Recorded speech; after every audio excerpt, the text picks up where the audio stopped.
Hi, welcome back guys. This is your friend, the fanfiction guy, back with another fanfiction. This is the first part of What If Deku's Summon Jotaro's Spirit. Now before starting, please give this video a like and subscribe to the channel if you want more videos like this. Now let's get into the fanfic. As Jotaro stared up at the sky, feeling his blood slowly drain away and his body rapidly decay, he watched the clouds lazily roll by. It wasn't like he could do much else, given his head was split open like a walnut. In his pounding ears, he could hear his daughter fighting tooth and nail, screaming obscenities and threats at Father Pucci. He wanted to turn, to watch her finish off the enemy. Jotaro wished he could get up and rejoin the battle and fight till the very end alongside his daughter. But here he was, fascinated by the mere concept of clouds. That one looks like a starfish. There was a flash of something purple in his peripheral, and he couldn't bring himself to look, already knowing it to be his stand. Despite knowing that his stand was a spirit formed by one's own personality, he wondered what Star Platinum was thinking now. Seeing his master, for all intents and purposes himself, bleeding out on the ground. After years of fighting, of putting up with Dio who seemed to haunt his lineage, this was how he was done in. A slice to the head and left to rot away until he was nothing. Forgotten. What would happen to Star? Would he shrivel away alongside him? Or would he simply fade away like a vision? That one looks like a turtle. In some deeper part of his soul, he was acutely aware of the fact that he was scared. Jotaro Kujo in all of his years of living had never been scared. Jotaro Kujo was a headstrong man who punched first and asked questions. Even when fighting Dio all those years ago, he wasn't scared. He was confident. He knew that he could win. For the sake of his mother. For the sake of the world. But now here he lay. Afraid. No, not afraid of dying necessarily. Terrified because he could do nothing as his daughter fought on because she was a Fundi Kujo. Never in his life had Jotaro cursed his own person, but now he was deeply regretting it. He wasn't even afraid of dying. He was afraid of his daughter dying. Because he failed. He was an excuse for a father. He pushed away his family because he was too much of an but to admit his own shortcomings. To admit that he was terrified at the thought of losing them because of himself. Now it seemed that karma had to come and bite him in the butt. Because after years of pursuing the idea that he could fix it if he was just out of their lives, here he was, a failure. Years of fighting went to waste because he couldn't look his own daughter in the eye and admit how much he loved her. Somewhere in the back of his mind, he wondered if anyone would miss him. The losing side isn't written about in the textbooks.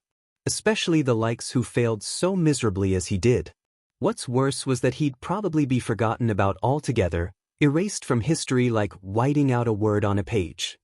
His name now nothing but a smudge on the page of a book, left to be glanced over. What's Star doing? As if in response to his wandering mind, his stand came into view. Hovering over his master with its normal neutral expression.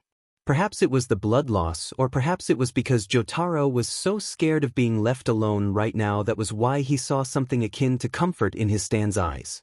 Star Platinum stared down at him like an old friend. Maybe it was because Star sensed his fear, both of failing Jolin and of dying, that his stand reached down and ghosted his fingers over his master's open wound. Jotaro stared at his stand for so very long, no warmth in his touch, reminding Jotaro of the fact that Star was nothing but a spirit to the outside eye. Yet, even his cool, gentle touch sent waves of relief through Jotaro. He wasn't alone. Star Platinum was right here.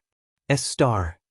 His tongue felt like a foreign presence in his mouth, not his own. Perhaps it was due to his head-splitting migraine. Luckily, Star seemed to understand the unasked question as its hand gently glided away. Star gave him a small smile, not so much pity as something more complex than that. In some far part of his mind, yet to be attacked by his dying system, he realized that he doesn't remember one time smiling at his own daughter. When watching his stand fade, like a collection of dust billowing away in the wind, Jotaro still felt the lingering cold. It was warmer than he remembered of his stand's hand grazing his face. His vision slowly faded to black around the edges. The sound of battle going on not too far away but dull static now. There was a pull on his chest, reminding of something akin to when he used the world. I failed. Then nothing. If he were being quite honest with himself, Jotaro had not expected to wake up. No, he expected to wake up to a set of heavenly gates, more accurately a burning hell's cape for the amount of sheet he's caused in life, and be greeted to the afterlife. He was, however, not expecting a cold awakening not too dissimilar to the time his grandfather had thrown a bucket of ice-cold water on him in Egypt to get him up and moving. His eyes shot open, everything felt too bright. Like the world around him was spinning and moving too fast for him to process. It felt like he was expecting his head to split open, at least, even more so than it was already no doubt open. His whole body burned, like he'd just been tossed into a furnace. Everything hurt. Hurt. Then it was gone. The shift from excruciating pain to a dull numbness nearly gave him whiplash. His whole body still felt disgustingly sore, but at least it was a far cry from the near-death-like pain he'd just experienced. Maybe a doctor had knocked him up with drags and now he was floating along a carefree river composed of nothing but anti-pain medication? Then again, Jotaro was pretty damn sure that he should most definitely not be alive right now. Last he remembered, his head was split open and his brain was thrown away like splatters of paint on a Jackson Pollock painting. He knew that the Speedwagon Foundation was far along in their technology, but he was pretty sure that they'd be unable to save his sorry butt. A single blink was apparently all it took to clear the blurriness as he realized that he was apparently in a park of some kind, which was a definite change of scenery when compared to where he'd just been not what felt like a few seconds ago. There was a rustling to the leaves, but he felt no wind against his skin. Although he had no clear migraine to nurse his head for, he still reached up to rub his eyes, feeling that a headache was at least about to come. He was surprised that he moved with such ease. Had he been drugged he'd figure he'd be somewhat sluggish. But no, his movements were as sharp as ever, not a hint of pain anywhere except for the faint numbness in his whole person. Just what was happening and, catching sight of his hand, Jotaro stopped. That was not his hand. Eyes wide and staring at the hand which more resembled his stand's hand than anything, his eyes ran up the course of the rippling muscle. If he were to squint, he swore that he could see right through himself. Transparent as a ghost. The wind which had just been billowing calmed enough to be replaced by the sound of laughing and crying children. Yet he couldn't turn to look, even as his senses seemed to be turned to the max. This was not his body. Jolting, as if being most rudely awoken, he turned his gaze down to his body accusingly, as if he could get more answers. Sadly, he was most disappointed to find that instead of answers, he was only rewarded with more questions. It seemed that his assumptions of his being were correct, as his whole body was foreign. The rippling muscle was present everywhere, not too unlike what muscle mass he'd acquired as a teenager, but even that'd be a bit off, as he found a closer similarity to it being more akin to Star's body. A strength that seemed to be only found in the likes of a stand. However, unlike his stand, it appeared that he was nowhere near as colorful, as he instead seemed to have a prominently black and green color appearance, with specks of gold here and there. Lifting his eyes, he startled upon seeing the rim of his hat still firmly in place. Which brought into question a whole new set of questions. What did his face look like? Slowly, his hands floated up as if on their own accord, gently prodding at his face shape. It was still definitely his face, but it seemed to be more geometrical if that might be used to describe a face. Jotaro was keenly aware of the parallel he drew between what he felt and his stand. Star Platinum's own face looked more geometric than curved, but it still held an obvious humanness to it. Was that what he looked like now? A crackle of grenade going off startled him from his thoughts. Years of training his instincts, while also now having them increased even more than he'd ever experienced, had him turning on guard. His arms were up on the defensive in a matter of seconds. His eyes scanned for the threat with an ice-cold glare, only to fall short when seeing a small blonde-haired child shove a green-haired child. There was a spark going off in the blonde's hands, and Jotaro wondered if this was his stand. If so, it was a shitty stand, but then again it made him go into offensive mode, so he didn't really have a right to critique it. But no, that wasn't where his attention was focused. No, his focus was on the small green-haired child that was protectively standing in front of another child, tears welling in his eyes and his whole body trembling in fear. The shock of green is what threw Jotaro out of his stupor, the simple color making his blood, if he even had any, grow cold. In the back of his mind he knew that this child was not his own. He knew that it was just some little boy who'd apparently dyed his hair. But that didn't stop him. Because all he saw in the little boy's place was his own daughter, Jolin. With pure fury building in his veins, he walked forward, more accurately hovered, with all the grace of a spirit about to take their first victim. He was by the children's sides in a matter of seconds, far faster than he could have ever traveled had he been in his normal body. As he towered over the two, looking down at them with a murderous aura, he noticed that only one of the children present appeared to notice his presence. The little green-haired child looked up at him with large owlish eyes, wide with awe and amazement. The blonde, seeing the green's distraction, allowed the miniature explosions to take place in his palms, as if in a show of dominance. "Oi Deku! The hell are you looking at?" His hands kept sparking and Jotaro was given the pleasant image of a pufferfish attempting to threaten a great white. Not even a beat passed as Jotaro reached down and grabbed the back of the blonde's shirt. He knew he deeply wanted to football punt the blonde across the park, but would most likely be frowned upon, so he instead settled for tossing him away like a sack of garbage. Understandably, the boy cried out in surprise as he was unceremoniously tossed away by what appeared to be a strong gust of wind and a pull to the back of his shirt. Jotaro took a cruel satisfaction in watching the kid hit the grass with a dull thud. Not enough to hurt, but enough to get a point across. Instead of appearing thankful for his savior, apparently Broccoli, as Jotaro had taken to dubbing him, looked horrified. He didn't look accusingly at Jotaro, but he definitely looked like he hadn't been expecting the set of actions. "Kaken!"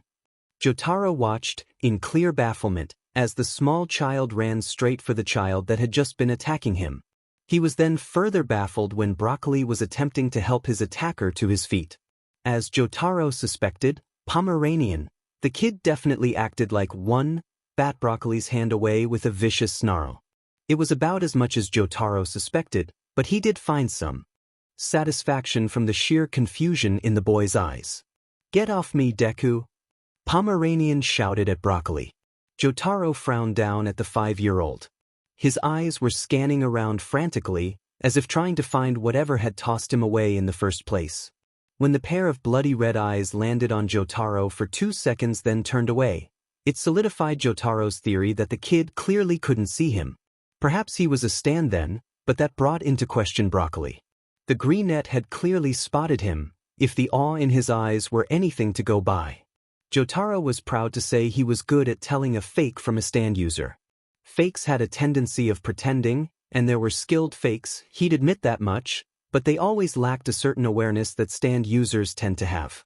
When Broccoli had stared up at him, he saw that same exact recognition that every stand user he ever encountered would have. He was abruptly pulled from his thoughts when watching Pomeranian, who apparently didn't have enough of being a complete a-hole, shove Broccoli down. Jotaro's instincts went haywire as he found himself reaching out and catching the child without really thinking. His massive hand came down to gently catch the kid's back before he could inevitably hit the ground. While Broccoli looked at him in clear confusion, Pomeranian turned without missing a beat. Had he been paying attention, then he might have seen the strange happenstance. But he was already shaken enough, if the wary look in his eye was anything to go by. He didn't even bother turning to acknowledge Broccoli being helped to his feet by Jotaro as he instead shouted over his shoulder, "If you know what's best for you, you'll stay down, Deku." Jotaro had half a mind to give the kid a nasty wedgie, but was stopped from doing so when Broccoli's tiny hands came up to grab his forearm. He looked down in surprise, finding watery green eyes staring up at him pleadingly. The fight left him near immediately, much to his horror, as he stared into the young child's face. Luckily, Broccoli saw that Jotaro wasn't moving to attack anytime soon, so he relaxed, albeit minutely. Slowly, as if scared that Jotaro would suddenly disappear, his hands peeled off of Jotaro. Once it was clear that Pomeranian was far enough away to not hear him, Broccoli looked up at Jotaro with sparkling eyes. "Thank you." The words were awkward. Jotaro didn't move, still staring down at the child. Broccoli shuffled awkwardly, his eyes brimming with a million questions. I'm sorry that you had to step in and waste your time. What the hell? The kid thinks that me saving his but was a waste of my time? Luckily, Jotaro was a skilled professional in terms of keeping a resting beach face as he merely kept staring down at the child. Broccoli kept shifting awkwardly, looking uncomfortable, and Jotaro knew that he was no doubt causing that uncomfort. As if against his will, he reached out and gently ruffled the boy's locks. The boy flinched, but immediately relaxed under the gentle touch. Jotaro was just a little horrified with himself at doing such a display, but he found that he couldn't stop until it seemed that the boy's anxieties finally subsided. His hand fell to his side numbly. Broccoli, now looking much more trusting, looked up at Jotaro in wonderment. Apparently the small sign of comfort was all it took for the kid to open up as he immediately began babbling off, bouncing in place. Do you look like this because of your quirk? I've never met someone who has a ghost-related quirk. How come you can still react with the outside world if you're kinda transparent? Do your parents have similar quirks, or were you dash? A sigh left him, despite not breathing, as Jotaro felt himself reach up and pull his cap down over his eyes. He looked ready for the ground to swallow him whole as he breathed, yar days. Then promptly froze in surprise. He could talk. Well, this was a lovely change of pace from when Star Platinum's vocabulary was composed of aura and nothing else. Alright, listen kid, I don't know where the hell I am and I don't have time to deal with this shit. Right now I have to figure out what the hell happened to me and why I'm a stand. I'm going to give you a pass since, why the hell are you giggling? Jotaro glared down at the child that was now holding his hands over his mouth in a poor attempt of stifling his bell-like laughter. Continuing to giggle, the little boy looked up at him with those two wide eyes of his that seemed to be full of stars. He allowed his hands to drop, grinning up at Jotaro, who would grudgingly admit was absolutely adorable given his missing front tooth. You sound funny, mister. He continued to giggle. What? Jotaro's malice melted from his voice, now firmly replaced with confusion. However, when he said the single word, his ears managed to pick up someone speaking over him. It sounded exactly like Star's voice. And the echoing aura was easily picked up by Jotaro's hypersensitive ears. The pool of dread that had been steadily increasing in Jotaro's gut up until now was finally beginning to spill over. Sheet. The child giggled again as he only heard his muttered aura. Jotaro's situation suddenly sunk down on him much faster than anticipated. He had no idea where he was. He was apparently a stand now. He had no way of communicating with the outside world. And the only person thus far that could see him was a literal toddler. His situation could definitely be a bit better. I'm sorry, sir, Broccoli announced, breaking him out of his thoughts. I'd like to stay, but I promised my mom I'd be going home soon. It was nice meeting you though. Like hell if Jotaro was allowing a 5-year-old to walk home on his own after being practically beaten up for merely existing. Where the hell did that thought come from? Jotaro began hovering after Broccoli when the little boy began walking off, as if his body was being pulled after him. Apparently Broccoli was better at sensing his surroundings than Jotaro gave him credit for, because the little boy turned his head to look at him in confusion. I said it's okay now, sir. I'm going home. Jotaro just stared down at the little boy for a long time, having nothing to say for the sake of he couldn't say anything. Broccoli kept staring up at Jotaro with furrowed brows before must have reached some decision as the tension in his brows let up, and his mouth shaped into a no. Do you need help? Broccoli asked. Do I need help? Jotaro wondered. If he were to be quite honest with himself, yes. Yes, he definitely needed help. He had no idea what was happening to him and he needed answers. Then again, what help could a toddler give him? More than anyone else given he's the only one that can see you. Jotaro cursed the cynical comment that seemed to be said in the voice of Jolin, as if it were a final cruel curse bestowed upon him. It was better than nothing, Jotaro supposed. So, he offered Broccoli a simple nod, leaning down so he could become eye level with the boy. Okay. Not quite eye level given he was still towering over the toddler, but it was better than having to watch the poor kid crane his head back just to make eye contact.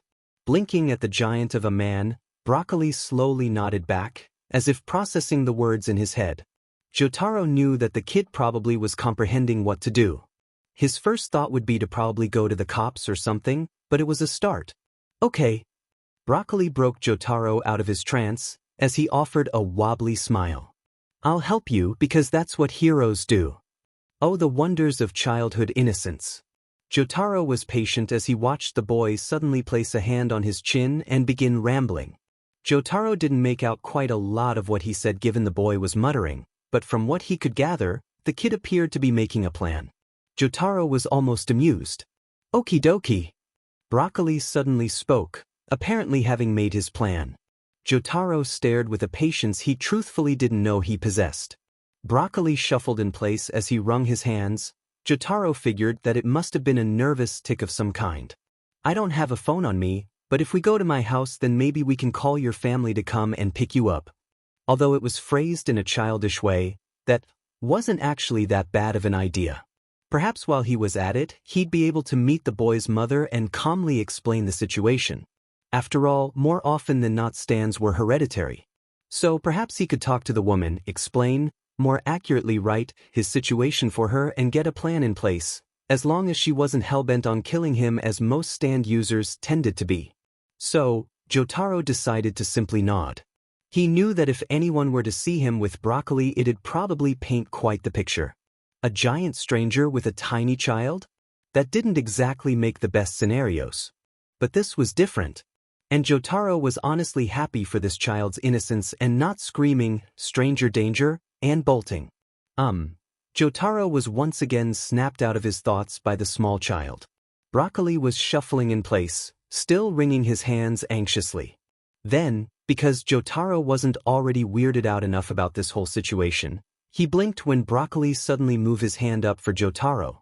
Mom always holds my hand when we're going somewhere so I don't get lost. So you can hold mine so you don't get lost either. If Jotaro were a lesser man he might have died of cuteness overload. Instead, he kept his stoic expression in place and stared down at the palm. He pulled his cap down as he stood to his whole height, feeling his feet somehow hit the ground. Yar days. He took the kid's hand in his own massive one, having to hunch over so that the kid didn't dangle from his grip. If there were any stand users in the area they might have died laughing at the massive powerhouse of a stand holding a child's hand. Luckily, the little kid's face lit up as his hand was held, more accurately captured, in Jotaro's hand. His eyes were twinkling with stars as he looked up at Jotaro with that one less tooth than perfect smile. Jotaro merely pulled his cap further over his eyes. I'm Izuku. Broccoli piped up suddenly as he began to guide the massive floating man out of the park and towards the street. He was still grinning up at Jotaro with that dorky smile of his that Jotaro was trying very hard to pretend to not care about. Izuku Midoriya. Well, at least I can stop calling him Broccoli now. Jotaro grunted to show he acknowledged Izuku. While walking he also found that his feet were now on the ground instead of hovering as they had been prior. Perhaps it was a mental acknowledgement of such an action? Still, it didn't feel like he was walking as there was still a weightlessness to each of his steps, despite them hitting the ground. It was like there was a thin layer of nothing between his soul and the ground at all times. What's your name? Izuku interrupted his train of thought. Jotaro thinned his lips further as he knew there was no way of telling the kid since it seemed that his only vocabulary was comprised of aura and yar days. He wasn't quite sure of that last one, but he didn't hear the echoing auras whenever he said his trademark phrase. He was about to attempt to shake his head or make some poor attempt of showing him that he couldn't say, but he was interrupted by Izuku suddenly asking, "Is it Jojo?" Jotaro didn't think he could get whiplash faster as he suddenly turned all of his attention to the child in shock. Izuku muttered nervously, turning down a corner street to get to his home faster. Jotaro kept staring, even as the child pulled on his hand a tiny bit. "It says it on your knuckles, Mr. Jojo." What? Jotaro lifted his free hand accusingly and there in fine black print were the characters of his childhood nickname. How had he missed that? Sitting neatly on his fingers, each knuckle with a letter all of its own.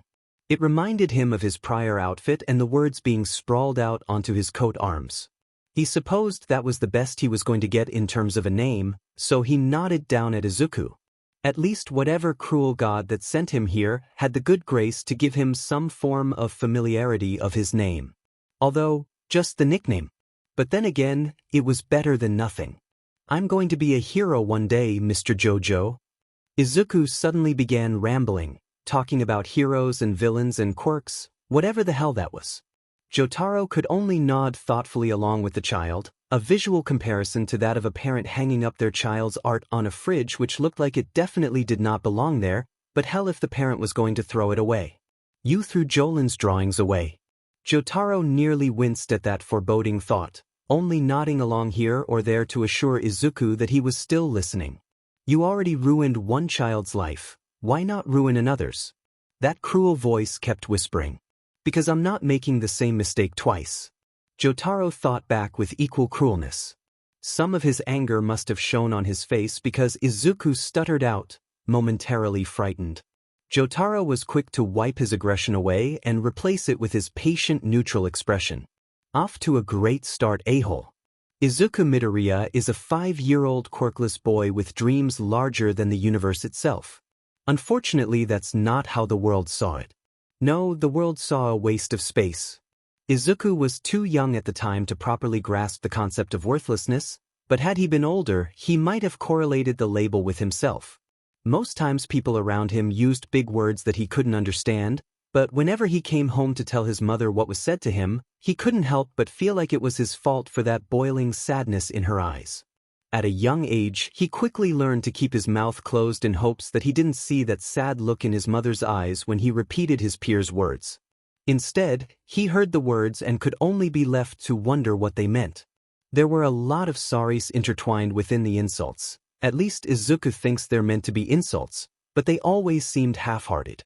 Like those apologizing on behalf of his being weren't true to their word. Like they were wearing a mask to cover up their true feelings. Izuku saw that mask on a lot of people's faces. Unlike the majority of masks he was prone to finding, it was actually Bakugo who didn't wear one. No, he wore the majority of his feelings right on his sleeve. Whenever he saw someone he deemed lesser than himself, he let them know.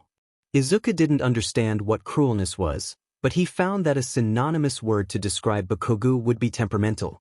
Izuku, ever the pure soul, never let these things bring him down. He smiled in the face of all these people who looked down at him with looks of pity or disgust. All Might always smiled in the face of trouble, so he'd do the same. Even when he was told he was quirkless, and it was like his world shattered, he still smiled. All Might said that anyone could be a hero, so why couldn't he? His classmates and teachers never thought the same. Instead they laughed and said mean things to him that Izuku never quite fully grasped. But the underlying theme was that they didn't believe he could become a hero. Izuku never listened, because every hero's origin story is different. Sometimes the best of heroes came from the darkest of places. Which was why when he saw Kaken bullying another student in the park that evening, he dove straight into the fray. He marched forward, copying the march that All Might used on villains when he was going to approach them. Then again, Kaken wasn't a villain. But still, he was being mean. Kaken, stop! Izuku shouted, practically pouncing on Kaken's arm before the boy could attack the other child. Izuku faintly realized that the other child was in his class and had some kind of color-related quirk. Unfortunately, as Izuku wrapped himself around Kaken's arm, it seemed that the other boy was still unwilling in holding back his punches. A blast hit his arm and made Izuku stagger back and hit the ground on his bottom. He could already feel the telltale tears welling up in his eyes. He held back a whimper of pain as he forced himself to his feet and stood defensively before the victim of Kaken's latest temper tantrum. "What do you think you're doing, Deku?" Kaken demanded, looking much angrier than usual. Luckily, his usual gaggle of friends weren't present, which meant that Kaken wouldn't be as vicious in his normal attack. Still, that didn't mean he'd hold back. Kaken looked torn as he stared at Izuku and his previous victim. Apparently Izuku only brought out the best in him, as all of Kaken's attention went straight to Izuku. "Stop being a bully, Kaken," Izuku pleaded, holding his arms out to shield the kid away from the onslaught of attacks that were no doubt coming. Faintly, Izuku could see a small area of his arm blistering from the single attack that Kaken managed to hit him with. "Go be a useless Deku somewhere else," Kaken shouted, hitting Izuku again with a slightly louder explosive force. Izuku took the hit just as he always did, falling to the side and landing on the ground again. Kaken was talking, but it fell on deaf ears as Izuku's ears seemed to ring. A pain that definitely didn't originate from Kaken flowing throughout his body. A pained whimper escaped his throat as the urge to cry suddenly hit him even harder. A pain-splitting headache suddenly crashed into his head, and Izuku was about to cry out because it hurt so much. When it suddenly disappeared, blinking back his unshed tears, Izuku felt dizzy from the quick change. From pain to nothing and the combined effort of the familiar dull ache of one of Kaken's blasts. A few more blinks managed to quell the dizziness before he shakily got back onto his feet. His vision swayed for a split moment, the corners of his vision going dark before quickly retreating and clearing to his former clear sight. He blinked again, this time to specifically keep down to tears as he stood back in front of the child protectively. Kaken watched the whole display in obvious confusion. When he'd knocked Izuku down, he was sure that the boy wouldn't get back up. When Izuku had been on the ground, he'd been shaking, like a simple breeze could put him down. But now here he was again, standing tall with that infuriatingly determined expression of his. It made Katsuki's blood boil. Izuku was trembling in fear at whatever Kaken was about to do. He knew that Kaken didn't like it when he stood back up. He knew that probably he'd be stumbling home with a bad headache and bruises again. A large shadow casting over them made his frantic mind stop coming up with ideas. Confused as to where this strikingly large shadow came from, Izuku looked towards where he assumed it was originating from, only to find a large foreboding man hovering over them and positively radiating anger. Instead of feeling scared or frightened, Izuku felt the strangest feeling of comfort in his chest upon seeing the large man. "He's as big as All Might," Izuku thought in awe as he stared up at the large man who had a large frown marring his face. He looked scary, but Izuku knew better than to judge anyone based on appearances. Apparently Kaken wasn't thinking the same as he cast a glance in the direction that Izuku was looking. Izuku thought that Kaken might ask what the stranger wanted, but Izuku startled when Kaken only demanded, "Oi Deku, the hell are you looking at?" Kaken can't see him. Izuku was baffled by this, thinking maybe the man was a hero of some kind and this was his quirk, but Izuku couldn't really say for sure. Instead, he just kept looking up at the large foreboding figure in awe. A million questions sat on Izuku's tongue, desperately wanting to be asked. Unfortunately, it seemed that the man did not have this same train of thought, as his frown twitched even further down. With surprising care, the man reached down. Not towards Izuku, but at Katsuki. Izuku didn't bother to hide his gaping as the man grabbed Kaken by the scruff of his shirt, not too dissimilar to a cat grabbing its kitten by the neck, and flicking his wrist to simply toss Kaken away. Izuku was now horrified as he watched Kaken hit the ground, none too gracefully. He looked back up at the man with clear confusion. Everyone always took Kaken's side. Why did he do that? Still, Kaken might be hurt. That was an awful fall. I should go check on him. Because that's what heroes do. Abandoning the prior victim, who had now scuttled away from the fight and was now no doubt. Running home, Izuku rushed to Kaken's side. Out of the corner of his eye, he could see the massive, floating man watching him with confusion of his own. But that wasn't important. "Kaken!" Izuku cried, as he began to fret and attempt to help Kaken to his feet. Unfortunately, his kindness was not received well, as Kaken quickly bat his hands away. He looked angry, confused, and spooked. His eyes flittered around, searching for the culprit of his embarrassment. Unfortunately, it seemed that he could find none, further solidifying Izuku's belief that perhaps the strange man was invisible to the outside eye? But that also brought into question how Izuku could see him? Perhaps it was a quirk that allowed choice people to see him while others. "Get off me, Deku!" Kaken shouted, making Izuku snap back into the present. His eyes were still frantically scanning his surroundings, still trying to find the threat.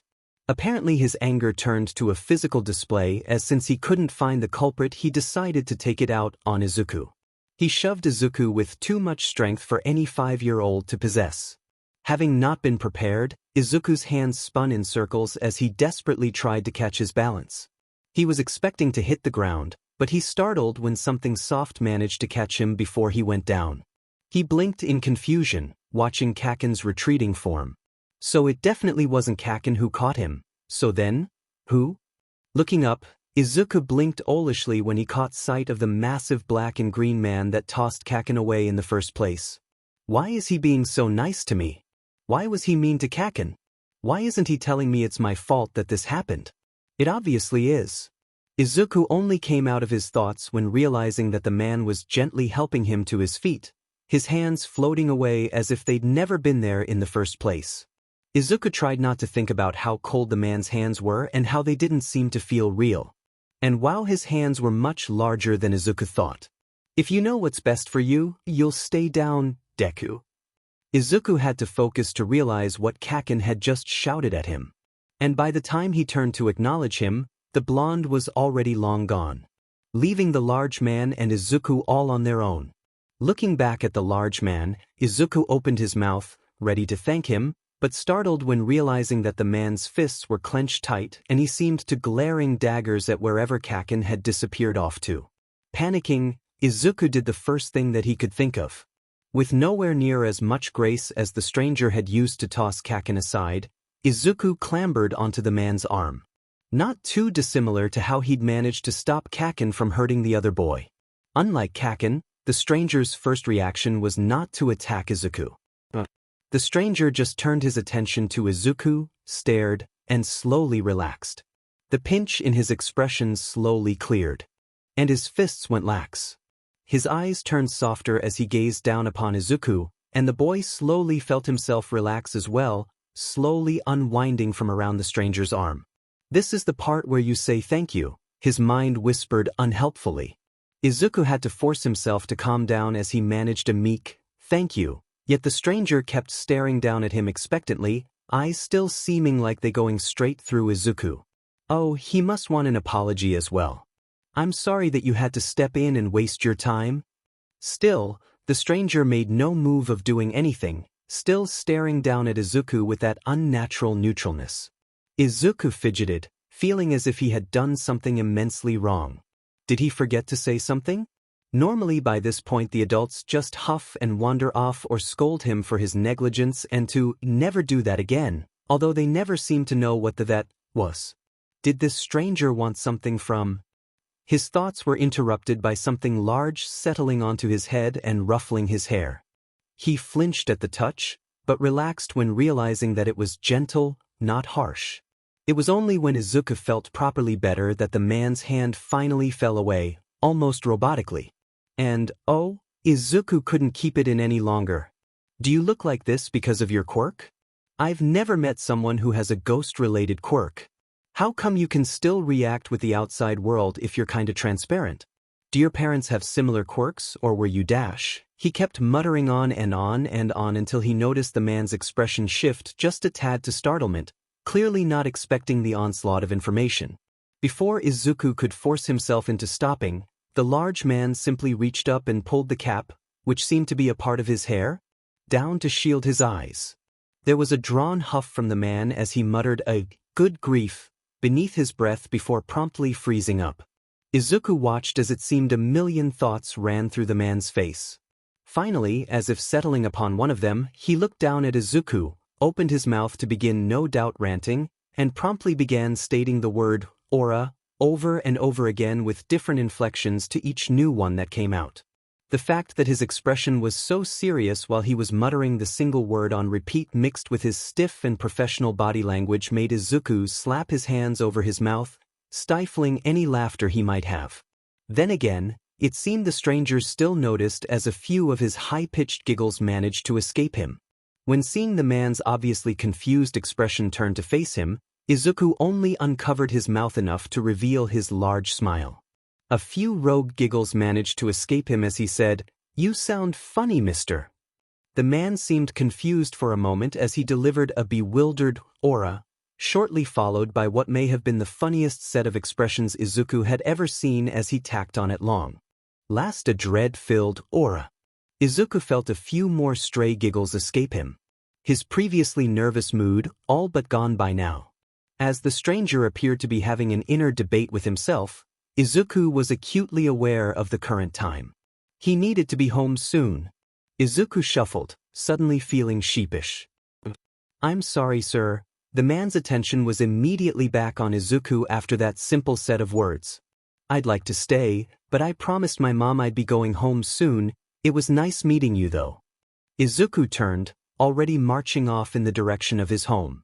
But then he noticed a shadow that was trailing him and he realized that the stranger was now following him. He didn't even need to turn around to acknowledge it, he just sort of knew.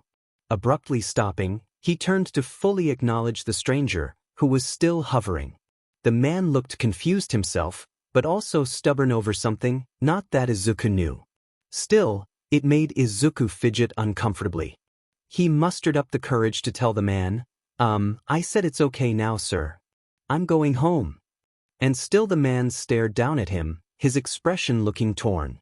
It looked like he wanted to say something, but he couldn't put it into words.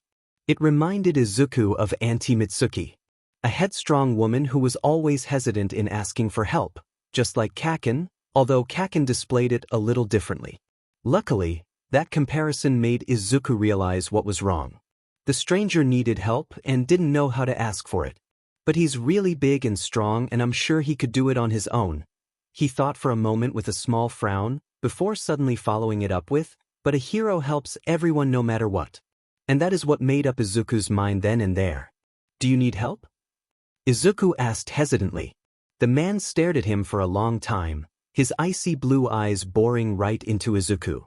He stared, and stared, and stared, until finally, he nodded. It was a shallow thing, like it took all his willpower to do the simple action. Then, because the man decided to take it a step further, he leaned down to now offer Izuku some rest on his neck. The man looked awkward hovering in the air and still squeezing down enough to be able to lock eyes with Izuku to make the boy more comfortable. It almost made Izuku laugh. Izuku slowly nodded back, not even bothering to hide his shock that someone actually wanted his help. It took a moment for him to reel it all back in until he was able to get his thoughts back in order. "Okay." He offered an all-might-worthy smile at the man, looking both proud and nervous at the same time. "I'll help you because that's what heroes do." Even as Izuku began rambling out loud, trying to make a game plan as to what to do, the stranger was still patient. He had half expected the man to scoff or bat him upside the head for his rambling, but was surprised to see no such thing. The man just hovered before him, albeit awkwardly, and stared with genuine patience. Izuku was internally grateful as it was much easier to make a plan out loud than in his head.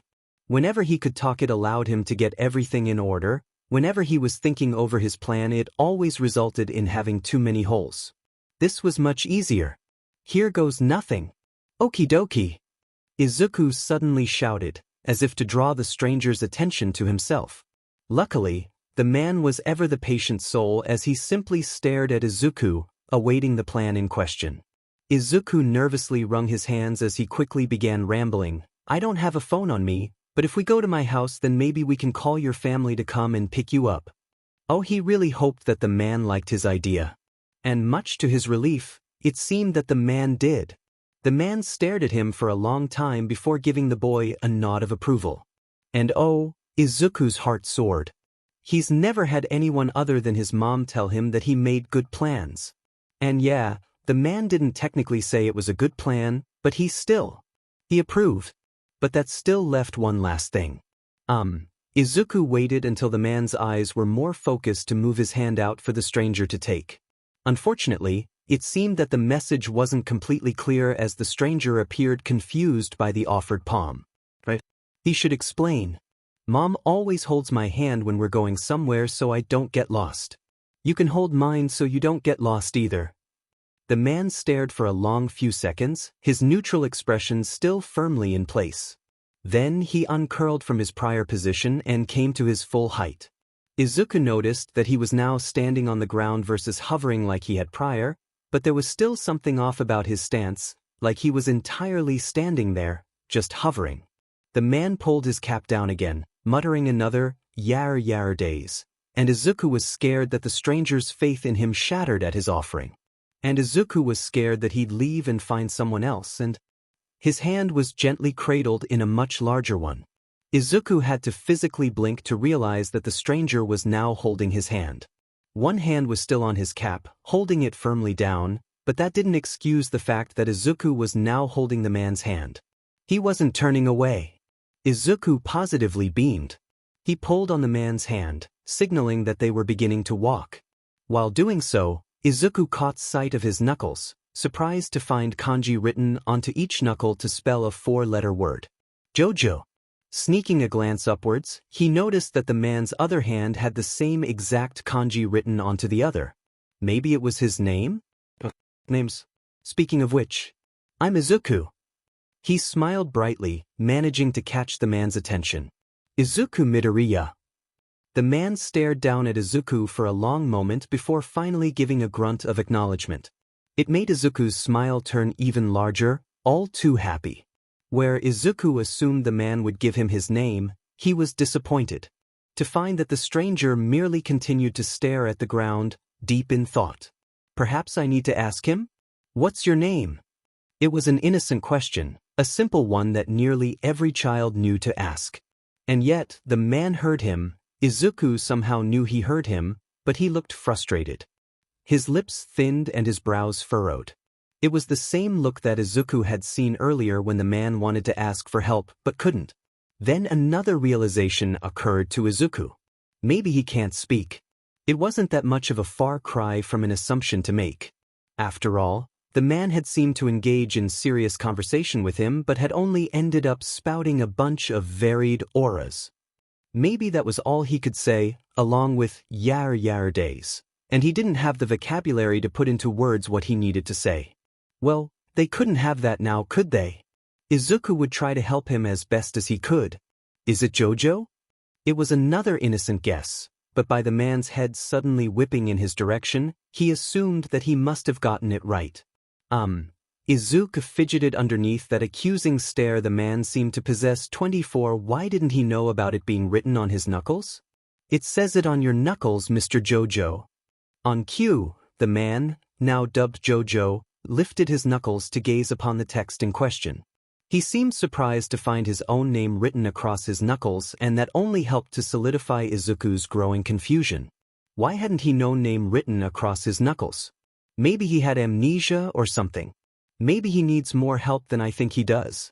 Izuku absently quickened his pace. Maybe it's help if I start talking? When I get anxious, Mom always talks. I'm going to be a hero one day, Mr. Jojo.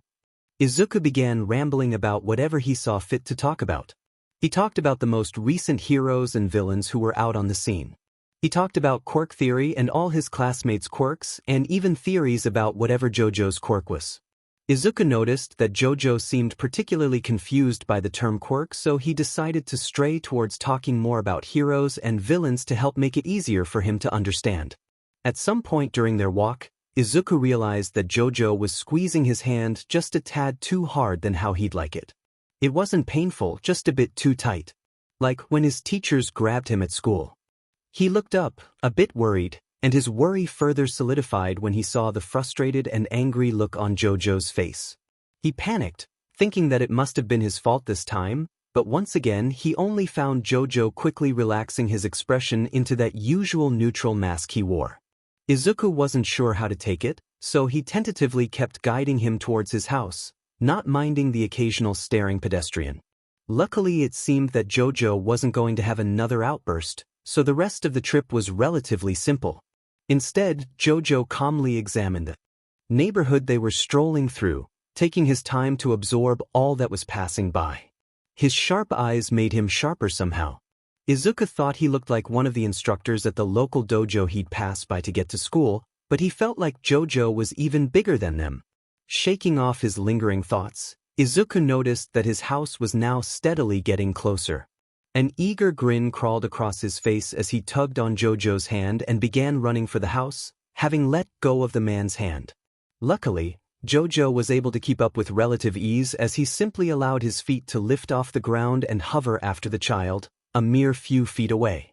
Clambering up the apartment complex steps to get to his home, he eagerly lifted his hands over his head once he arrived outside his front door. He spun around while panting, hands still over his head as Jojo was now hovering across from him with an ever-patient expression. Jojo merely stared at him as Izuku still held a wide smile. "This is my house," he cried joyously, reaching into his pocket and fishing out a key. He turned again, still huffing and puffing, and fidgeted with the lock before managing to get the door to open. As he pushed it open, Jojo hovering after him while looking around in curiosity, Izuku shouted, kicking off his shoes and placing them outside the door, "Mom, I'm home. And I brought someone who needs help." "Wah, Izuku, you're back so soon." Inko turned the corner, finding her son closing the door and locking it afterwards. He turned, finding Jojo staring at her in curiousness, but he felt a sense of disappointment growing in his stomach when realizing that his mother was staring right through Jojo. He didn't miss the way Jojo's shoulders slumped as well, as if he were suspecting this to happen. Inko looked confused for a moment, glancing over Izuku's shoulder and at the door. "Is the person outside?"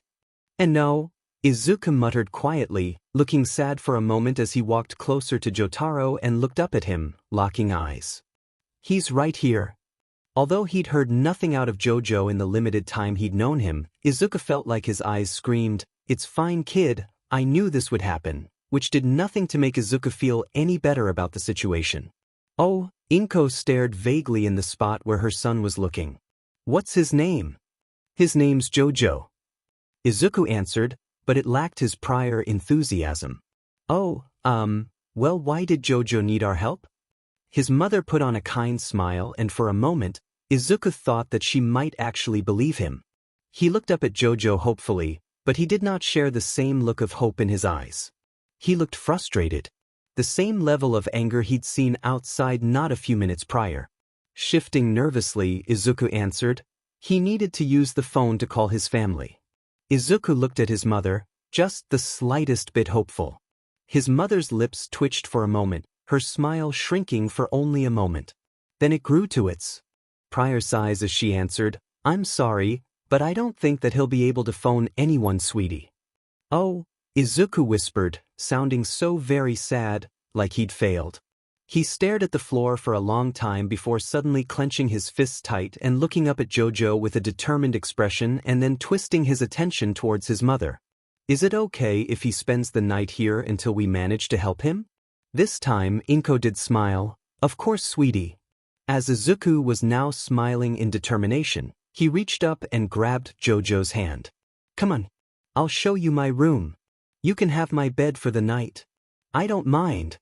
He eagerly began rambling to Jojo about all the things they could do to try and find his family, unaware of the fact that Jojo's attention was solely on his mother, who Izuku couldn't hear quietly sobbing. The following days passed by in a blur. In that time, Jotaro learned many things. First and foremost, he was definitely a stand. Anything human about him, save his ability to still make choices on his own volition, were now all but gone. It hadn't taken him long to realize that he was, in fact, Izuku's stand. There was an uncanny attachment to the child as Jotaro seemed to read the boy's mind before Izuku even spoke. Jotaro found himself picking up on Star Platinum's old habits, as whenever Izuku was hiding that he was anxious, Jotaro would bring small trinkets he'd find scattered throughout wherever they were. Whether it be a little snack from the fridge at the school or house, or a toy for Izuku to occupy his thoughts with, Jotaro delivered. The next thing that Jotaro seemed to pick up on was that stand users apparently no longer existed. Well, he couldn't be that certain about that, what with Izuku being his user and all, but the idea of stands seemed to be replaced with the concept of quirks. Quirks, as Jotaro had come to learn, were basically superpowers. Every person had their own quirk, unique to themselves and all their own. Quirks could range from immensely powerful to simple quality of life changes. Nearly everyone was praised for their abilities. Unless you were quirkless. That was the next thing that Jotaro had the displeasure of learning about. Quirklessness meant you were normal. Boring. Most people tended to write these people off as a waste upon society. Sadly, Izuku was included into this small pool of people. Jotaro learned that only 20% of the population on Earth was quirkless, and Izuku was unlucky enough to be grouped into that. And boy did Jotaro's non-existent blood boil. Now Jotaro would not lie. Yes, he'd grown rather attached to little Izuku in those few days that passed, so seeing someone treating the poor boy like they were above him in every way, shape, and form infuriated him. Izuku had to stop him on several occasions from not outright beating his verbal abusers into the ground. How this boy had such an optimistic and caring personality in such a seemingly hopeless place was beyond Jotaro, but he might admit to being a bit jealous of it. Next up on the list of things Jotaro was steadily being introduced to was the rather obvious. Izuku's mother, Inko, as he had come to learn, thought that he was a figment of her son's imagination. An imaginary friend, if you would. And somehow this managed to rub off on Izuku. One day Jotaro had been lingering through the house, looking to pass the time by examining one of the home's decor for the nth time, when he noticed Izuku staring at him with those two large eyes of his. The little boy stared at him with eyes filled with hesitant hope. Jotaro stared at him for a long while in return, one brow ped in a universal sign of yes. Note: in the days prior, Jotaro was slowly but surely becoming a master of using body language to convey what he wanted to say or ask. And lucky enough for him, Izuku was quick to catch on to the little body tics that would signal a shift in mood or a need to get his attention for something. Seeing the familiar look to say what was on his mind, Izuku looked down at his hands for a long time, as if deep in contemplation. His eyebrows were scrunched up in an adorable display that would have made anyone swoon or coo. Unfortunately, the look faded quickly as he looked back up at Jotaro with a fragile determination in his green eyes. "Are you my friend?" Translation: "Are you my imaginary friend?" Then again, the limitations of the imagination wasn't a concept that Izuku's young mind could quite grasp yet, so it made sense that his first thoughts were to come to that conclusion. Jotaro thought over the question. Izuku hasn't asked him very many questions in his time of being with the Midoriyas. The majority of what he asked were polite offers. "Do you want my bed to sleep on tonight?" Or, "Do you want a snack?" were common things to hear. For the most part, Izuku allowed Jotaro to float about on his own to fill the time. Jotaro felt that there was a mixture of reasons for that, his top theory being that Izuku had a hard time trusting adults and reaching out to them. But as it were, Jotaro was more so a wandering spirit haunting the home than an invited guest staying a few nights. Back to the question at hand, it had been one that Jotaro had been expecting for quite some time. Izuku was a smart child, smarter than Jotaro gave him credit for. He knew that the child's mind was grasping at straws as to why he could see Jotaro when no one else could, so a simple answer would be an imaginary friend. And in the meantime, Jotaro felt that he could roll with that. Jotaro, for all intents and purposes, felt a strange emptiness in his chest whenever he was unable to do something for Izuku. He figured that it related to stands in some way, as Star Platinum had always been eager to do whatever was asked of it. Whenever Izuku did ramble to him, whether it be about quirks, his day, or any other little tidbit about this or that, Jotaro listened to him as if his word was law. He would nod at all the right parts, grunt to show he acknowledged what Izuku was saying, and even gesture a few times for Izuku to continue saying what he was going off on when the boy trailed off anxiously, as if scared he'd be scolded for his mindless rambling. Now, yes, at times it did get boring listening to the kid rant about some of the most mundane of tasks, but Jotaro still got that sense of wholeness in his chest when he listened to the kid and simply showed that he was there and listening. Star Platinum did the same for him when he was in college and writing essays. He'd ramble about whatever he needed to write or research, and Star would just sit and listen. Jotaro knew he never summoned his stand to listen to him ramble, but the next thing he'd know his stand was beside him and nodding along intently. Jotaro figured that it must have been based upon the user's soul, a need for validation in what they were saying. Perhaps if Jotaro were the kid's imaginary friend, then he might be able to fill that gaping hole inside of Izuku? And perhaps the kid would also start using him as his stand. Izuku was smart, and Jotaro knew that with time, his bet was on 1 to 2 years, the kid would realize that imaginary friends weren't exactly capable of being seen. Perhaps by then, Jotaro would be able to explain the concept of stands and how, technically speaking, he was there for Izuku whenever he needed. And yeah, the kid probably didn't need a giant bodyguard of pure muscle to protect him 24/7, but perhaps he just needed a friend. And he knew he'd be one hell of a friend, what with his shitty personality, but he was willing to try. You mean try like you did for Jolin? Jotaro was tempted to smack himself upside the head at the intrusive thought. Instead, he simply thinned his lips and hovered closer to Izuku.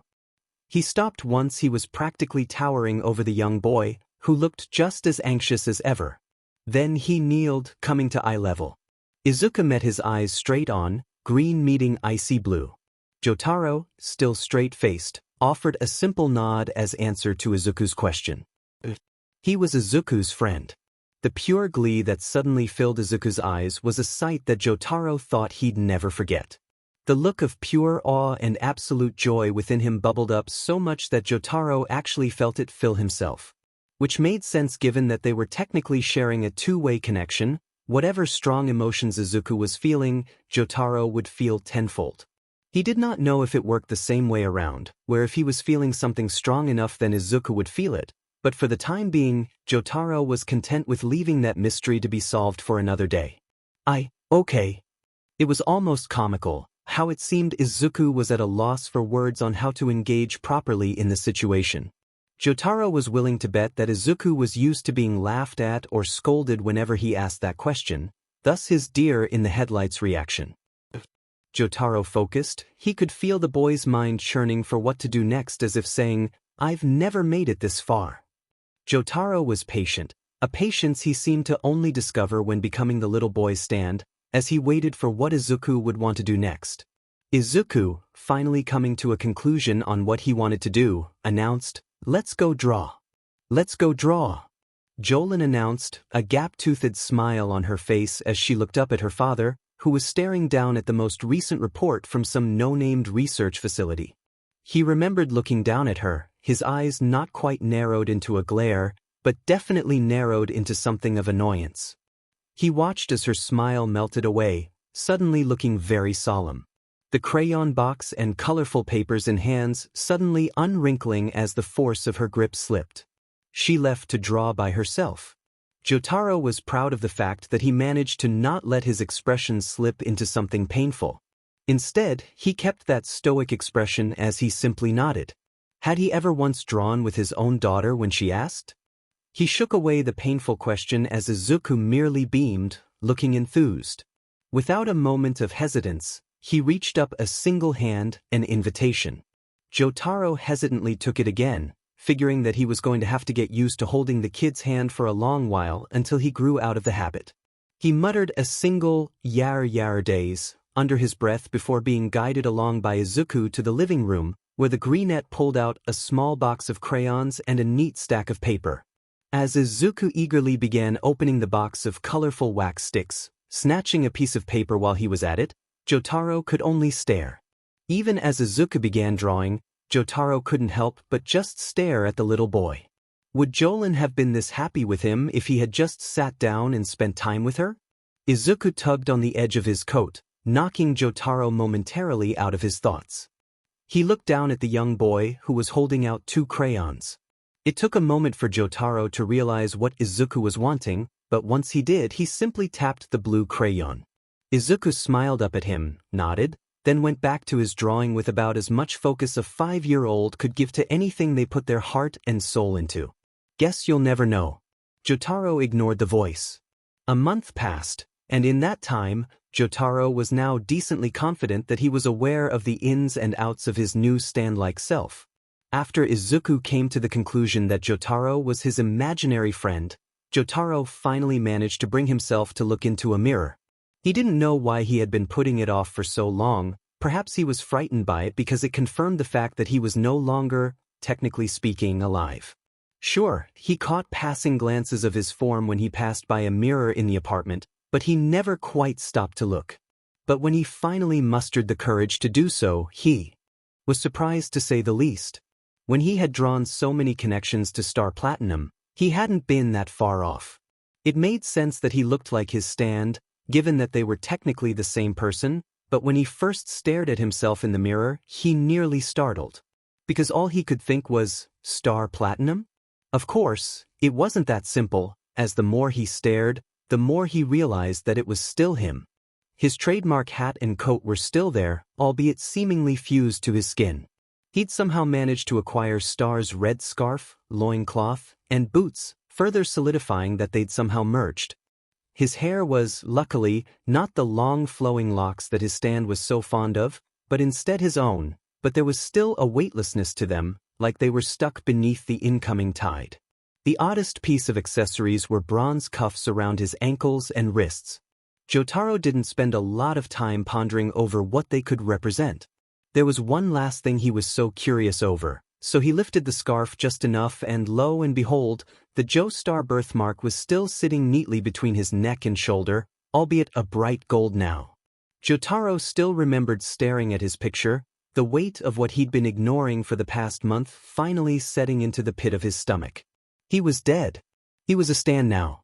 He somehow fused with Star Platinum, kept his memories and ability of choice, and was spat out in a different universe left to be a little boy's stand. It had been hard to turn his attention away from his reflection, when all he saw was someone he didn't even know. Not quite him, not quite his stand. Just a stranger. Besides properly acknowledging his new appearance, Jotaro learned of a few abilities he seemed to now possess. He was now unnaturally strong. He only found this out after Izuku asked him to open his drink and Jotaro had accidentally destroyed the bottle when just moving to grab the DMN thing. Luckily Izuku hadn't been all that upset as he laughed, finding the display positively hilarious despite being covered in orange juice. The man-turned-stand assumed that his strength was acquired from Star Platinum and it'd take time to adapt to the newfound power. If Jotaro ever somehow did manage to see his stand again, he might compliment its ability of holding back so much power and managing to control it just enough to use it at just the right times. However, ever since this discovery, Jotaro had been practicing honing his power in little ways, like holding a pencil or crayon and seeing how long he could take to not break them. Izuku didn't mind that a majority of his tools were being destroyed as he seemed to realize what Jotaro was trying to do. The next quality of life change for Jotaro was just how aware he was of everything. Jotaro knew that all his senses were honed to the top degree, but it said a lot when he could literally see a fly and catch it between his thumb and index finger with how fast his reflexes were. Had he been human still, Jotaro thought that he might keel over from the absolute information overload he got every second of every day. But as a stand, there wasn't even a dull ache. It was like he just allowed the information to flow through him, only stopping to acknowledge what he wanted when he focused on it. Another discovery was that he was able to fade when Izuku didn't need him. Fading, as he had come to refer to it as, was exactly what he used to do with Star Platinum. When Star Platinum was unneeded, his stand would simply fade into the back of his mind. Jotaro always knew that in the distant areas of his mind where he was incapable of accessing was merely Star Platinum's territory. However, he never thought about what it felt like to be there. If Jotaro had to explain fading to an outside perspective, he'd call it backseat driving. He was simply staring at everything happening via Izuku's perspective. He was mimicking Izuku in every way, but just not present to do it in the flesh. Then whenever Izuku wanted to see him, it was a simple tug and Jotaro was right beside the boy. Now, Jotaro could still appear without Izuku's permission, but whenever the boy needed him, he was by his side in an instant. Jotaro assumed that it was more so an instinctual reaction than anything. He could be anywhere in the house and if Izuku required him he'd blink and the next thing he knew he was right beside the young boy. Speaking of not being near Izuku, Jotaro also came to discover that he was capable of leaving Izuku's side up to 16 meters away. The farther he got, the more a strain he felt on Izuku's mind. He could go about 10 meters without the boy fidgeting uncomfortably, but Jotaro knew that he was mainly to be used as a close combat stand, to hover right over Izuku's shoulder whenever he most needed him. That was about all Jotaro had discovered in that month, and he didn't know whether or not to be happy that he didn't seem to have access to the world. He was more than confident that Izuku wasn't the type to abuse that power, but even still, it was a lot for anyone to handle. And, in truth, Jotaro didn't want to think about what would happen if this world had a power such as that. Now though, Jotaro wasn't pondering over the mysteries of his abilities or just how much he was capable of doing. No, Jotaro was hovering beside Izuku as the little boy was watching a video of a hero rescue mission for what must have been the millionth time that month. It didn't take long for Jotaro to discover that this hero was Izuku's favorite, but Jotaro couldn't help but look at the hero, who was possibly bigger than he was, and think that there was something inhuman about him. It took a long time for Jotaro to accept that quirks could be so incredibly powerful, but this was inhuman. Jotaro, in truth, didn't know if he'd ever get used to these types of powers being in just about anyone's hands. After all, that little sheet Bakugo had too much power for his own right and used it against others without a single thought about their own well-being. Jotaro would be lying if he said he wasn't said that Bakugo claimed that he was going to be a great hero one day. You have that look on your face again. Jotaro was snapped out of his thoughts by Izuku's side comment. The little boy was staring up at him with large eyes, and Jotaro immediately wiped whatever emotion had been most prominent off his face.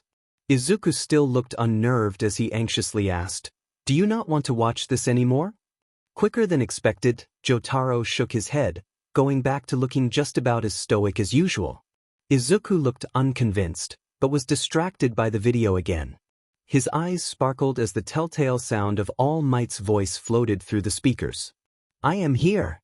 Jotaro noticed the little boy's mouth move in time with the hero's statement.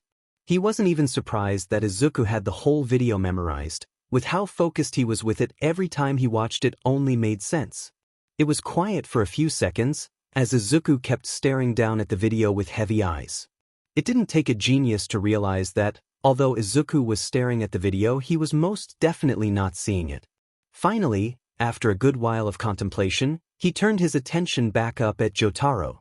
That same hesitance was on his face, like he wanted to say something so badly, but was frightened by whatever he'd say, or in this case gesture back.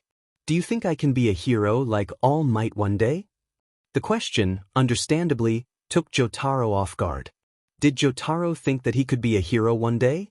From what Jotaro knew with his limited knowledge of the world, heroes had a hard job. It took a lot to make it out in the world of heroes successfully. It took a disturbing amount of patience and determination to claim your own place out there. It was also heavily implied that the hero industry was mainly based upon one's quirk.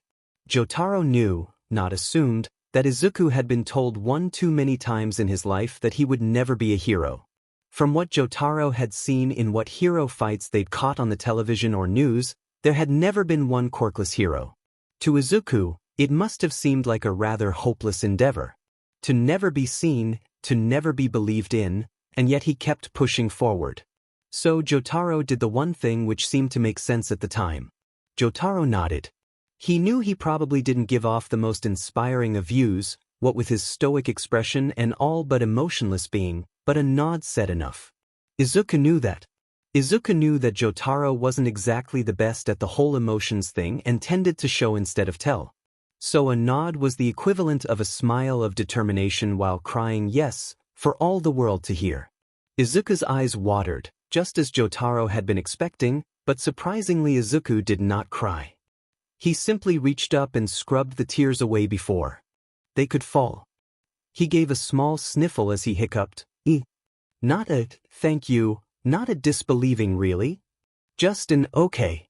And Jotaro was alright with that. Without thinking, Jotaro reached down and ruffled the boy's hair, making Izuku give a wet giggle. Jotaro did not smile. But he definitely felt something akin to it warming his chest. Sometimes, Jotaro had to forcefully remind himself that Izuku was, in fact, not his own child.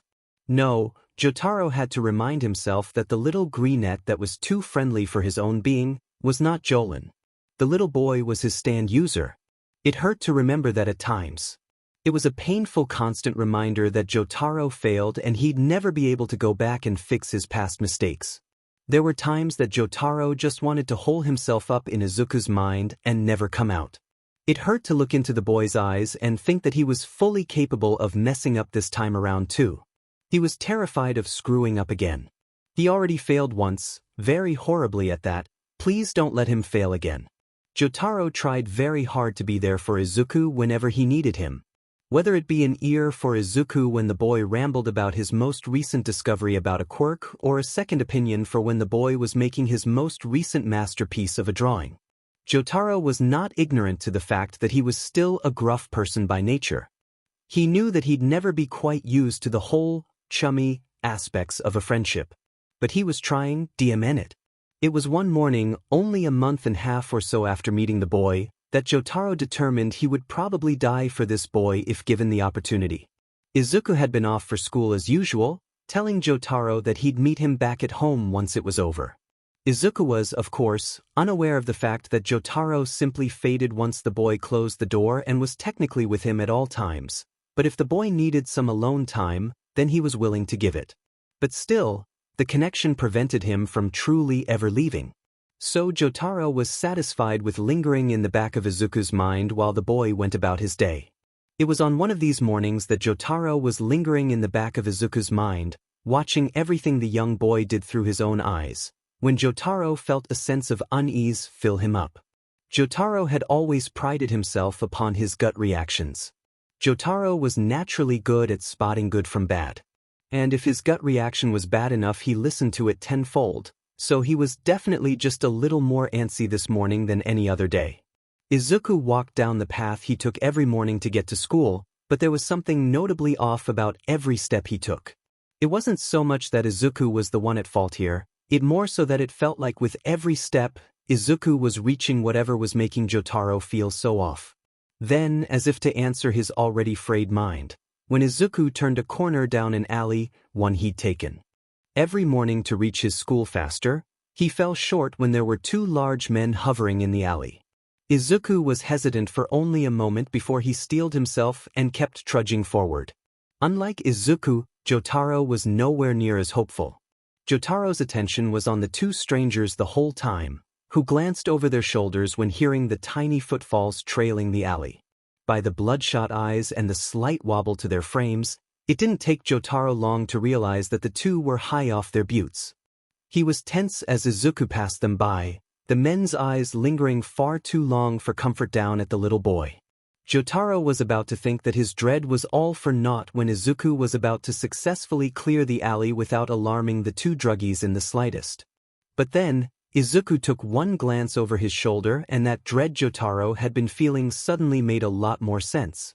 As Izuku whipped his attention back forward, eyes set on the ground and path he was taking, the look was long enough for the druggies to take it as an opportunity.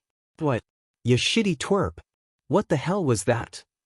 Izuku stopped frozen in the alley, no doubt an instinctual reaction to being called out, and Jotaro wanted to yell at the boy to just run. He was so close to the school. It was right across the DMN street. Hesitantly, Izuku turned around, looking at the two druggies with wide, fearful eyes. Nothing, sirs. What was that? The other shouted, stumbling forward until he was all but towering over Izuku. Izuku wasn't even trembling, but the fear was palpable. Jotaro felt his rage begin to simmer. The hell was with that look? Izuku was still, his tongue frozen as he was unable to say anything he wanted. Paralyzed in fear. He flinched when the other druggie suddenly appeared over his buddy's shoulder. He was sneering down at the little boy. Yeah, kiddo, the hell were you looking at? Nothin', sirs. Izuku was starting to shrink into himself, attempting to look small. Because when he looked small then that meant that most people simply ignored him. He flinched when the front man suddenly punched the brick wall, blood now staining his knuckles. The man didn't seem to acknowledge the pain though. Jotaro might have assumed that the lack of a reaction was due to him being so high off his but that everything was moving slower, but it was taking everything inside Jotaro to not just up and pounce on the two and beat them into bloody pulps. You aren't gonna tattle on us, are ya, kid? The other asked over his friend's shoulder. He was now leering down at Izuku, who was still frozen under their stares. And no, sirs, Izuku reassured, hoping that this meant he was free to go now. It didn't seem that way. Let's just be sure that you won't go and tell the fucking cops. The front man suddenly brought back his bloody fist, which was now covered in vines and thorns. Izuku might have asked about his quirks had it not been for the situation, and suddenly swung his fist down. Several things happened in the next second that came. Izuku stood frozen, staring up at the thorn-covered hand coming down at him in silent promise of pain. The man behind was grinning at him with malicious glee. And Jotaro? Jotaro felt whatever had been holding him back snap as he heard one thought from Izuku in that moment. I'm scared. Jotaro didn't think twice, as in the blink of an eye, his arm manifested and barreled forward at a speed that could have rivaled any speed-based hero. With quick precision, Jotaro's massive hand was suddenly gripping onto the man's wrist, preventing him from moving due to the sheer force suddenly stopping him dead in his tracks. Jotaro knew that he must have been using more force than necessary, because even as the man pushed, it didn't even make Jotaro so much as twitch. What the hell? The man asked in confusion as his fist was apparently grabbed by an invisible force.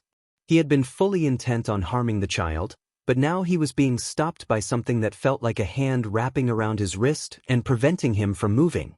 Meanwhile, Izuku saw what they could not. His eyes were wide in surprise as he realized that Jotaro's arm was suddenly coming out of him. He further gaped when the shoulders slowly began to materialize into more structure. A chest built off of it, followed by the other arm, and followed by a familiar head. Jotaro quite literally phased out of his body, hovering behind him like a looming shadow. Now, Jotaro was having none of this situation. It was taking all it had within him to not simply enter a bloodthirsty rage. He figured that it was probably due to Star Platinum's influence that he wanted so eagerly to just pummel the two men until they were black and blue and would probably be unable to move for the next couple of weeks. While Jotaro was able to hold back that part of his instincts, he was painfully aware of the sick satisfaction now twisting around in his gut. And so maybe Jotaro allowed himself to partake a little in that feeling. With a simple press of his thumb, Jotaro watched as the man's wrist quite literally crumpled. It was like watching tinfoil. The wrist, now satisfyingly shattered, was inevitably let go. Jotaro took in that sick glee when hearing the man scream in pain. Although it was clear his drag-addled mind was still preventing him from feeling most pain, a broken bone or two always managed to gain one's attention. The hell? The man shouted, still crying in pain as he stumbled back, clutching his now demolished wrist. His buddy, apparently at a loss for words, did the only thing he could think of at the time and simply charged forward, one fist raised and ready to strike the child. Wrong choice. Jotaro lifted his arm with ease and simply flicked the man in the head once he was close enough. Both Izuku and Jotaro watched as the man was thrown back a good few meters before landing on his back. In the center of his forehead, a bloody cut that was slowly dripping down his face. The two men were now staring at the child in true terror. "Fucking run, you moron." The shattered wrist-having man shouted as he fumbled down the alley, his mind no doubt too overwhelmed with the pain to properly coordinate his legs. His buddy did likewise as he scrambled to run away, knocking into garbage and litter a few times before the two were properly gone from the alley, leaving one stand user left. Izuku blinked owlishly before slowly looking up at Jotaro, who at some point had come to hover beside him. Jotaro looked down to meet his eyes, and he couldn't help but fear a spike of terror course through him. Did he go too far? He knew the kid was a gentle soul by nature. Was he going to be set at him for going this far? Jotaro supposed that breaking the man's wrist might have been a step too much, but the man was about to hit Izuku and Jotaro was in no way going to let that happen. That was amazing. Now that was the last thing Jotaro expected to hear. He blinked in surprise at the kid as Izuku began rambling, hopping up and down in his enthusiasm as he stared at Jotaro with wide, awe-filled eyes. You managed to control your strength enough to catch that man's wrist without breaking it. And then you, with the thumb, and dash, he kept going on and Jotaro could only stare. The kid wasn't mad at him. What? And then how you came out of me. That was incredible. Your reaction time must be insane. But how did you know that I was in trouble in the first place? That question seemed to stump Izuku for a moment, as he contemplated it for a long few seconds. Have you been here the whole time? Kneeling, Jotaro was once again at the child's eye level. He could see the confusion and curiousness in the child's eyes. Like he wanted to ask so many questions, but he also had one on the top of his mind. Jotaro wanted so desperately to tell the kid straight out, that he was his stand. He was technically a part of him. But Jotaro couldn't, so he tried to convey what he could. Slowly, Jotaro raised one hand and poked the kid's chest, then poked his own, then poked the child's again. He allowed his hand to drop, merely lying on his knees as he had come to kneel on the ground again. He stared at the child, hoping that the meaning would be understood. Izuku stared at Jotaro for a long time, eyes swimming with questions. Slowly, he raised his own hand and settled it over the area where Jotaro had poked his chest. His other hand grappled tightly onto the bottom of his jacket.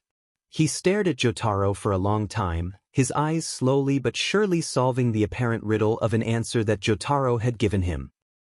"With me." It was slow, unsure, but Jotaro was patient and didn't nod, as he could tell that the kid wanted to say more. Izuku kept staring before getting out his conclusion. "Are you like my guardian angel?" "God, I am anything but an angel or anything holy," Jotaro thought sourly, but kept his thoughts away. While guardian angel was arguably a crude term to describe his status, it would work for the time being.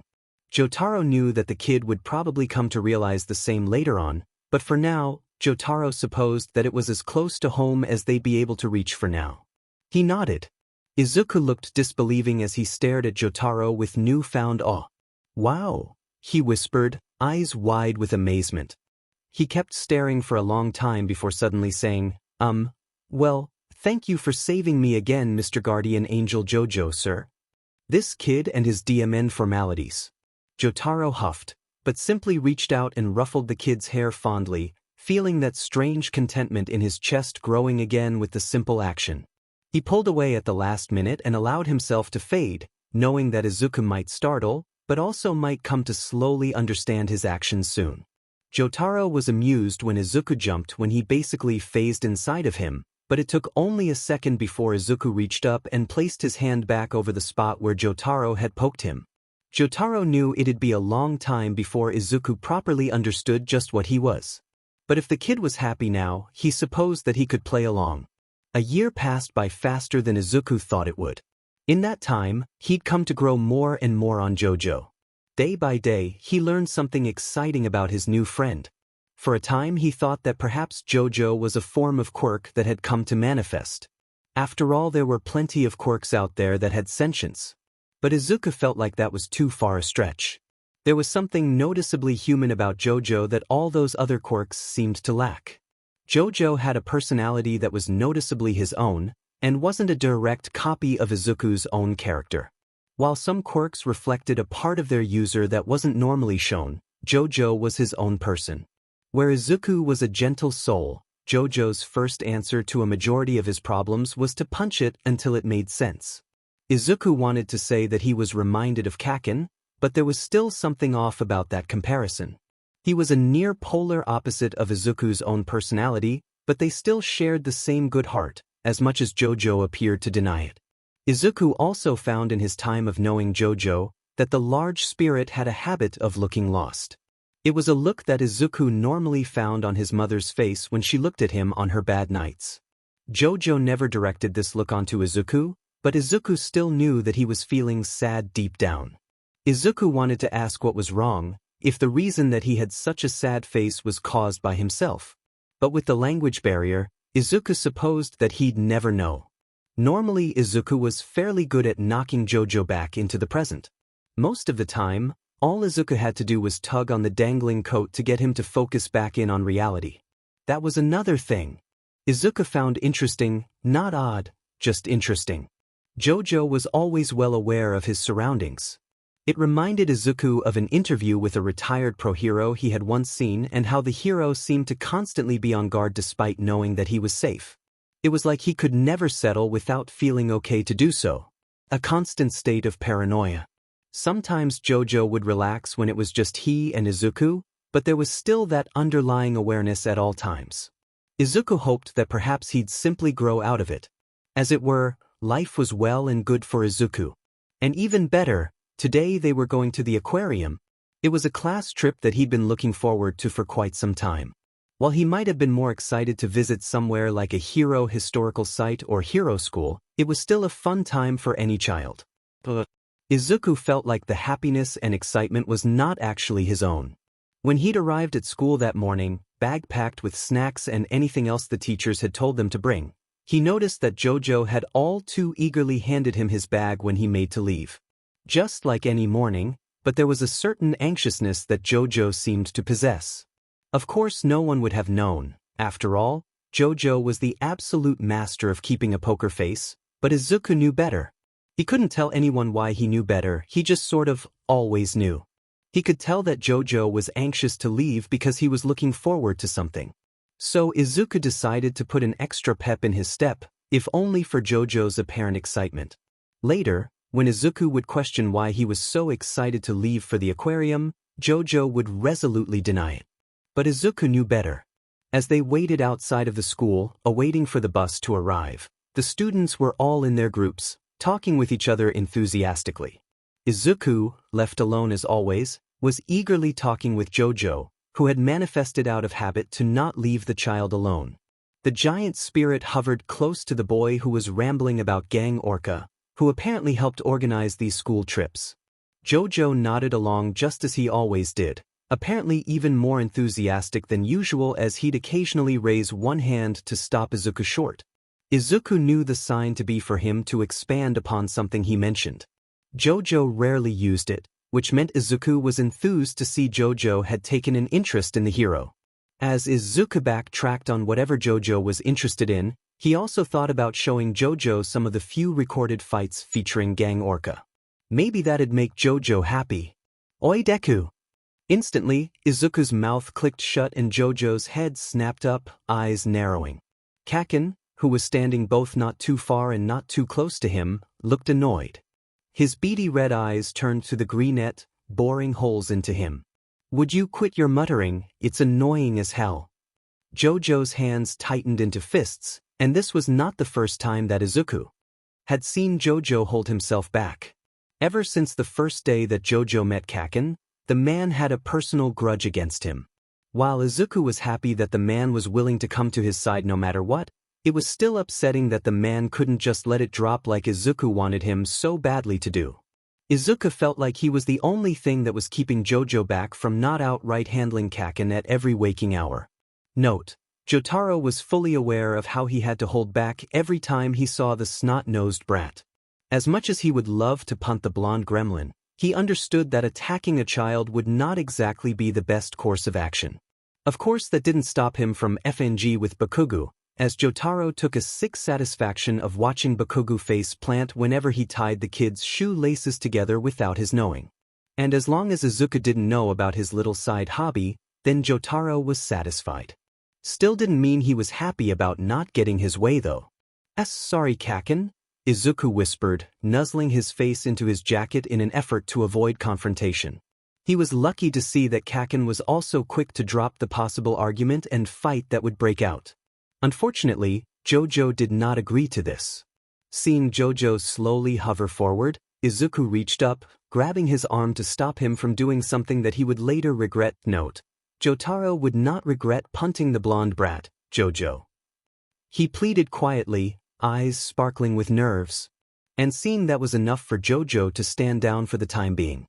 Unhappy, but unwilling to upset Izuku further. Izuku let go only when he was sure that Jojo would not leave. "Thank you," he murmured quietly as he fell into silence. Jojo huffed, crossing his arms, clearly frustrated, but not bothering to upset Izuku anymore. He was still glaring into Kaken's back, but other than that not much else was happening. Izuku fidgeted, wanting to talk, but knowing that he'd be inevitably hushed again. He only stopped fidgeting when he watched the bus they'd file into pull up to the school horseshoe. Immediately, Jojo faded away into the back of Izuku's mind as the little boy filed into the line that was about to enter the bus. Izuku was luckily near the front of the line, always ready to jump into whatever was presented to him, and the other students immediately filed behind him. As he stepped up onto the bus, he swore he heard Kaken yelp further behind the line. But he was already on the bus and couldn't turn to see whatever had happened. The ride wasn't that long, maximum of 30 minutes tops, but to a child it might as well have been forever. Izuku sat alone in his seat, no one wanted to sit beside him, and had pulled out his little coloring book his mother got him. It was ocean-themed, which made him even happier as he all too gladly opened it up and began scribbling away at the book with what limited crayons he managed to smuggle into his bag. Occasionally, he'd lift 2 colors up, examining them, and he'd watch as a translucent black and green hand would melt out and tap one before fading away from view. Izuku was happy that JoJo was still with him. By the time they'd actually reached the aquarium, every child was about ready to stretch their legs. Izuku was no different as he eagerly stuffed everything he had packed away back into his little bag. He knew that he'd be the last to leave the bus, what with all the students already in the aisle to leave and not giving him any room to squeeze into it as well. He waited until he was sure he'd be safe to exit his row. He gave the bus driver a kind thank you before stumbling off to join the rest of his class, who were already traversing into the museum and leaving Izuku behind. Izuku was so used to the habit of being forgotten by his teachers and classmates that he wasn't even fazed by it anymore. Entering the aquarium, the class was immediately directed towards a tour guide. Several other classes from their own schools were present and awaiting to go inside. As for the entrance, there appeared to be no notable fish save for the painted marine life that was on the walls and floor. Izuku was attempting to listen to whatever the tour guide had to say, but was distracted by JoJo manifesting beside him.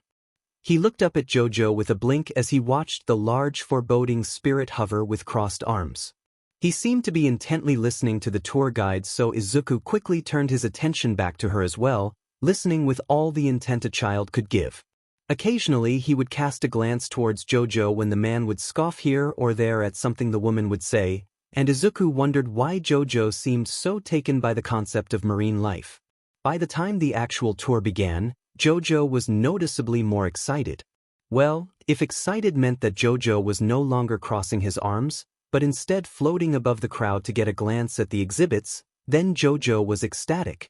Even still, he'd still always fall back to make sure that Izuku knew he was there. The tour itself wasn't that exciting.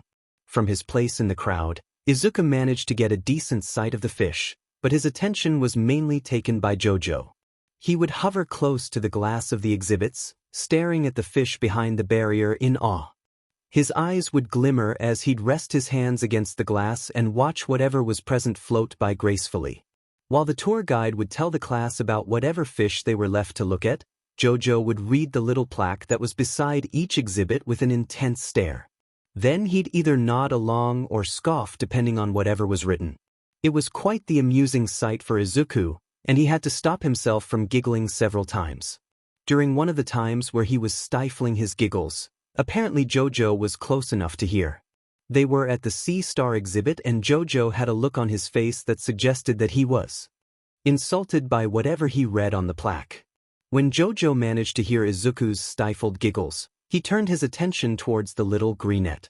Izuku was hiding his smile behind his palms as he stared at JoJo with sparkling eyes. And what happened next was perhaps something that Izuku would never forget. JoJo stared at him, with sea stars behind the glass as his background. It painted quite the sight. Now, Izuku knew that JoJo was a much kinder person than he tended to act. Yes, he was defensive and a volatile person by nature, but Izuku knew that deep down he was a good soul with a kind heart. Even as he pretended not to care, or stayed by his side with a feigned vacant expression, Izuku knew that JoJo was always listening, always cared more than he let on. So perhaps that was why when Izuku watched a smile curl onto JoJo's lips, Izuku was instantly reminded of a hero's smile. It wasn't an all-might level smile, but it was kind and soft enough to instantly make Izuku feel safe. He had seen JoJo smile in the past, albeit rarely, but this smile was different from all the others. This smile felt real. Not forced or something of cruel amusement when JoJo watched something of inconvenience happen to Kaken. This was genuine. Izuku learned 2 things that he would never forget that day. Number 1. He learned that JoJo really liked fish. And number 2, he would have to convince his mother to visit the aquarium more often, if only to see another fleeting glance of his friend, for once, looking happy again. At 8 years old it finally happened. Izuku had been wandering home when it seemed to just click in his head, the realization fresh and palpable. He looked up at JoJo, who had been hovering beside him, as he had taken to doing ever since they first met the two men in the alley all those years ago. He stared until his eyes hurt from not blinking, and it was only when Jojo looked right back at him that Izuku finally blinked. "What are you?" The words came tumbling out before he could stop them. For his part, Jojo didn't look all that taken aback. He simply looked down at Izuku and ped one eyebrow. Izuku was rambling before he could stop himself. "I mean, I know you're not my imaginary friend because, we don't actually see imaginary friends. And I know you said you're like my guardian angel? But even if that were true, I don't think I'd still be able to see you so," he trailed off anxiously, afraid for how Jojo would react. He steeled himself and managed to finally repeat himself, "What are you?" Jojo spent a long time staring at him, almost as long as Izuku had done to him not seconds earlier. Unlike Izuku, who had been searching for some sort of answer in his being, Jojo merely stared for the sake of staring. Finally, he turned his attention away, a snort passing through him that Izuku had come to learn was the equivalent of a sigh. His eyes scanned their surroundings sharply, and finally Jojo's attention settled somewhere far off Izuku's shoulder. He pointed in the direction he was looking. Turning to see whatever had caught Jojo's attention, he saw the park where they had first met. Right, it probably looked weird talking to a spirit that was nothing but air to a pedestrian. "All right," Izuku murmured, speed walking towards the park, Jojo still in tow and following along diligently. They arrived at the park in record time, as Izuku took the first park bench that he saw. It was old and covered in dried substances that Izuku was none too eager to find out what exactly they were. As he sat down, his hands clenching the seat beneath him nervously, Jojo materialized beside him. The spirit stared at the children of the park with sharp eyes, watching as they wandered by and screamed and played with each other. Izuku noticed that distant pain in his eyes Jojo always seemed to possess. But that wasn't the point now, was it?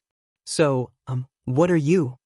Izuku sounded frightened, not quite of the answer he'd get, but more so the reaction he'd receive. Jojo looked at him finally, looking deep into the green irises. Izuku hesitantly clenched his fists harder, hearing the old worn wood creak beneath his fingers. He knew he'd have to do the majority of the talking for them given the others' lack of vocabulary. No matter how hard they tried, they were never able to get farther than yar days and aura. "Are you my quirk?" His tone had a hopefulness to it, but by the stoic look on Jojo's face he knew he wouldn't get an answer out of him that easily. "I know that you once conveyed that we're one, I think. Or something." He looked at Jojo for confirmation of his theory, and was luckily rewarded with a nod. Izuku perked, thinking that maybe he was onto something then. "So, you are my quirk?" Another pause, and Izuku thought that maybe he wasn't broken for once, and Jojo shook his head. Izuku practically wilted. Every hope inside of him shatters all at once. The wood groaned as he held on ever tighter. "Then what are you?" He didn't mean for it to come out as a sob, but it did. The broken noise startled Jojo as Izuku was now trembling, shoulders shaking. No tears fell from Izuku's eyes. "Why are you still here?" Jotaro saw the problem here. On one hand, he'd been expecting this breakdown for a while, figuring that it had come much earlier on, but it was about time the kid finally let all his troubles get off his chest. And perhaps it was time for Jotaro to finally answer as well. Before Izuku could no doubt succumb to his thoughts, he was interrupted by snapping. He looked up at the spirit who was still staring at him with that stoic expression of his, but there was a notable gentleness in his eyes. Slowly, he pointed at his chest before turning it to Izuku's and back at his own. Before Izuku could break down and cry that he didn't understand, Jojo kept going. Slowly, after the gesture, he pounded his fists together, raised 4 fingers, then pointed at Izuku again. It took a long time for Izuku to contemplate what it meant. From what he gathered, Jojo was still insisting on them having some connection that Izuku just couldn't understand, but the last part got him. From what he gathered, Jojo was trying to say, "I will fight for you." But Izuku couldn't understand it. Why was Jojo always so keen on this? He knew that Jojo was a volatile spirit by nature. Jojo would sooner punch someone than talk about reaching an easier solution. So why was he so hung up on doing it for Izuku's sake? "I will fight for you. I am you." What did it mean? I will protect you. Izuku's fists clenched in confusion. He had long since gathered that Jojo wouldn't leave him alone anytime soon. Izuku knew that the man probably couldn't leave him. He'd seen Jojo wander the house, but he'd never left it, and it wasn't like it was impossible.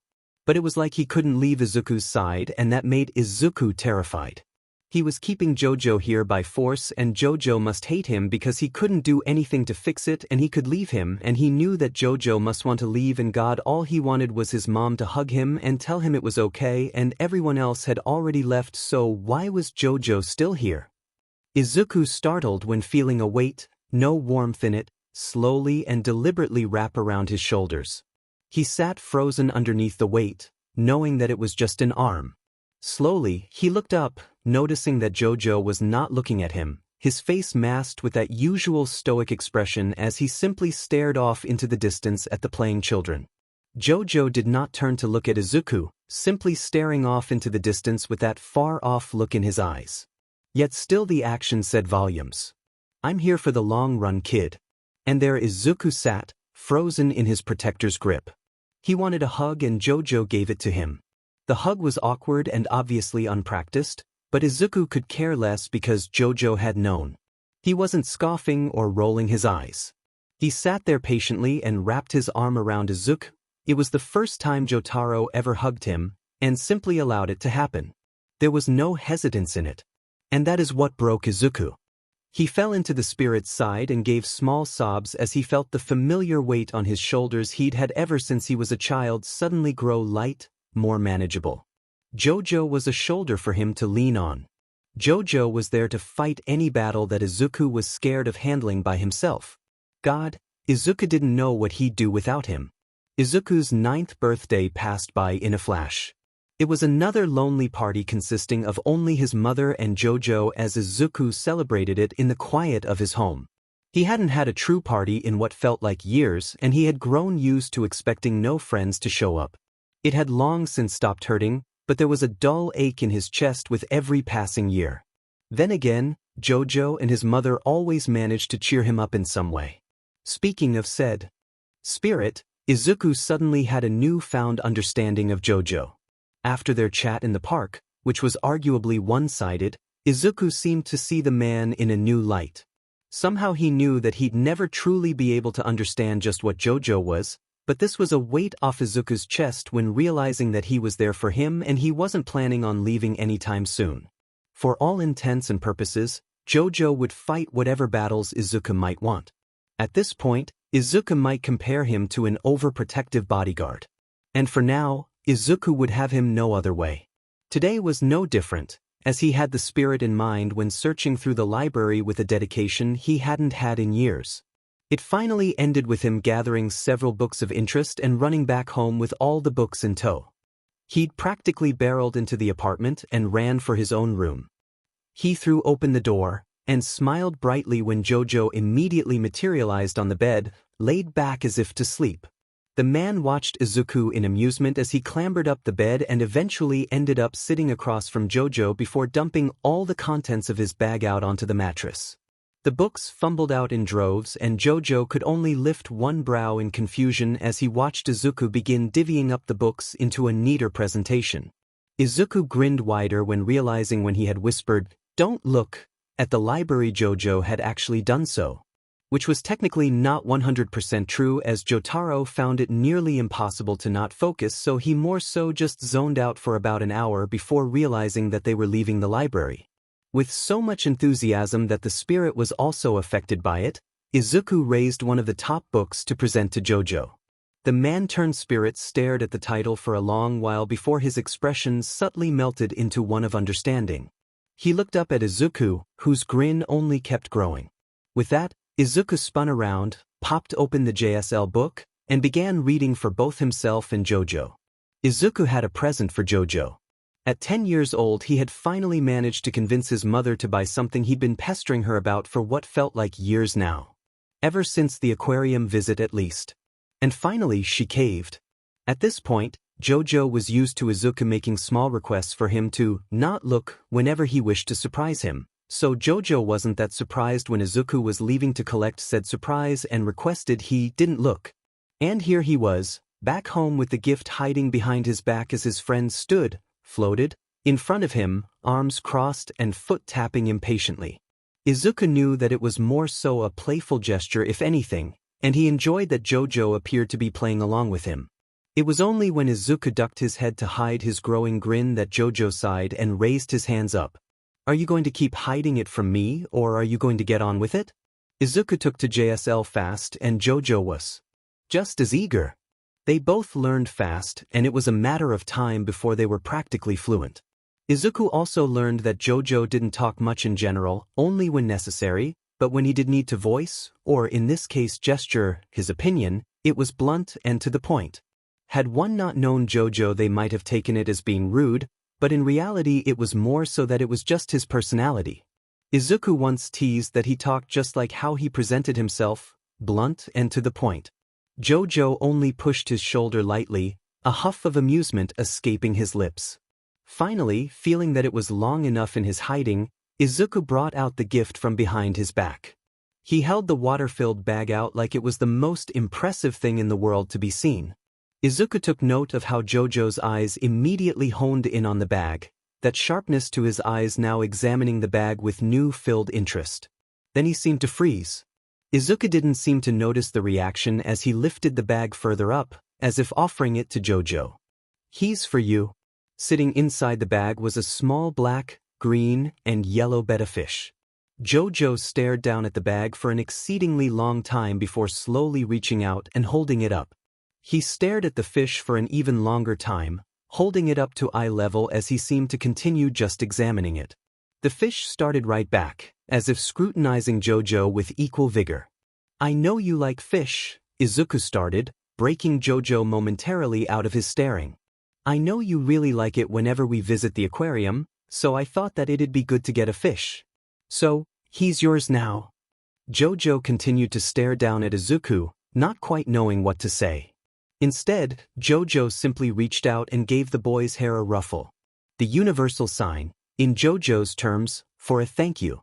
Izuku giggled under the gentle touch as Jojo moved to no doubt collect the bowl and decor that were accompanying the little fish. But that didn't stop Izuku from speaking up. "What are you gonna name him?" That gave Jojo pause. The betta fish was a naturally aggressive species, making them beautiful yet deadly to their own kind. They were all about territory, destroying that which it didn't like. If a rival fish so much as looked at it in the wrong way, then it was a guaranteed death. The colors were flashy as well, eye-catching and jarring all the same.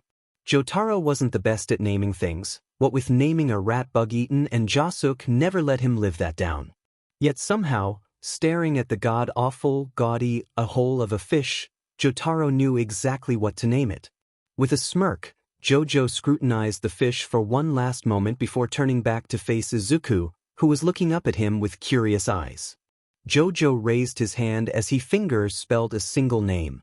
One that he knew would piss off the original owner of said name, had they known that Jotaro was naming them after a bloody fish.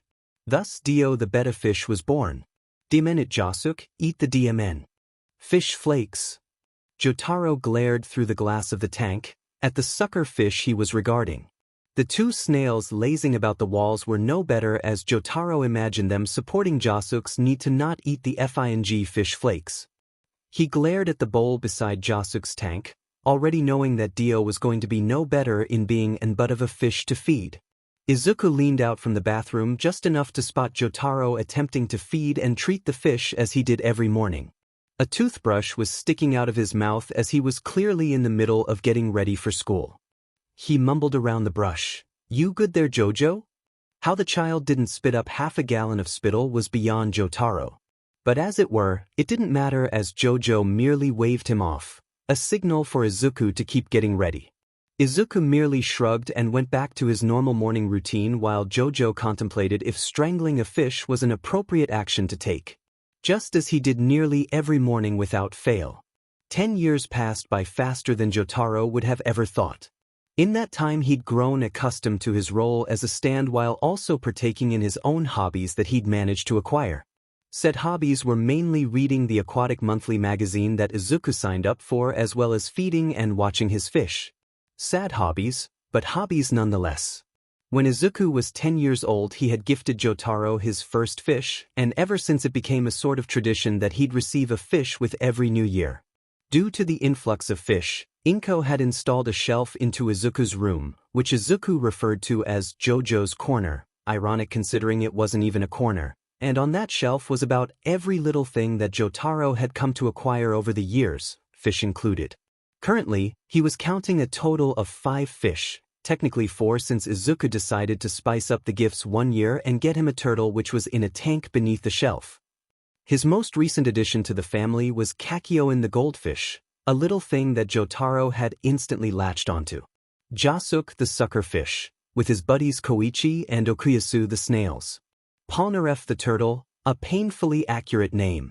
Dio the betta fish, who Jotaro was convinced was just Dio reincarnate because the average betta fish's lifespan ran from 2 to 4 years and this thing wouldn't die. And finally, Jolin the angelfish. All the fish swam in their tanks, Dio the betta fish occasionally bumping his nose into the walls of his bowl whenever he caught sight of one of his compatriots looking oddly at him. How the fish hadn't killed itself was genuinely beyond Jotaro. Each tank looked different from the last, all having a unique color and visage that was meant to reflect the previous name holders.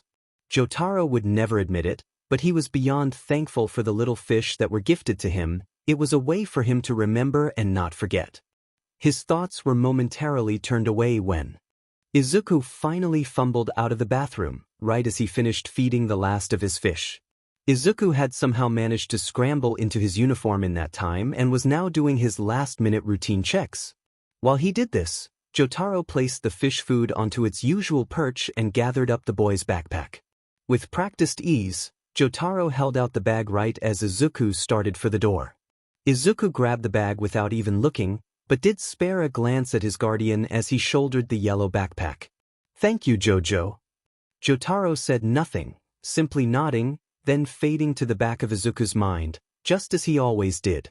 Over the years, Jotaro and Izuku entered a strange sort of rehearsed routine. Jotaro would fade to the back of Izuku's mind while occasionally popping out to give him this and that when the boy's mind blanked. It was a silent understanding between them that Jotaro wasn't needed that much at school, which personally set Jotaro off when Izuku insisted that he was fine whenever the bullies came out of their shadows to harass Izuku. Sure, Jotaro could still come out, but it wasn't like there was much that he could do. Sometimes, if Izuku was feeling stressed, Jotaro would manifest as a silent reassurance that he was still there and Izuku wasn't alone. As much as Jotaro wished he could just beat all of Izuku's aggressors into the ground, he knew that Izuku would never approve, but that didn't mean he couldn't mess with them. Jotaro was knocked back into the present when feeling someone knock into Izuku's shoulder. Immediately, he honed into what was happening and watched one of Izuku's attackers wander past, smirking over his shoulder. Izuku wouldn't fight back, but that didn't mean that Jotaro wouldn't. Before he could get far enough away, Jotaro manifested just his legs so that he could trip up the boy. He felt a smug satisfaction, as well as horrified embarrassment from Izuku, when the other boy immediately face planted into the dirt. Izuku was too far from the boy to be considered a target for the tripping, so Jotaro took it as a win. Izuku instinctually ducked his head as he whispered to Jotaro, himself from an outside perspective, "Jojo." Jotaro internally snorted at the whine.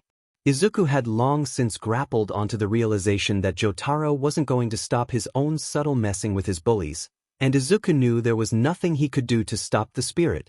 Still, that didn't stop him from whining from time to time, although Jotaro would continue in his pursuit. In Jotaro's opinion, he thought the whole ordeal was rather comical. His exploits had actually been recognized by the school body and students had taken to dubbing him the nuisance maker. Because in their opinion, he's created multiple nuisances for others to deal with. Jotaro was 90% sure that there was a group that was dedicated to tallying and notating all of his exploits. Last he heard from one of the more dedicated followers of the theory, he'd currently come to trip up people over 300 times, and tied people's laces together just over 50. In his defense, a lot of people tended to swarm Izuku, and those people naturally had to get their buttes handed to them. Jotaro only focused back in on the present when realizing they'd arrived at the school far faster than expected. Izuku must have been speed walking ever since he tripped the boy a few minutes ago. Jotaro might have even been impressed had it not been for the sheet stain in his vision that took more precedence. Katsuki Bakugu, or as most like to say when his back was turned, the nuisance maker's favorite victim. Jotaro was more than aware that a majority of his messing dealt with the blonde. He took a sick pride whenever he managed to get the blonde to embarrass himself in the school. He knew that at least half of those 50 tied laces schemes were done to Bakugu himself. The boy was Izuku's #1 aggressor. Apparently they'd been childhood friends once, but something had changed. Izuku never expanded upon it as much as Jotaro desperately wanted to know. Nonetheless, these facts did not stop Jotaro in the slightest whenever he decided that the boy needed a good wake-up call that not everyone was going to sit aside while he got away with his mindless attacks. Jotaro's favorite scheme he's ever gotten away with, that he could recollect, was perhaps the glue incident. He still remembered the boy's drawn shoulders and horrifyingly traumatized expression when Bakugu realized that his hair was thoroughly doused in glue. Jotaro had actually grinned, one of the few times that he ever did. Then again, Izuku hadn't been paying attention, as he was more so focused on the fact that if Jotaro could be seen he'd definitely be a dead man.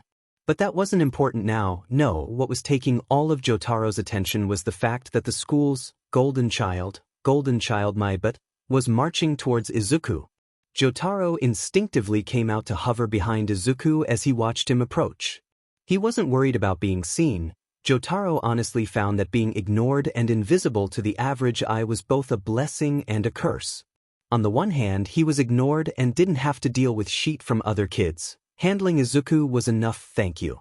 But on the other hand, Jotaro didn't realize just what it felt like to be essentially forgotten. Some days were worse than others. But there was that lingering feeling in the back of his head that constantly reminded him that this is what you deserve. Sometimes he believed it. He was startled out of his thoughts by Bakugu shoving past Izuku most rudely, looking pissier than normal. Jotaro caught Izuku with relative ease before the boy could properly fall. Out of my way, Deku! Jotaro desperately wished to reach out to shove the kid over, but was only stopped by Izuku, just as he always was. Izuku merely gave him a pointed look that was begging him not to start a scene. Jotaro stood down, albeit unhappily. A few minutes later, Izuku had managed to get to his classroom with ease, Jotaro having long since faded. Izuku was antsier today than other days, and Jotaro had a sneaking suspicion as for what could be the cause. He'd seen the way that Izuku clung to the UA pamphlet that they'd offered at the school fair. Jotaro didn't know much about this world, but he knew that UA was known to be a prestigious school, churning out the most reliable of heroes, including All Might himself. While Jotaro did his best to convey to Izuku that he thoroughly believed the child could be a hero, Izuku had access to a stand. Damn it, his peers were not as encouraging in this dream. As evidenced by the class later laughing at Izuku for raising his hand and admitting that he wished to be a hero with the rest of them. Jotaro had manifested and had barely held back from not outright punching the nearest student. It was only made 10 times worse by Bakugo opening his mouth. You do better at just giving in and accepting that you'll never become anything, Deku. It'll be better in the long run. Hey, a cruel smile, something fitting for a villain, filtered onto the cocky blonde's lips. Maybe when I become #1 I can mention you as being my favorite stepping stone to success. To say that Jotaro was simmering in his rage was the understatement of the century. Even when Jotaro expertly unscrewed one of the screws in Bakuga's table legs and watched the boy and table collapse onto the ground, Izuku didn't even so much as react. And Jotaro had just started getting Izuku to be more confident in himself. Damn it. The rest of the day flowed by at its usual pace. Izuku ate lunch in the courtyard. He'd long since been shunned out of the cafeteria by the other students, and quietly spoke to Jotaro while the man-turned-stand listened just as sharply as ever. Jotaro did feel his normal neutral expression turn a bit more sour when noticing that Izuku was notably less enthusiastic than usual. Every reassurance that Jotaro was given from Izuku fell short as Jotaro knew better. He could feel that lingering hurt in the back of Izuku's mind that never seemed to quite disappear. Ever present. A constant reminder. Boy, does he know how that feels.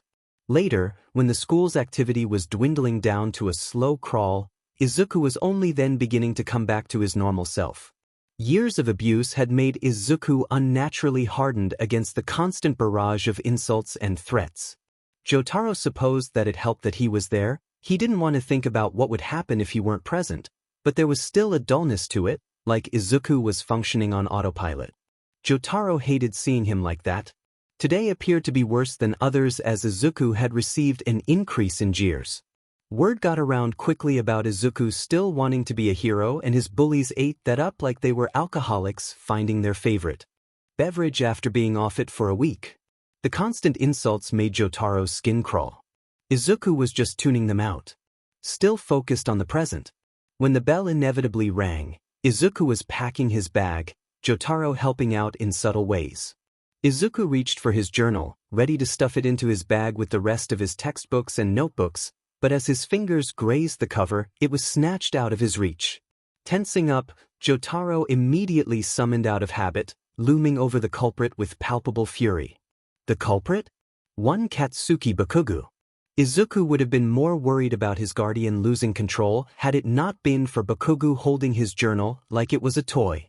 Before he said a word, Bakugo's red eyes landed right on him. The hell is this? Izuku was tense, a deer caught in the headlights. Bakugo rolled his eyes as he glanced at the cover, his sneer souring even further. You're really serious about this hero sheet, huh? Kaken please dash. Apparently Bakugo's lackeys were still around as Izuku was manhandled, preventing him from getting his notebook back. Before he knew it, he collapsed to the ground, right before Jotaro could catch him. Izuku winced at the rough handling and only came back to when he noticed Bakugo's eyes still on him. Before either boy or stand could react, Bakugo's hands sparked and Izuku's notebook was in the crossfire. Izuku's eyes widened in horror as Jotaro's fists clenched in absolute fury, shaking. Let him help, please. Why was Izuku so hung up on not letting Jotaro handle these things? He'll hate you if you do anything rash. Bakugo stared at Izuku's already broken expression, but felt like taking it a step further. With a careless twist of his wrist, he threw the already demolished journal out of the window. Izuku's eyes trailed after his most recent journal in deep hurt, watching it fall out the window. He kept staring until Izuku was interrupted by Bakugo kicking the wall, making Izuku flinch. Looking up, he found Bakugo cornering him more or less. The blonde's hands were stuffed into his pockets as he positively seethed. When will you learn that you'll never be a hero, Deku? Izuku heard those words a lot, but hearing them from the blonde always meant so much more. Bakugo, who was once his childhood friend, now his #1 tormentor. Kicking himself off the wall, Bakugo waited for some sort of reaction, but he was only disappointed to find a both subdued and vacant expression on Izuku's face. His lackeys were snickering near the door, their own bags tucked under their arms as they waited for Bakugo to leave with them. Yet still, Bakugo didn't feel like it was enough. He wanted a reaction. Hey, maybe you can be a hero. Izuku's eyes lit with recognition for a split moment, and he looked up just enough to meet the red eyes of his once friend. Bakugo felt a cruel smirk turn at the corners of his lips. Just take a swan dive off the roof and hope you're born as a hero in the next life.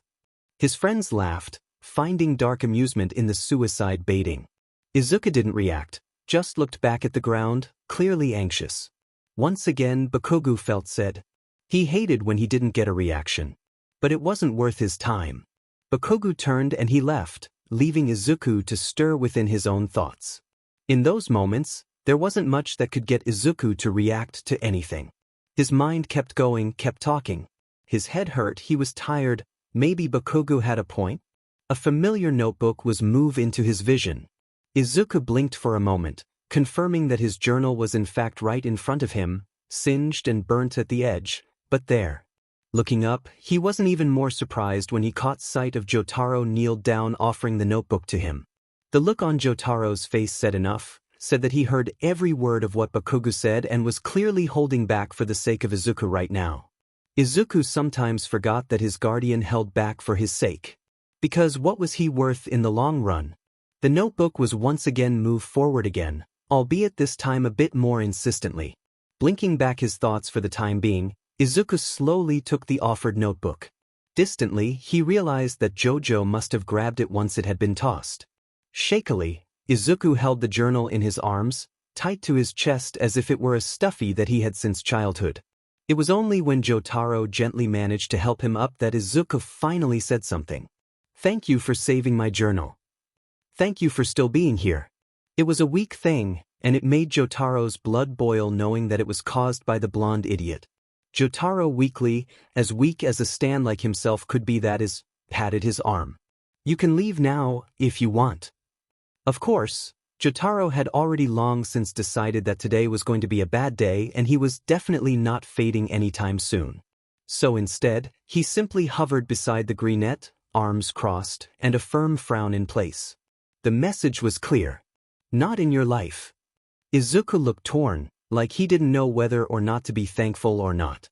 Jotaro could understand his hesitance. He knew what it was like to wish to be alone when really you wished that someone would listen. Jotaro also knew that Izuku had spent one too many years without anyone to listen. So no. Jotaro was not leaving anytime soon. It was only when they began to move that Jotaro felt that it was safe enough to address what had just happened. As the sun greeted their persons when exiting the school, Jotaro held up his hands with relative ease. "Do not listen to that blonde butt."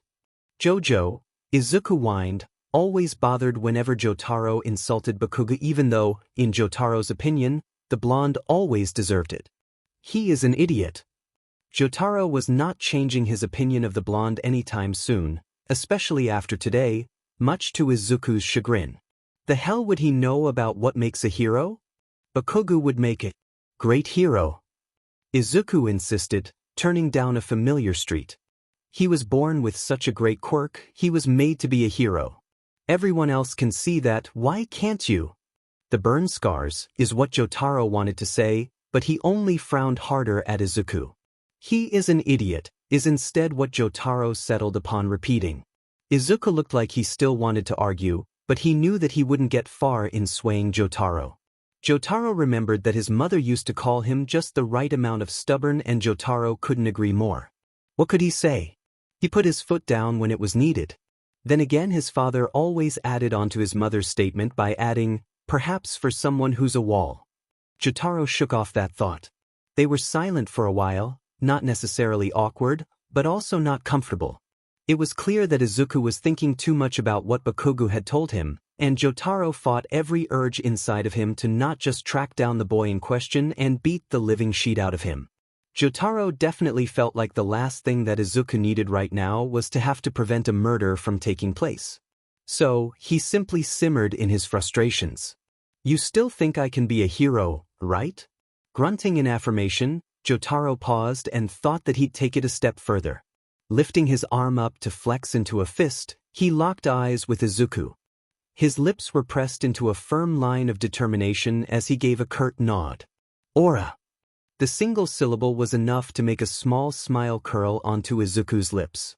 Jotaro knew that his single-syllable reassurances tended to make the boy amused. With how he hardly talked nowadays, having switched for JSL long ago now, it always caught Izuku off guard. The quirky little words would always remind Izuku that this very real and very there person was in fact still a strange unknown being to him. That these conversations that they have were always non-verbal or one-sided. And whenever he did speak, it was such a jarring transition from a stoic figure to a determined companion. Stifling a giggle, Izuku could only smile up at Jotaro. It was small and timid, but it was enough. "Thanks, Jojo." Jotaro merely grunted, dropping his arm and following after the now notably more cheerful boy as they entered the tunnel they'd have to take to get to the apartment complex. There was a sinking feeling in Jotaro's gut, but he passed it off as merely being paranoia. Oh, how he came to regret this decision. Izuku was going off on some mindless topic, Jotaro nodding along here and there before his whole body went rigid. Izuku hadn't noticed, but Jotaro could hear something like sludge moving somewhere behind them. At some point he had stopped, and apparently Izuku noticed. "What's wrong, Joe?" As Izuku turned, his eyes slowly registered something behind Jotaro, and by the way his body froze up, Jotaro knew it could be nothing good. Slowly, Jotaro turned to see whatever had snuck up on them, and he went stiff as a boot. The thing was huge and smelled like old sewage. Through the mass of writhing rotten green sludge, Jotaro could see two piercing eyes and a sickening grin that was nothing but teeth.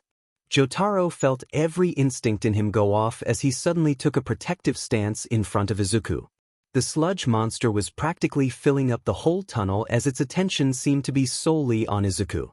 Jotaro's fists clenched tight and he was sure that if he had actual skin, his knuckles would have been white and his nails would have pierced his flesh. His stance shifted ever so slightly to where it might be considered something offensive. His mind had switched from defense to offense in the blink of an eye. But he couldn't attack yet, he had to observe. "Say, kid," a nasally voice came out of the creature and Jotaro didn't know how to react to knowing now this thing was apparently sentient. "You wouldn't happen to be using that body of yours, would you?" It was an obviously loaded question, and Jotaro already knew what was going to happen next. Izuku, still frozen in his spot, could only watch as the world seemed to slow. The sludge villain was suddenly lunging towards him, his body disconnecting from the sewer drain.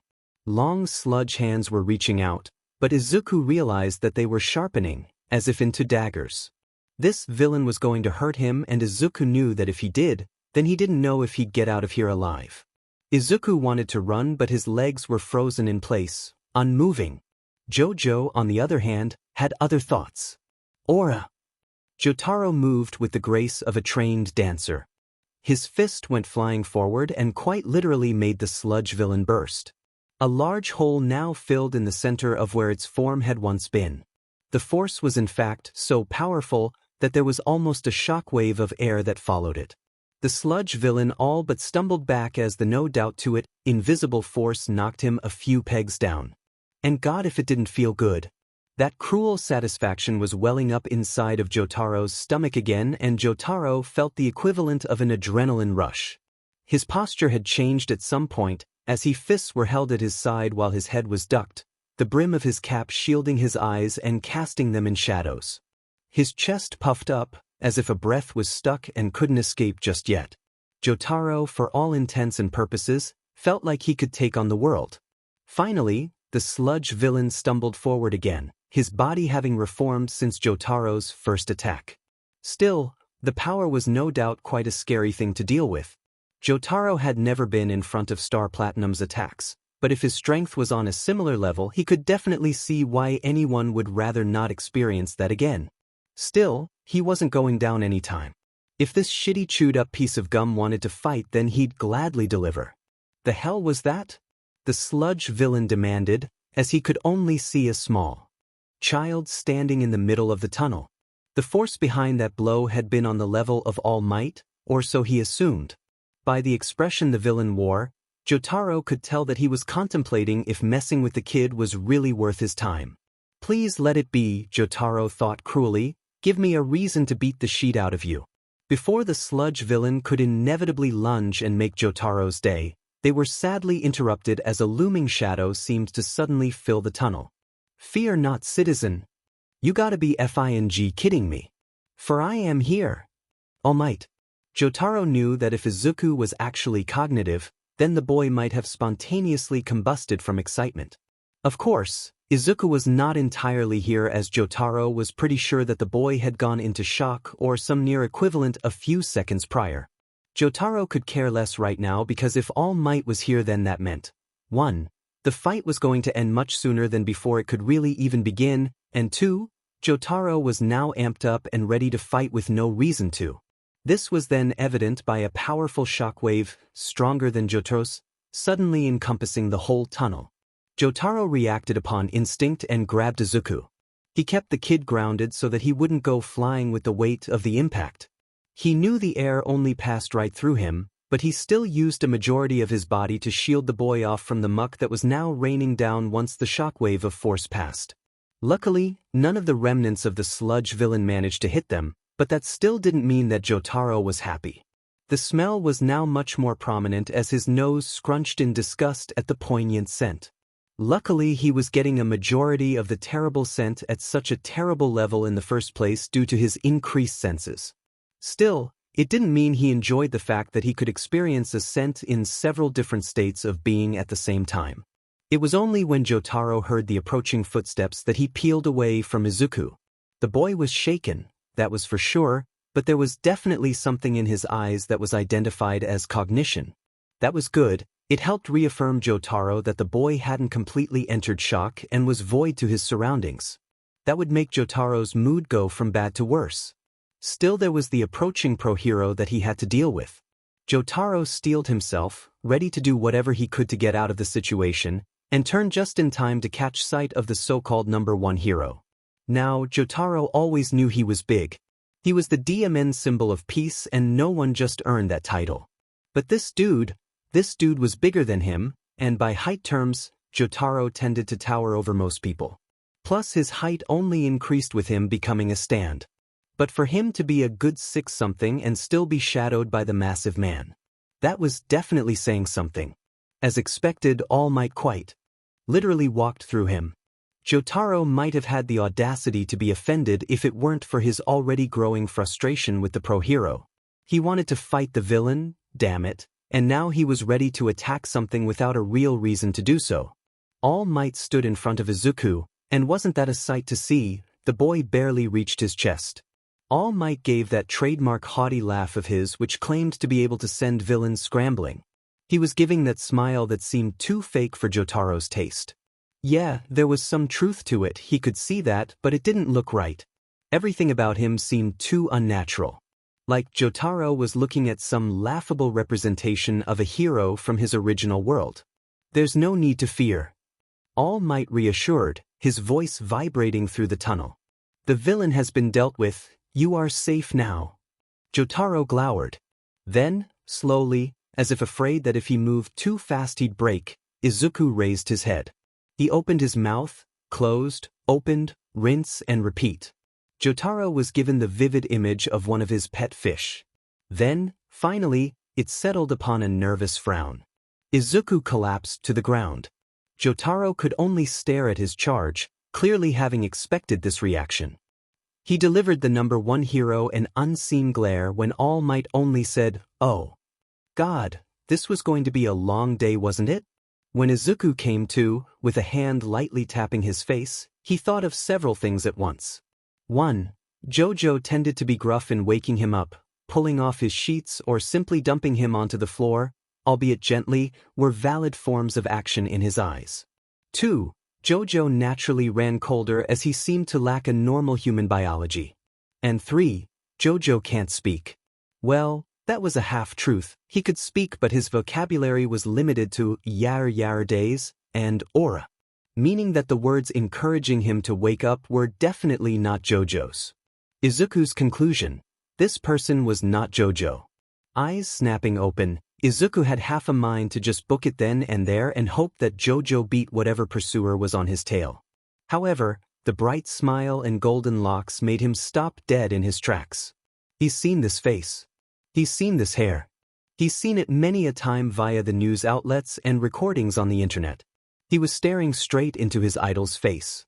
All Might's face. All Might was waking him up just now. With a screech of a realization, Izuku rapidly scrambled away, only falling short when his back hit a firm set of legs. He was confused for only a split second before feeling two cold hands reach under his armpits and hoist him to his feet. Jojo his brain supplied. But he wasn't exactly focused on Jotaro right now.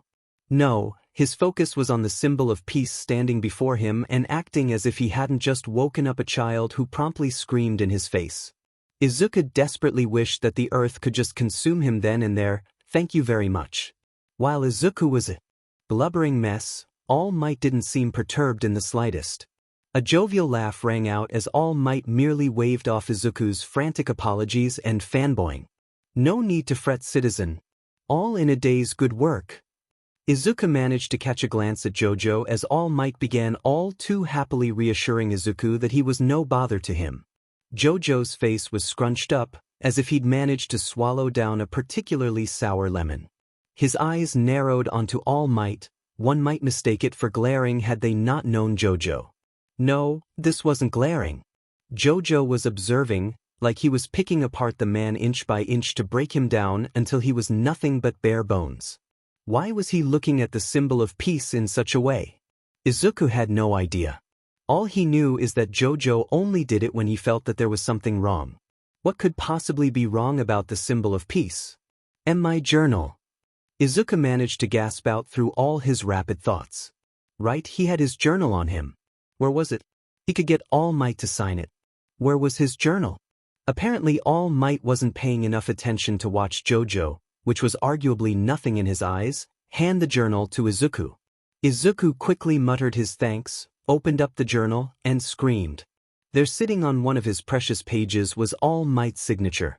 It was big and bold and so very All Might that Izuku almost swooned. Had he also been paying attention, then he might have noticed Jojo merely raising a brow, as if scrutinizing the gaudy signature. I can't thank you enough. And here he went babbling again, just as nervous as always. He was fumbling over his words as he struggled to control himself, Jojo only floating beside him with crossed arms and a flat expression. It wasn't so much as boredom, as it was more so patience.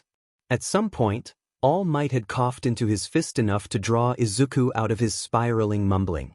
As much as I would love to stay and talk with a fan, he gave a firm pat to his pocket, revealing the sludge villain stuffed into a pair of plastic bottles. How had Izuku not noticed that before? I'm afraid we'll have to cut the conversation short, so I may drop this evil ne'er-do-well at the station. As All Might began to stretch, no doubt getting ready to bolt, Izuku's mind struggled along, desperately connecting dots. One thing stood out.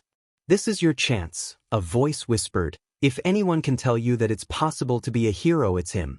Izuku swallowed past the sudden lump in his throat, like he'd gone and swallowed a frog. W8. He started timidly, I want to ask Dash. I'm afraid it'll have to wait. All Might cheerfully interrupted. He stood to his full height, stretching his hands over his head. If you want to ask, feel free to drop an ask on my hero site. I've done that before and no one ever responded. All Might, please Dash. Farewell, citizen. All Might interrupted once more, crouching low into a position that Izuku was all too familiar. He's going to jump. All Might gave a single salute and faced the sky, attention now all but gone from Izuku. Izuku couldn't wait. He had to know. Without thinking, he lunged forward, hand outstretched. Somewhere in the back of his mind, he realized that there was no way he'd be able to reach. Then, as if sensing his qualms, a familiar toned arm suddenly passed by his sight in a blur. Izuku's eyes widened as he watched Jojo take a fistful of All Might's pants, tight and unwilling to let go anytime soon. Right? Jojo could act upon what he wanted. Then he was flying. Well, more accurately, he was being pulled along at a breakneck speed. At some point after the launch, Jojo had managed to help Izuku properly latch onto All Might's leg while also holding onto the hero for extra support.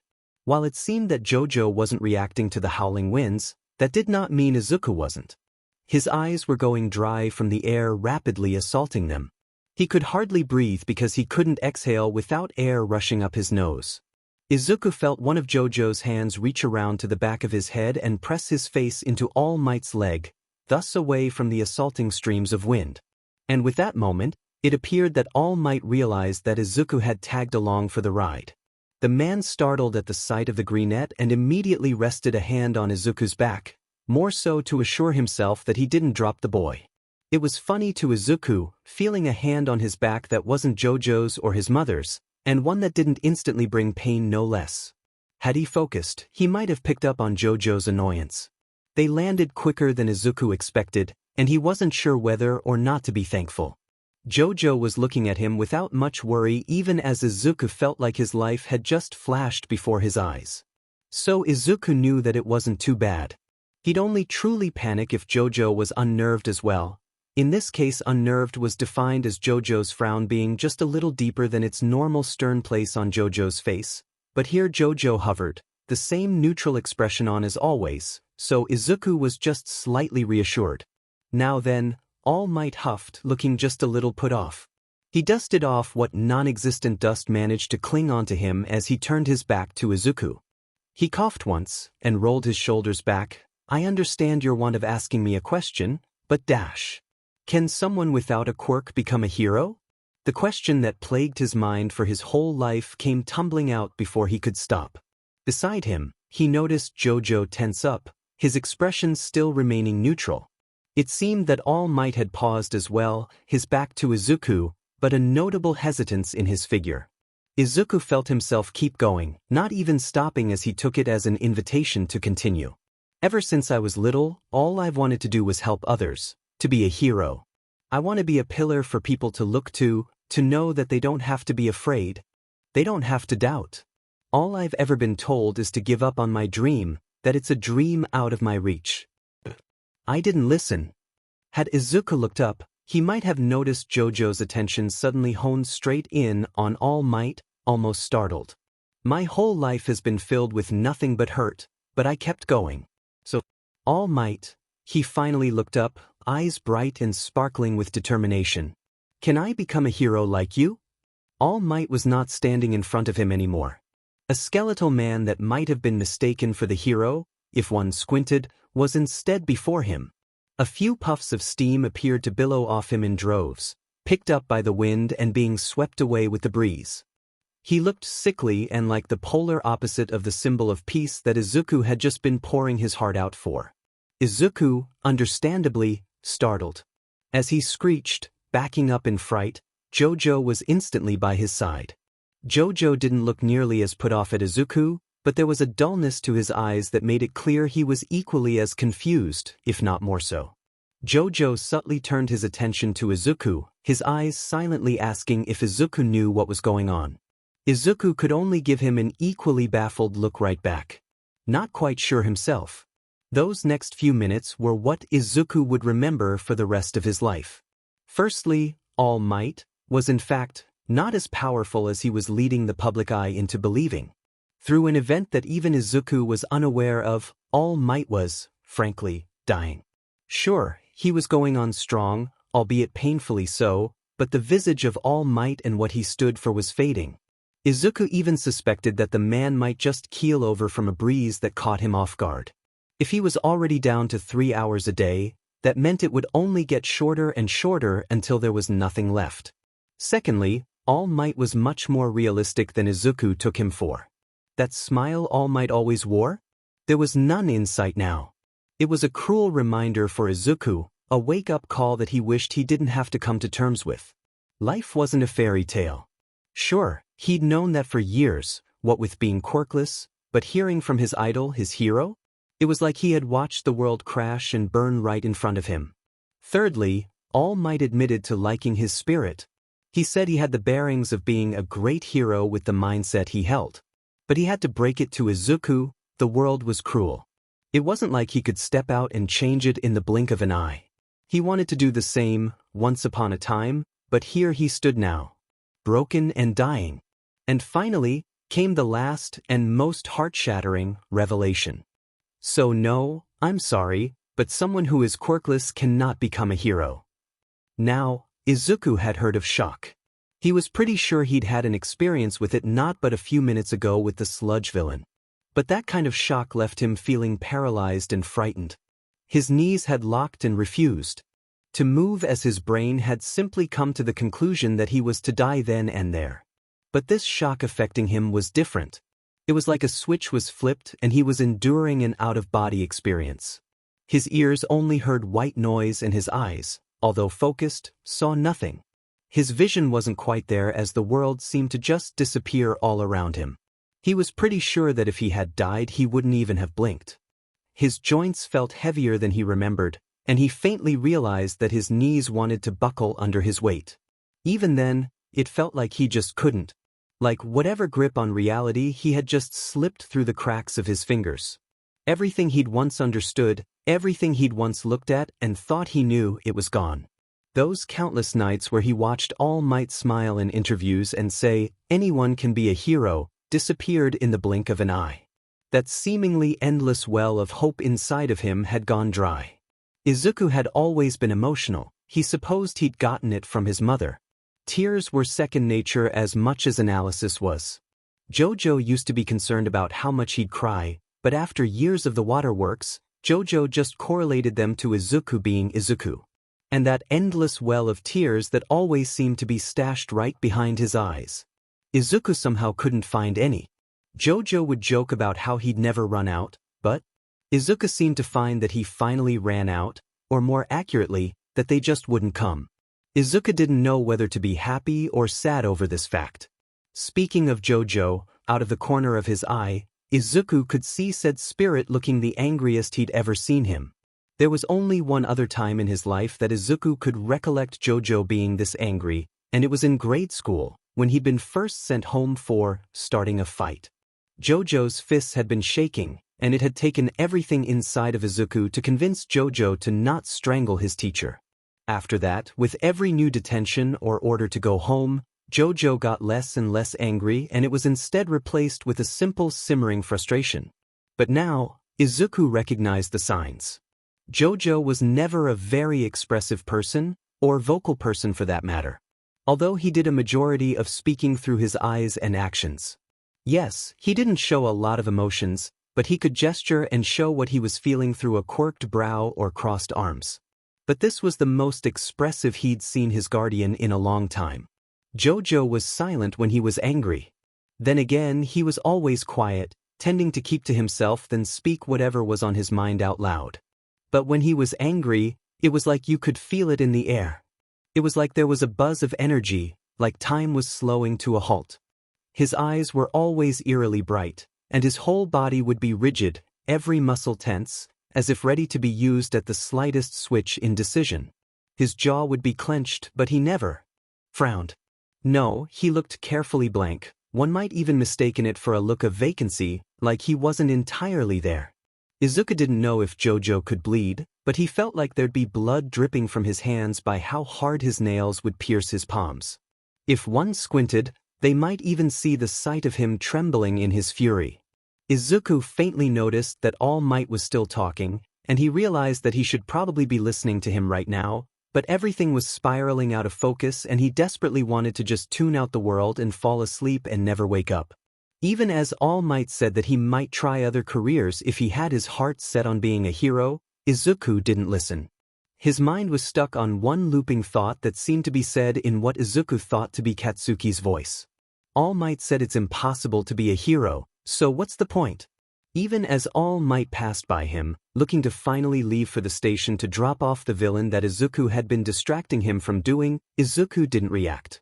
He kept staring straight ahead, his head hurting with all the anxious thoughts swirling in his brain. Faintly, he acknowledged that Jojo was still trembling beside him, eyes locked onto All Might and ready to do whatever Izuku wished.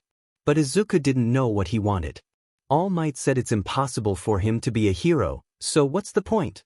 Izuku thinks he started trembling at some point, but he wasn't quite certain of that. Still no tears fell. Even as he watched Jojo silently come to kneel before him, looking into Izuku's eyes with more understanding than anyone deserved to have. Why couldn't he cry? At some point Jojo had raised his hands and Izuku recognized that he was signing, but he couldn't bring himself to translate for several minutes until realizing that Jojo was only repeating the gestures. It was probably a question. It took him several seconds to focus back into the present enough to translate, and even when he did, he didn't react to what Jojo was insistently signing. Do not FNG listen to that walking toothpick. Did not call All Might that. Izuku weakly protested, and why was he defending the man who just crushed his dreams? Why was Izuku still so insistent on giving the man who admitted that everything that Izuku knew was basically a lie a chance? Didn't. A deep frown settled onto Jojo's lips. No, wait, that was there already, wasn't it? And Jojo signed again. Well, don't even listen to him. Jojo poked Izuku's chest, and Izuku weakly recognized that Jojo was still shaking in his rage. What the F would he know about being a hero? He's been the #1 hero for years, Izuku whispered, eyes still distant. He would know what makes a hero. He said so himself. I'm quirkless and dash. To F with you being quirkless. Jojo sneered, but his anger was in no way directed at Izuku. You can still be a DMN hero. I'm your FNG stand. Who cares if you don't have a quirk? It was a strange term that Izuku learned a few years prior when Jojo had been learning to sign. When the word had been learned, Jojo had used it to reference himself. Gone was the word guardian, and now there was stand. Izuku didn't quite understand the meaning of the word, but there was something comforting about it. Even now, as broken as he felt. You are a hero and I will stand beside you. Tears finally began to prickle at the edge of Izuku's eyes, but he still couldn't bring himself to cry. And all he wanted to do was cry. Maybe some part of him was still hopeful. Some cruel part of him still believed that he could be a hero, that what All Might said was wrong. Jojo still believes in you. His brain whispered, and Izuku didn't know how to interpret that. Why does Jojo still believe in me? At some point as the thoughts were littering his mind, he felt Jojo's hand settle onto his shoulder, gently beginning to guide him towards the stairwell. Izuku didn't react in the slightest as Jojo began guiding him. It was in the blink of an eye that Izuku realized that he was on the street. His feet seemed to move on their own accord. Jojo didn't leave, perhaps recognizing that Izuku couldn't really guide himself on his own right now. Izuku wanted to ask, to desperately question why Jojo was still here. But he already knew the answer, but it still made Izuku question himself at times. It still hurt, because deep inside of him, he knew he didn't deserve Jojo. At some point Jojo had stopped guiding Izuku, as Izuku had subconsciously taken over. That still didn't mean that he faded, as Jojo was instead walking beside him. Not hovering walking. Jojo's arms were crossed over his chest, glaring forward with a dark frown. Once again not directed at Izuku. Izuku learned that most of the emotions that Jojo felt weren't directed at him. Maybe I should start looking into other jobs? Izuku's gaze was focused on the ground as his feet moved without really thinking. Jojo occasionally cast him a glance, but mainly kept his focus straight ahead. Seemed that he wasn't fading anytime soon. Izuku didn't know whether to be happy or sad. He was finding that to be a pattern in his day. Izuku watched as out of the corner of his eye, Jojo's head suddenly snapped up, eyes shining with focus. Confused, he looked and a villain attack. He almost felt like laughing had he subconsciously walked here, like his heart was still set on doing good and stopping this somehow. It was a lost cause, wasn't it? Still, curiosity got the best out of him, as he found himself lifting his head just enough to look over the crowd of eager onlookers. The flames on the street were hot. Even from this distance, it felt like it was burning his face. Izuku had to squint past the fire and flames to get a good look at whatever villain was wreaking havoc, and it was the sludge villain. Something in Izuku's stomach churned as he realized that he was the one who caused this. He must have knocked the bottle out of All Might's pocket. This chaos and destruction was because of him. Faintly, he heard people talking about how the heroes couldn't get close because apparently it was a hostage situation. Izuku's stomach churned again. Someone was no doubt scared and hurting because he failed to just accept that he was a nobody. Had he not grabbed onto All Might in the first place, then this wouldn't be happening. His hands tightened on his backpack as he ducked his head. It's all my fault. He started shaking at some point, and it took him a moment of fighting past the fog to realize that Jojo had at some point rested his hand on Izuku's shoulder. He looked up, ready to tell Jojo that he was fine and they should keep going, but his tongue stopped as a strangled sound escaped him instead. Jojo wasn't looking at him. He was looking at the villain, his eyes narrowed, but something horrified was within them too. Izuku looked. He did really know what to expect, but if it managed to gain Jojo's attention, then it must be something worth his while. He searched through the scene, seeing the demolition and fires and having to fight through the guilt that seemed to be in endless supply. His eyes lingered up towards the villain, seeing that he was apparently using someone as a host, or attempting to somehow. Would that have been me if Jojo hadn't stopped him? The person themselves didn't seem like much. His stomach only sunk lower when realizing that it was a student in that mass of sewage-green sludge. Meaning that really could have been Izuku. There was a shock of blonde hair on that student, ashy and slick with grease, no doubt from the sludge that was attempting to cover the boy hole. His head turned as he struggled, his eyes shut tight in what looked like pain. Then he opened them and a bloody red that meant the bane of Izuku's existence since what seemed like the dawn of time. Yet those bloody red eyes only made his heart stutter in fear. A horror unlike any other making his whole body clam up. Whatever had been whispering away doubts and hateful intrusive comments, suddenly being silenced by one overwhelming thought that seemed to take hold of Izuku and echoing in his head as if it were a cavern. Kaken is dying because of me. He didn't remember running, but the next thing he knew, he was pushing his way through the crowd. Somewhere deep in his brain, the part that analyzed and could make detailed plans that rivaled some pro heroes' plans, recognized that JoJo was the one helping him through. His arms dove over his head, dividing the onlookers like they were the Red Sea.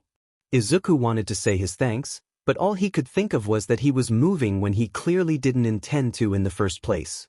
But now here he was, headfirst into danger, heroes and onlookers alike shouting and screaming at him to stop. He broke through the crowd with remarkable ease, no doubt due to JoJo's interference.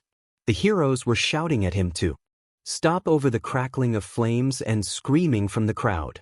His eyes were moist with tears, and he felt that the only reason he hadn't tripped up yet was due to JoJo guiding him by tapping his shoulder here or there to signal him needing to shift. Each breath he took stung from the heat and smoke that seemed to choke him. Kaken probably isn't any better. He looked up, his vision clearing enough to recognize that the sludge villains and Kaken's attention was on him.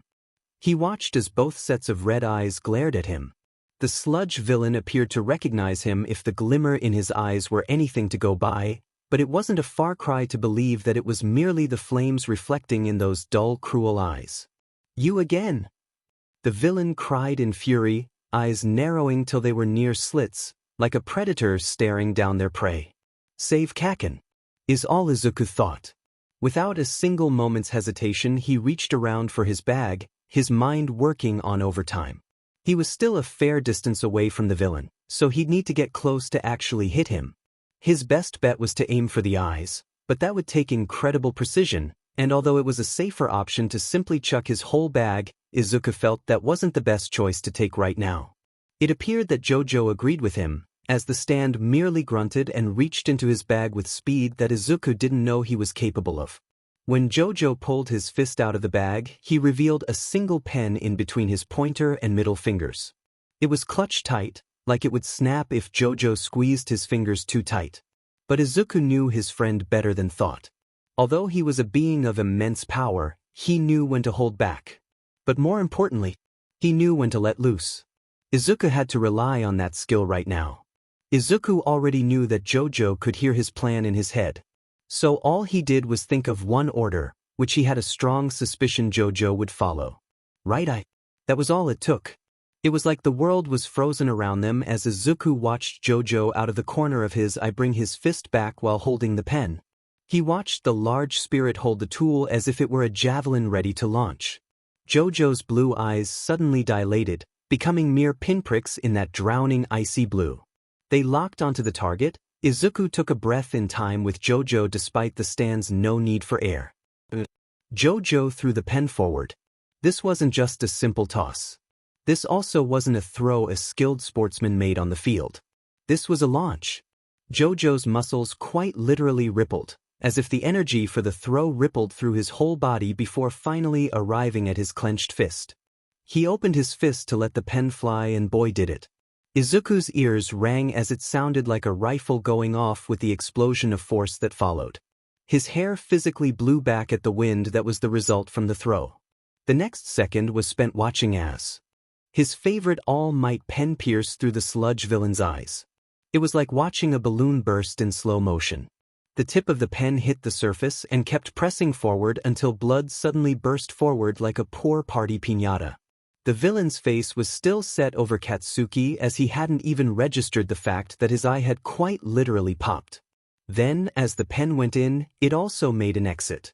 The back of the villain's head made a wet sloshing sound as a blur of red, white, blue, and yellow colors exited the backside of its being. There was a loud, sharp ring. Later the heroes would discover a pen an inch deep in a metal beam. Izuku saw the villain screaming in agony as the pain finally registered. He knew that the villain's brain was still intact. He had figured that due to the sheer size of the villain and the capabilities of his quirk, he probably stored the essential organ elsewhere in his body.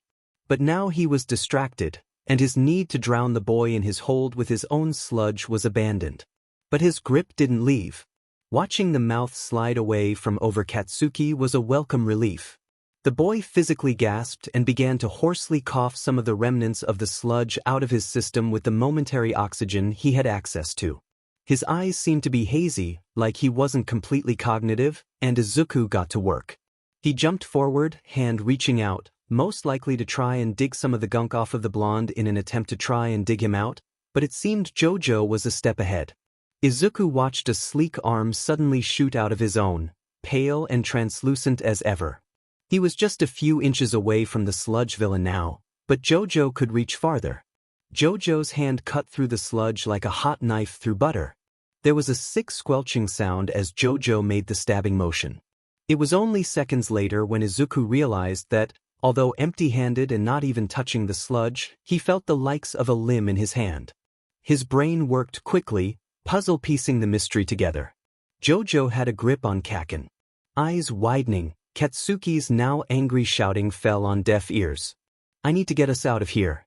"Jojo!" Izuku shouted, ignoring the look Katsuki was giving him as Izuku apparently shouted for his imaginary friend.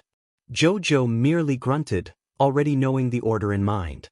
With a pull that rivaled the strength of All Might, Katsuki squawked as he realized that he was somehow being wrenched free from the muck. He had no choice in fighting the pull as it seemed that Izuku wasn't the one doing it. How is he doing that? Katsuki wondered. With one final heft, Katsuki managed to slip free of the slime, yelping when gravity suddenly decided to start working again. Izuku, although thinking he was ready, was in fact nowhere near as prepared for when Katsuki suddenly went crashing into him. Izuku squeaked as the pair suddenly fell to the ground in a tangle of limbs and, in Katsuki's case, swears. When they finally stopped moving, Katsuki forced himself up, looking downright murderous at Izuku beneath him, who was now just as dazed as Katsuki felt. What the hell was that dash? The ground tumbled beside them, and both were suddenly rocked back to the present as they realized that the threat was still very much present. The pair felt their heads slowly turn to the side to see one massive sludged foot not a few feet away from them. They continued to look up until a furious face greeted them. Katsuki nearly gagged at the sight of the right eye deflated like a poor balloon. Blood was pouring out in droves as they mixed with salty tears. When had that happened? "You brat!" the villain screeched, sounding murderous. Katsuki went still as deaf as he stared up at the face of the villain, but he was looking down at Izuku? What the F dash? Suddenly a hand was shooting forward, sludged fingers hardening into what appeared to be daggers for claws. Katsuki raised his hands, explosions instinctively going off in his palms as he was ready to let loose a load of blasts on the villain, but his breath was knocked out of him as he felt a hand suddenly grab the back of his collar and pull. He was sliding away from the villain, and Izuku was still lying there staring up at him with a both fearful and determined expression. "Joe!" Whatever Izuku had to shout was cut off as a familiar voice cut through the flames and screaming of the crowd. "Detroit Dash!" Izuku's head turned in surprise, his eyes widening comically as he watched a familiar shock of blonde hair flying forward at a speed that rivaled Jojo. Speaking of which, the stand suddenly grabbed him around the waist while grabbing a nearby chunk of rubble. Izuku suddenly realized what was happening and he ducked his head down and covered what was showing with his arms. Smash! Now, the blast that followed could perhaps only be compared to that of a hurricane. The blast of air was strong as All Might's fist met the sludge villain. Izuku instinctively curled into himself as he felt debris suddenly being blown away by the strong ripple of air. Jojo's hold on him was as strong as ever as he seemed determined to not let go anytime soon. Midoriya definitely appreciated the gesture as he felt he was running on too much adrenaline to properly assess the situation. Then, just as it had started, it quickly ended. The blast diminished into nothing. Izuku was still frozen in his place, and he noticed that Jojo's arm wasn't moving anytime soon, but definitely relaxed. Izuku felt that it was probably more due to his need for comfort right now. He'd probably break down about this whole day and experience later tonight. So he simply waited it out. Suddenly, though, there was rain hitting the top of his head. It started as a few sprinkles until it was a decent fall, not enough to be a downpour, but enough to be annoying. But Izuku didn't see it as such at that moment. He saw it as a welcome sign. It was like a physical reassurance that he was alive, and it would get better. The sky cried for him.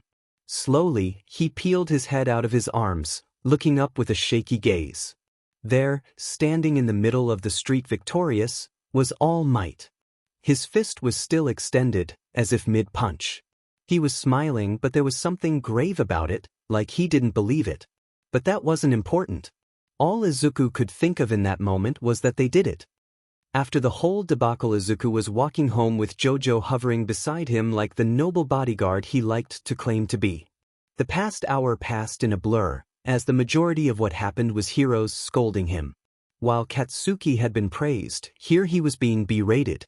Luckily it wasn't as bad as it could be, as Jojo decided to mess with whatever hero decided to bother with Izuku. He definitely had to stifle a laugh when Jojo managed to make Mount Lady face plant after claiming to be the best and most responsible in the hero business. But now here he was, tired and just done with the day he had. The sorrow of All Might's denial of him was back on his mind.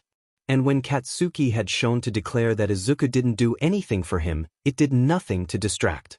Izuku was back to square one. He was giving it a good 2 hours before he broke down. He was shaken from his thoughts when Jojo lightly pushed his arm, managing to make Izuku look up at him. Jojo stared at him with his normal frown that Izuku had long since come to acquaint with neutralness rather than anything negative. Jojo raised his arms in a fluid motion, capturing Izuku's attention the whole time. "You were a real hero out there." Well, he was happy Jojo saw that, but it wouldn't do much in the long run when all the world saw was a quirkless waste in society. "Thanks, Jojo," Izuku mumbled, still not feeling like he himself believed his Stan's words. Jojo frowned, looking like he was ready to continue signing aggressive encouragements at him, but that was cut off when a voice suddenly shouted, "I am here," and the familiar form of All Might came sliding out of a side alley. Izuku startled so badly, even worse when the man transformed back into normal and began coughing up blood, that Jojo was suddenly on the attack, one fist ped back and expression deadly serious. He only paused when Izuku realized who was in front of him. Ignoring the obvious angry scowl marring Jojo's face, Izuku stared at the man in absolute bewilderment.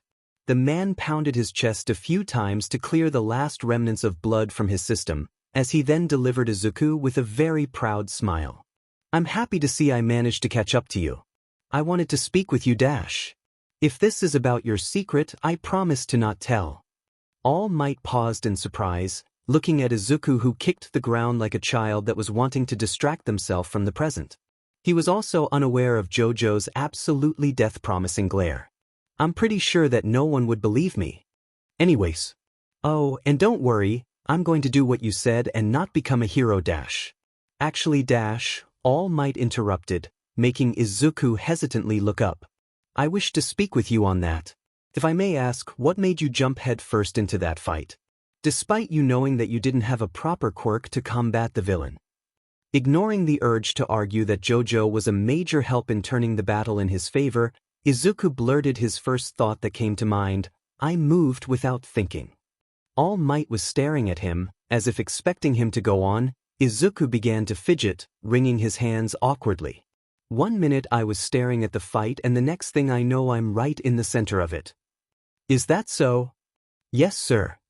All Might stared at Izuku for an uncomfortable amount of time, as if he was rolling over something in his mind. Suddenly he spoke, "What you have is what only true heroes are born with.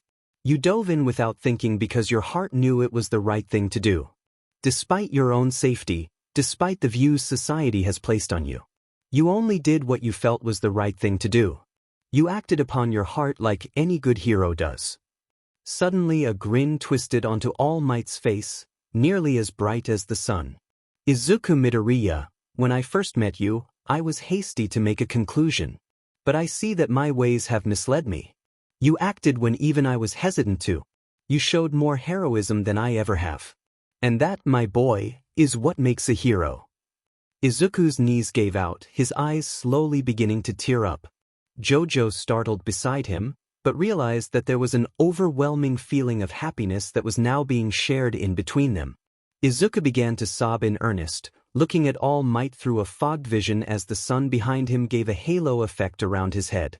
Like an angel that had come down to finally answer his prayers. The next words uttered were some that Izuku would never forget in his life. Years down the road, when he'd be standing proud, confident in himself, He would never forget and hope to pass on that belief to someone else one day. Someone just like him. Izuku Midoriya, I believe that you can become a hero. For once in his life, Izuku felt nothing but pure happiness. Jotaro has decided upon several things. First of all, he was, in fact, not fond of All Might in the slightest. The man was too confident and he just rubbed Jotaro the wrong way with his unending enthusiasm. He already had one ray of sunshine in Izuku. He didn't need to be blinded by the FING sun when just hearing one of the man's never-ending speeches. Little to say, he wasn't a fan. Secondly, Jotaro doesn't think he's ever seen Izuku this happy. The boy had been all smiles and happy tears for the few days they had to rest before meeting with All Might on the beach as requested. There was still the teasing and bullying in school, and Jotaro handled that as usual of course, but there was absolutely nothing that could bring Izuku. Thirdly, Jotaro realized that Bakugo was being even more of an unneeded a-hole than usual. It wasn't necessarily in his bullying pursuit of Izuku, in fact that had actually lessened. It was his scowl and narrowed eyes that seemed to constantly pierce the boy when Izuku wasn't looking. It was like the annoying gremlin was searching for a clue in the world's greatest puzzle game. Jotaro had no clue what the hell the prick of a student could be searching for, and it set him off. Finally, Jotaro decided that the hero community in general was shit and definitely did not deserve Izuku. After the so-called heroes berated Izuku at the scene of the crime all those days ago, what little tolerance Jotaro had was all but gone. Izuku had been a DMN hero when none of them had moved. Sure, Jotaro may have done all the work, but then again he only acted upon what Izuku wanted him to do. If Izuku wanted the pen thrown, then goddammit Jotaro's gonna throw that pen so damn hard it's gonna break the sound barrier. The heroes had been so far up their own buttes that they didn't even give the poor boy a second glance. Izuku had managed to save his own bully and all the heroes did was scold him like a child who was caught with their hand in the cookie jar. And it set Jotaro off. But that wasn't the case now. Currently the now was Izuku getting up at the butt crack of dawn so he could meet All Might at the beach to get more information on this apparent training proposal. Jotaro was thankful for his no need of sleep as a stand for he had never been a morning person, save when on his little journey to Egypt where he had hauled his butt out of bed because he needed to save his mother from a 100-some-year-old vampire who decided to piss on his parade, but that's besides the point. Right now, he was more focused on hovering alongside Izuku as the boy silently managed to leave his house and trek for the beach. Izuku's excited nervousness was so strong, it was even starting to have an effect on Jotaro. He had managed to sign a tired and exasperated, "It's too early to deal with this sheet," at Izuku, but apparently Izuku didn't let that deter him in the slightest. So here Jotaro was, feeling way too jittery at 5 in the morning. And he followed Izuku along with amusement, if anything else. Finally, after locating Dagoba Beach, Jotaro scoffed, they were waiting for the man of the hour to show up. Jotaro was scanning their surroundings with sharp eyes, making sure that no one would jump them or take the upper hand on them. Izuku meanwhile was looking at the piles of garbage that were stacked so high they seemed to disappear into the sky. And that was when he saw it.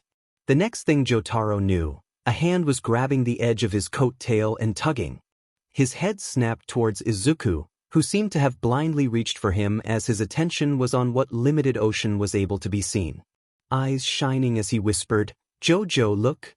Doing as his user requested, Jotaro peered towards the sea, being momentarily taken aback by the beautiful sight of the sun slowly beginning to peek over the horizon. It lit the sky is a beautiful array of colors that looked like a painting that belonged in an art museum. Jotaro's posture loosened ever so slightly as he continued to stare at the beautiful sight laid before him. The light eventually hit his face, and it was like he was sparkling. He always knew that Star Platinum had a light coating of glitter or something along his cheeks that made him shine so bright. He wondered if he also inherited that aspect of his stand. But this was a reminder. In his 10 years of being stuck in this world, he'd never seen the sunrise before. He was instantly reminded of his journey, remembering a time where Kakyoin had woken him up. He'd been angry, but upon seeing why he had been woken, all thoughts of anger had vanished. The sunrise then was just as beautiful as it was now. And it was with that reminder that Jotaro was instantly hyperfixating on one singular thought. The sunrise will always be the same no matter where I go. Midoriya, my boy. I see you've already arrived. Leave it to the pro hero to ruin the moment for him. A scowl instantly replaced the soft look that had started to show on his face. Jotaro's head snapped back, now off the glowing warm sun, and he was instantly greeted with the sight of the sickly-looking man. Izuku took his attention off of Jotaro, when had he been watching Jotaro? And looked at the elder hero in alarm. All Might. I didn't dash, he squeaked when All Might's hand quickly covered his mouth and prevented him from continuing with his line of thinking. Jotaro suppressed the instinct to reach forward and snapped the man's wrist to get him off Izuku. Instead, Izuku merely blinked in confusion. I suggest you don't refer to me by that name when we're in public. All Might leaned back, taking his hand off of Izuku's mouth as he wiped it off on his pant leg for good measure. My name is Yagi Toshinori. Alright. Izuku sputtered, trying to get his thoughts in line as he realized that All Might had just given him his name. Jotaro scoffed beside him at Izuku's internal fanboying, and Izuku resisted the urge to give his stand a betrayed look. Instead he stole a single glance at Jotaro and found the man hovering mid-air, with crossed legs and his chin being held up by his fist. He looked bored already. Izuku tried not to be insulted. Mr. Yagi, he trailed, as if nervous. Yagi stared at Izuku for a long PRD of time, unknowing to Jotaro's silent scrutiny. So I take it that you've accepted my offer to train you and to become the next predecessor of One for All? Immediately, Izuku righted himself, nodding quickly. Why, sir? I'm willing to do whatever it takes. Spoken like a true hero. Jotaro snorted and glanced away, letting Izuku take over for the time being as Jotaro instead decided to take stock of the garbage that surrounded. It was a strange place to request a meeting. Wonderful, my boy. Then to start, we'll be training you so your body can handle One for All's ability. Wait, what? They spoke in sync, well, more so Izuku spoke while Jotaro's words had been translated into two quick auras. Jotaro was now back to attention and staring at the man with an unfiltered look of bewilderment, like the man just proposed he could solve the mysteries of the universe. Yes, you see, if we gave you my quirk now, your body wouldn't be able to handle the power that it comes with. Toshinori began explaining. If we gave it to you now, your limbs would probably explode. His limbs would what? Jotaro was now fully engaged in the conversation as he unfolded from his floating posture and was now at his full height, looking defensive. Izuku didn't even look at his stand as he was too focused on gaping at Toshinori. Jotaro looked livid. My limbs will explode? Izuku weakly asked, as if looking for clarification on what exploding would entail. Yes. Your body is so small and frail right now that the power would have nowhere to be properly stored. He gave a sweeping gesture towards Izuku, as if it might make more sense. Izuku looked slightly insulted, and Jotaro felt that the man actually had some worth to his assessment. But then again, Toshinori didn't know about Jotaro's existence. Stands were a manifestation of a person's fighting spirit, so when not if Izuku received this power, would Jotaro be used as the power outlet? It wasn't too unlikely of an assessment to make, but Jotaro wouldn't lie in saying that he didn't know for certain. He'd much rather be safe than sorry, and if that meant making Izuku work out for once in his life, then so be it. Izuku looked scared, and for the once since this meeting first started, he paid a glance towards Jotaro. Jotaro stared back with his determination just as strong as normal. Jotaro knew the question that Izuku wanted to ask, and so Jotaro did the one thing he thought was appropriate to do at that moment. He raised one fist up, clenched tight as he gave a head nod, eyes set in unmoving determination that of course was only doubled by Izuku's return in that belief. Looking back at Toshinori, who had been watching curiously when Izuku looked to the side towards no one, Izuku raised one hand, clenched tight. A nervous determination on his face as he managed to nod. Let's do this. Toshinori had a large grin stretch across his face. He knew he'd chosen well. Training was decided to start the following day as Toshinori instead suggested that Izuku should go and gather what was required for his training regime. When Izuku had heard the plan was to clean the beach, he'd been just a little flabbergasted, but Jotaro was having the time of his life. It wasn't so much that he was basking in the boy's suffering, but he was basking in the boy's suffering.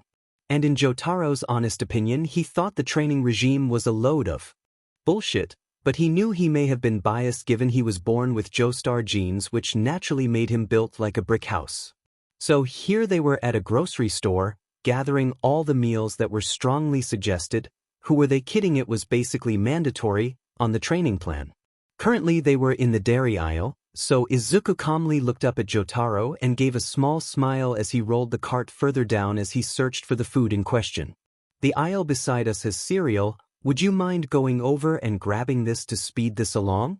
He pointed to said item on the list, and Jotaro took one glance, grunted in affirmation, and quite literally phased through the shelves of grocery foods. Coming out on the other side, he cast one look around and found only one other person in the aisle. If he were quick, he'd probably be able to grab the cereal without causing much of a fuss. However, he found himself fixated on the person as he couldn't help but think that this was possibly the strangest sight he'd ever had the pleasure of seeing. And he'd seen some weird shit when he was still alive. Standing in the cereal aisle with him was a teenager who seemed to be roughly the same age as Izuku.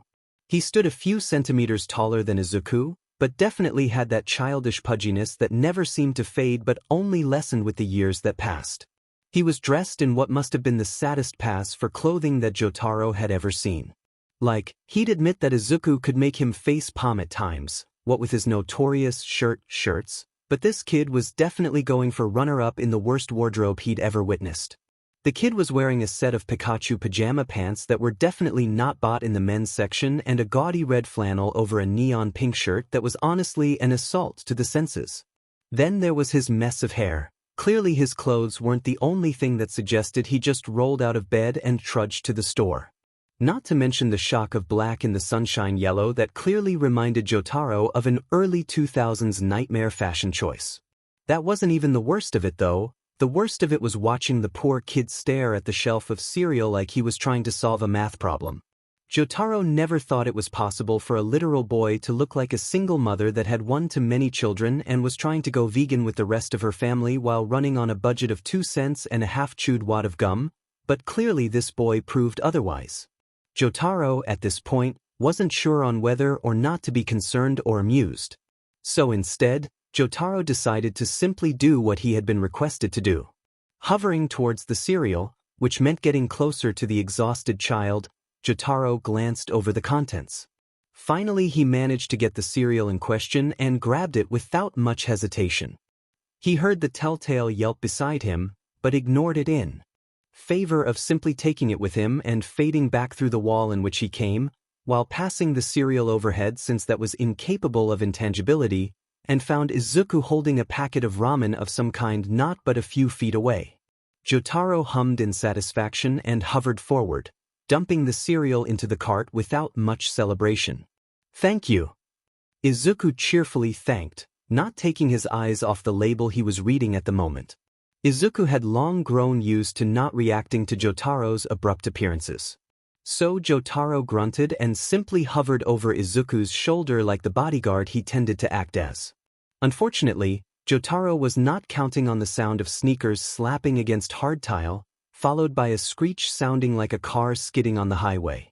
Both Izuku and Jotaro glanced up, and immediately Jotaro felt an annoyance in his gut. Great, Pikachu decided to investigate the mystery of the floating cereal box. Well, at least he looked more awake.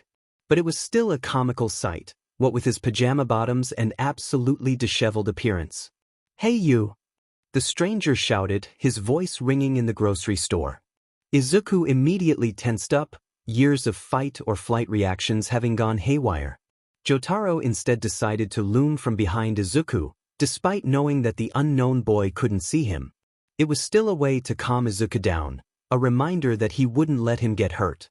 Izuku swallowed, throat feeling like sandpaper as he watched the yellow-haired boy trek further into the aisle, huffing as he jogged.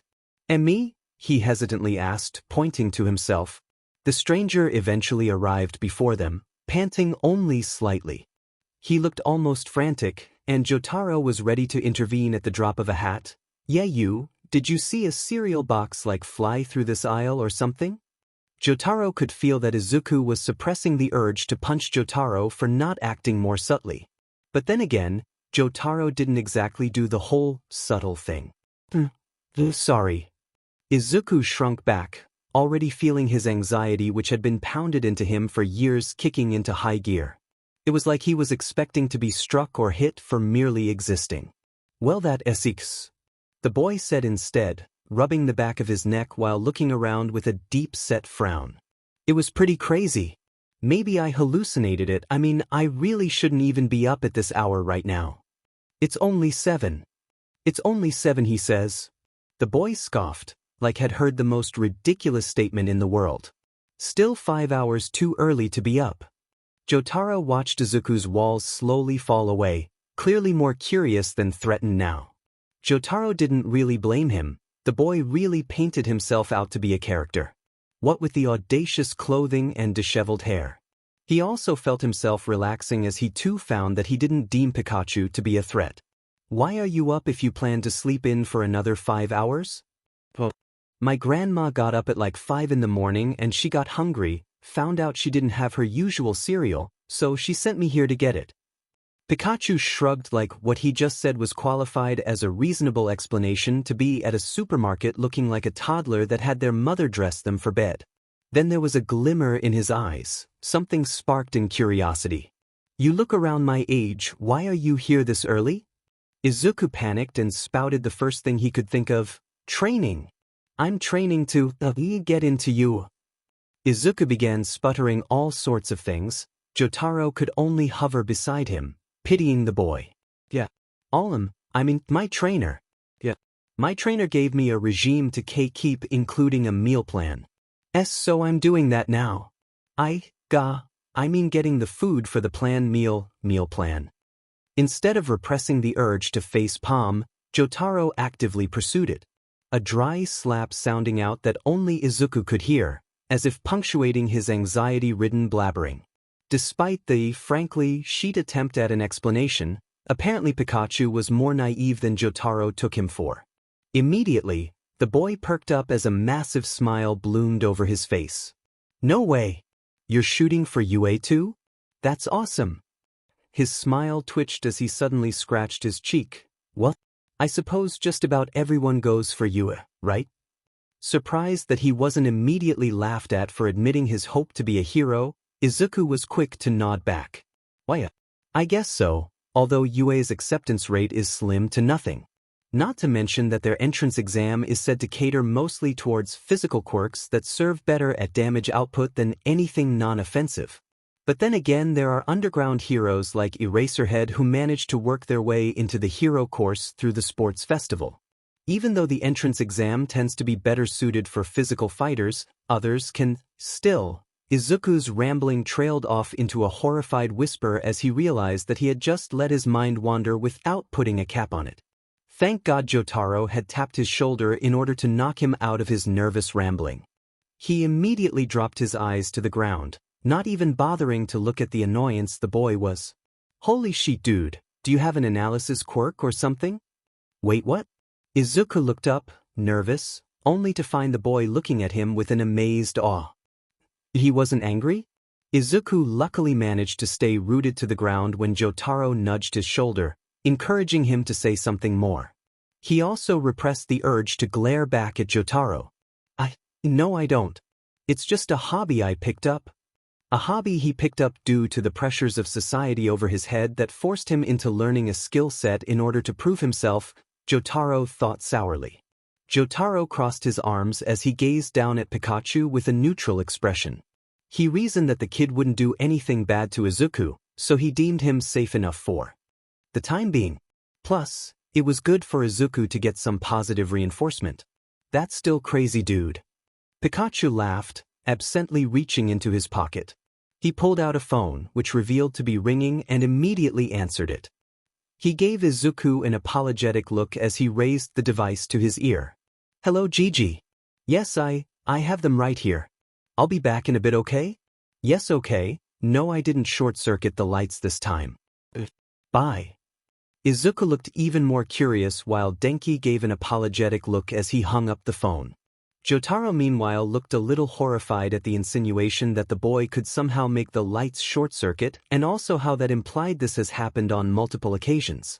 Sorry, my grandma wanted me back 5 minutes ago. Oh, I'm sorry for stopping you from going home. Izuku looked like he wanted to shrink back again. Don't be sorry, dude. Pikachu laughed, making Jotaro's eyes hone in on what he swore was a spark of electricity coming from his fingertips as he ran a hand through his hair. You got nothing to be sorry about. You seem pretty cool. Anyways, Pikachu turned, beginning his exit as he casually waved a hand behind his head in SBMSSV goodbye. Good luck on the entrance exam. With a brain like yours, I'm sure you'll get in. It wasn't until a solid minute later of Izuku staring at the spot where the blonde had once been that he moved. Jotaro playfully raised his arms as Izuku began lightly pounding him with his fists like a little brother attempting to overthrow their elder sibling. Jotaro definitely didn't grin at that. I told you to not do that stuff in public. Izuku huffed and stopped smacking Jotaro as he began trudging down the aisle, looking frustrated. Jotaro hovered along behind him as he grinned from ear to ear. Yair days. Hey Jojo. At the mention of his name, Jotaro eventually faded into view, hovering beside Izuku expectantly. The boy had been doing his homework and feeling like there wasn't much for him to do. Jotaro simply disappeared into the back of Izuku's mind. But here he was now, waiting for whatever Izuku needed. Glancing up from his work, Izuku looked at Jotaro nervously. Jotaro kept his calm and steady expression. I don't want you to help me in training. Seeing Jotaro raising one carefully sculpted brow, Izuku began rambling. It isn't that you aren't strong or anything, I'm pretty sure you're as strong as All Might.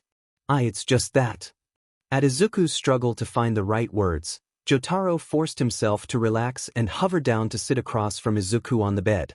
The situation was a familiar one for the pair. Sometimes when Izuku needed to ramble or get his thoughts out for someone to listen to, he'd call out Jotaro to sit in front of him so he could ramble. Jotaro would sit apart from him, no dip in the mattress, and listen intently. He'd grunt, nod, occasionally sign, or give a knowing aura to the boy. Izuku would sit across from him until he either finished getting whatever was on his mind out of his system or until his eyelids grew so heavy that they were impossible to keep open. It was a calming and reassuring position for them. Did I want to use this to prove to myself that I can do this? Jotaro said nothing, knowing that Izuku was going to continue. I know that you believe in me being a hero and you told me that you would always be here for me, but I want to do this myself. I know that there is no way that you'll ever stop fighting for me and stuff, but I want to get stronger for myself as well. I can't always rely on you. Jotaro highly doubted that, but he didn't think that was the right thing to say to Izuku right now. So instead, Jotaro stared at Izuku, looking at those determined green eyes and set expressions. Izuku's brows furrowed a little, but not out of anger. It was more like he was watching. Jotaro knew that he could be hard to read, so Izuku normally had this look when looking for signs as to what Jotaro might be displaying via his body language. So, Jotaro leaned up straighter. He wasn't necessarily slouched before, but his head was craned down just enough to show he was giving Izuku his full-fledged attention. Now he was sitting rimrod straight, peering down at Izuku along the bridge of his nose. To an outside eye it might be seen as a condescending display, but Izuku knew better. It was a look of holding one accountable. It was the same face that Jotaro had when Izuku promised Jotaro he wouldn't get involved in a hero fight when they passed one. Jotaro trusted that Izuku knew better, and he did.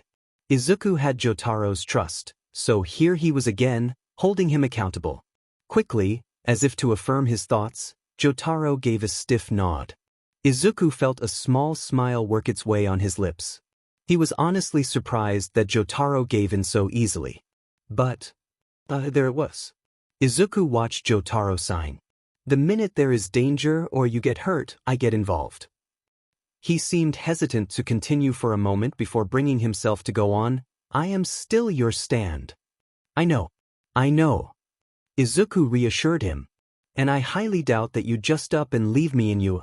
I mean, after the sludge villain incident, It's clear that you're going to be here to fight with me no matter what. Jotaro grunted in agreement, looking like an overprotective bodyguard, and Izuku put on a playful smile.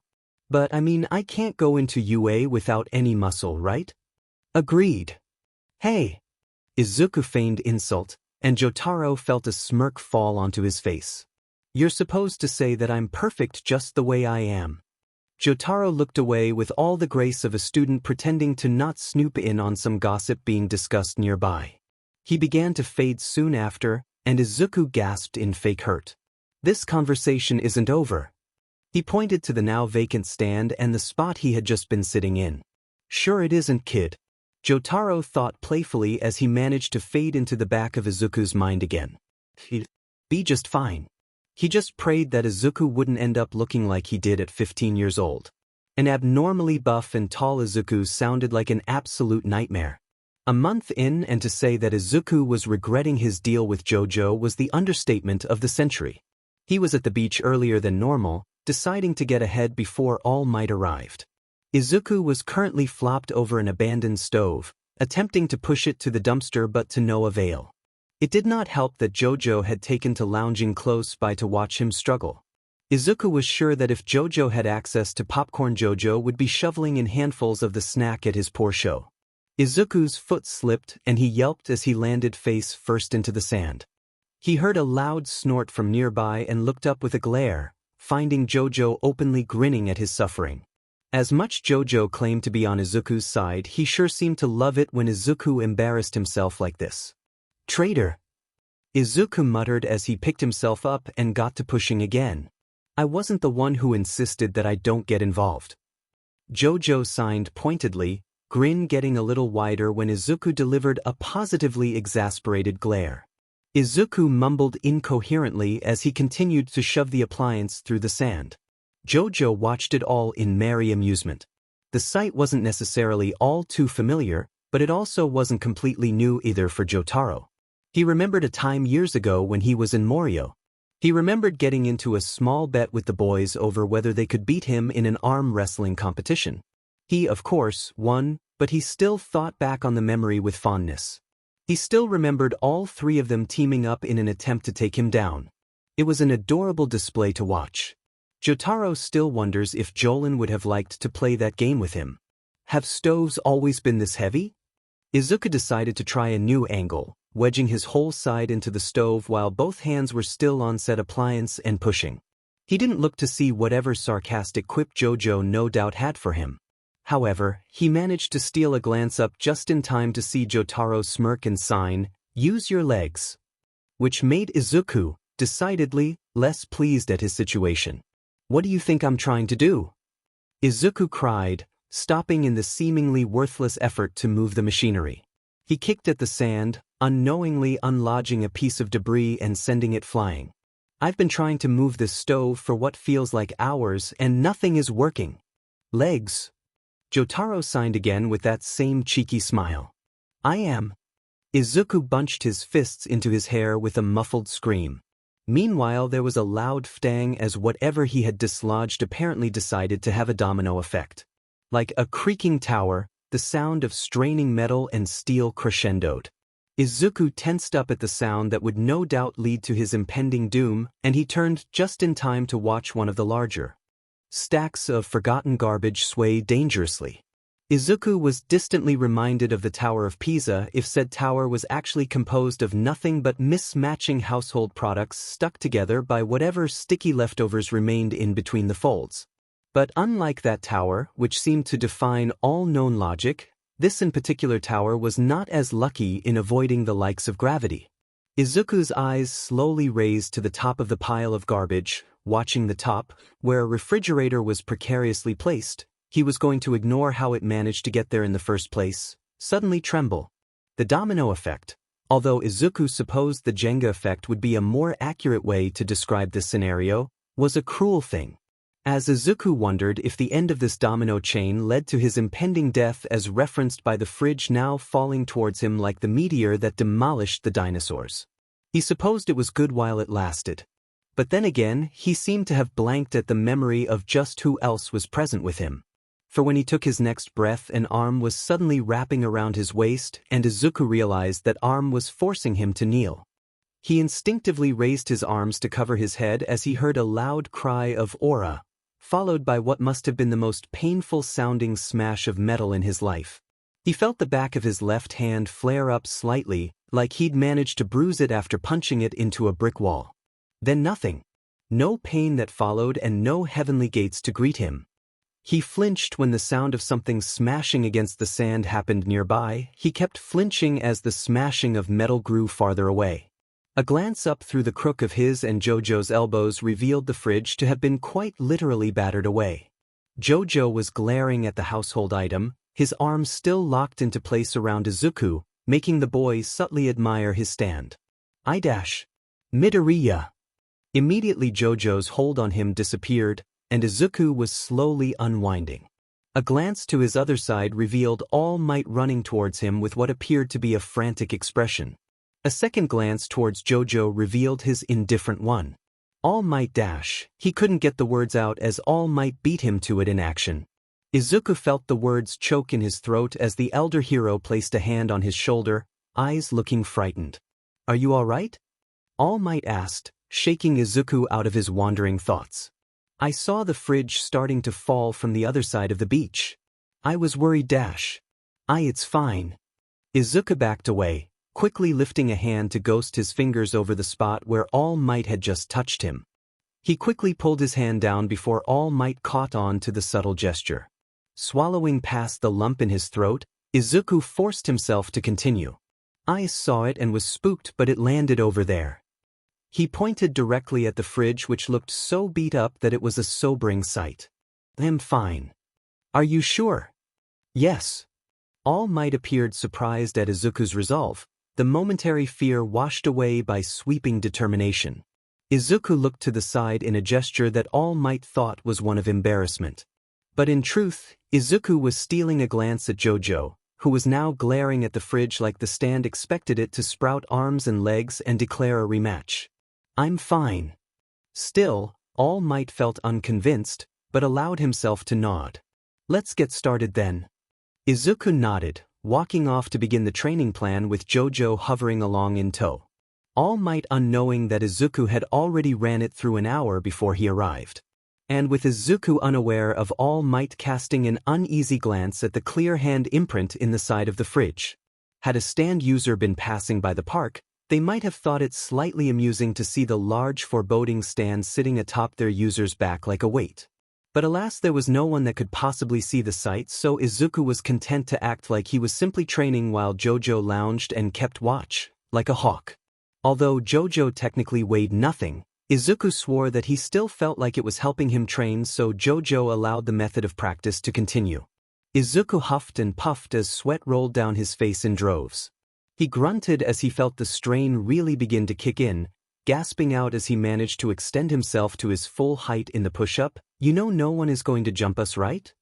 Jojo grunted in what could be defined as a "that's what you think" noise. Izuku simply huffed some more as he continued with his exercise.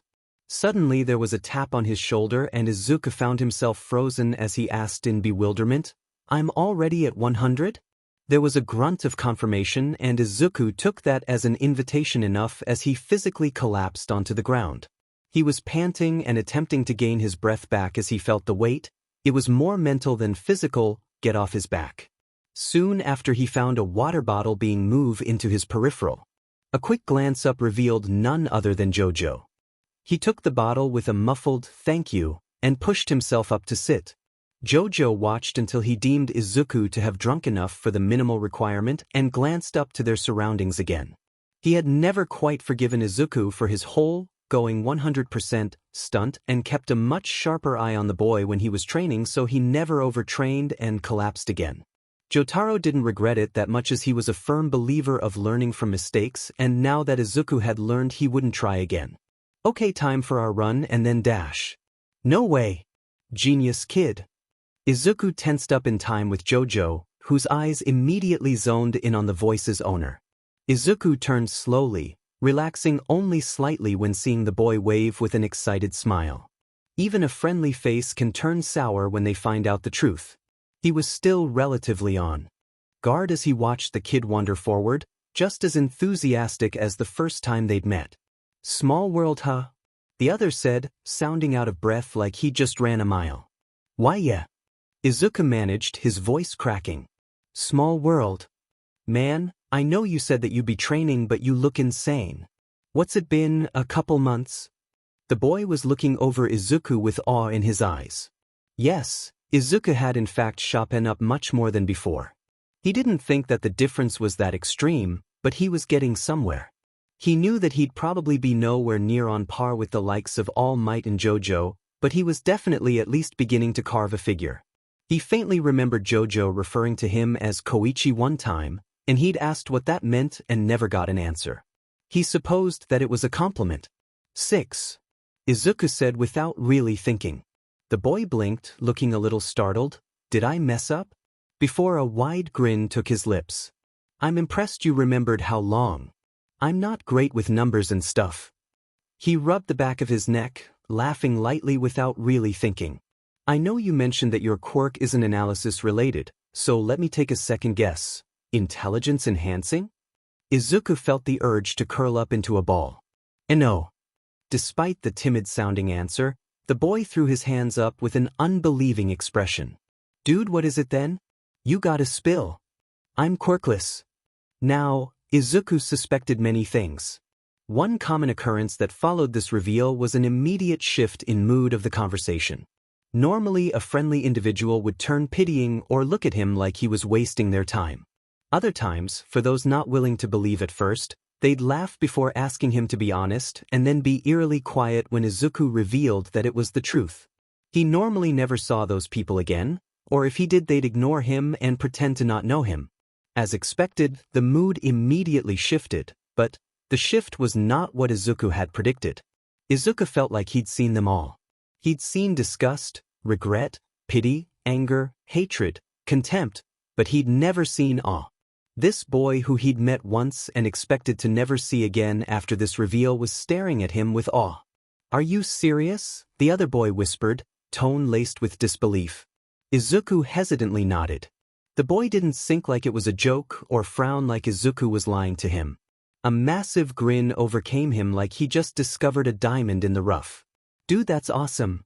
Apparently blue screening wasn't only subject to computers, as Izuku swears to this day that it was like his mind physically reset after hearing the words. Words were normally Izuku's strong suit. He prided himself on his analysis, one of the few things he was capable of holding in high regard, but now it felt like whatever wanted to come out was heavy on his tongue and caught behind his teeth. He felt JoJo nudge the back of his shoulder, spurring him on to spout the first thing that came to mind. "I'm quirkless." He repeated it as if it might bring some sort of realization to the boy before him. Like he hadn't heard Izuku right the first time. Laughing, which wasn't an uncommon reaction, but the pure amusement behind it was not what Izuku was expecting. The boy had on a bright smile that looked ready to take on the very world itself. It was a smile that he normally saw on his mother's face, occasionally JoJo's, although he still denied it to this day, but never on someone he'd just met. "I heard you, dude." The boy was still smiling, and it looked so genuine that it made Izuku confused. "I think it's really cool that you're quirkless and are trying to be a hero. Why are you still being nice to me?" Izuku decided to ask instead, because he was genuinely confused. The boy paused, looking confused for a moment. His eyes roamed over Izuku's genuinely baffled expression for a long moment. Then there was something that crossed him, so fast that even JoJo had a hard time tracking it. The boy's expression softened as he allowed himself to kindly step forward, looking at Izuku in a new light. "You don't have to worry about me being a JRK to you if that's what you're worried about. I want to be a hero. Heroes don't go around bullying people because of how they were born." "That's not what the kids in my class think," is what Izuku wanted to say, but instead he simply bowed his head and muttered, "Oh. Plus my grandma's quirkless too." Izuku didn't think he gave himself whiplash, but the stiffness in his neck later would beg to differ. Sorry, what?" "Yeah." The boy laughed lightly, scratching his cheek. "My grandma is one of the strongest people I know, and she's quirkless. I know she'd tan my hide if she knew I went around making fun of quirkless people." I don't get the whole stigma of having a quirk makes you something worthy nowadays. I mean, just seeing you now I know that you must be one of the most determined people I've ever met. Izuku definitely wasn't crying. There was a bit of a mist in his eyes was all. He blinked back that moisture and swallowed past the growing lump in his throat that was making him feel things he never really thought he'd feel. That means a lot. He didn't mean for his voice to crack on the syllables, like he was about to break. Well, I'm happy to tell you the truth then. The boy smiled. So, could I get a name for Mr. Future Pro Hero? A startled laugh escaped Izuku, but it was genuine. He extended his hand, out of the corner of his eye watching Jojo relax, deeming the stranger to not be of a threat. In fact, Jojo looked proud.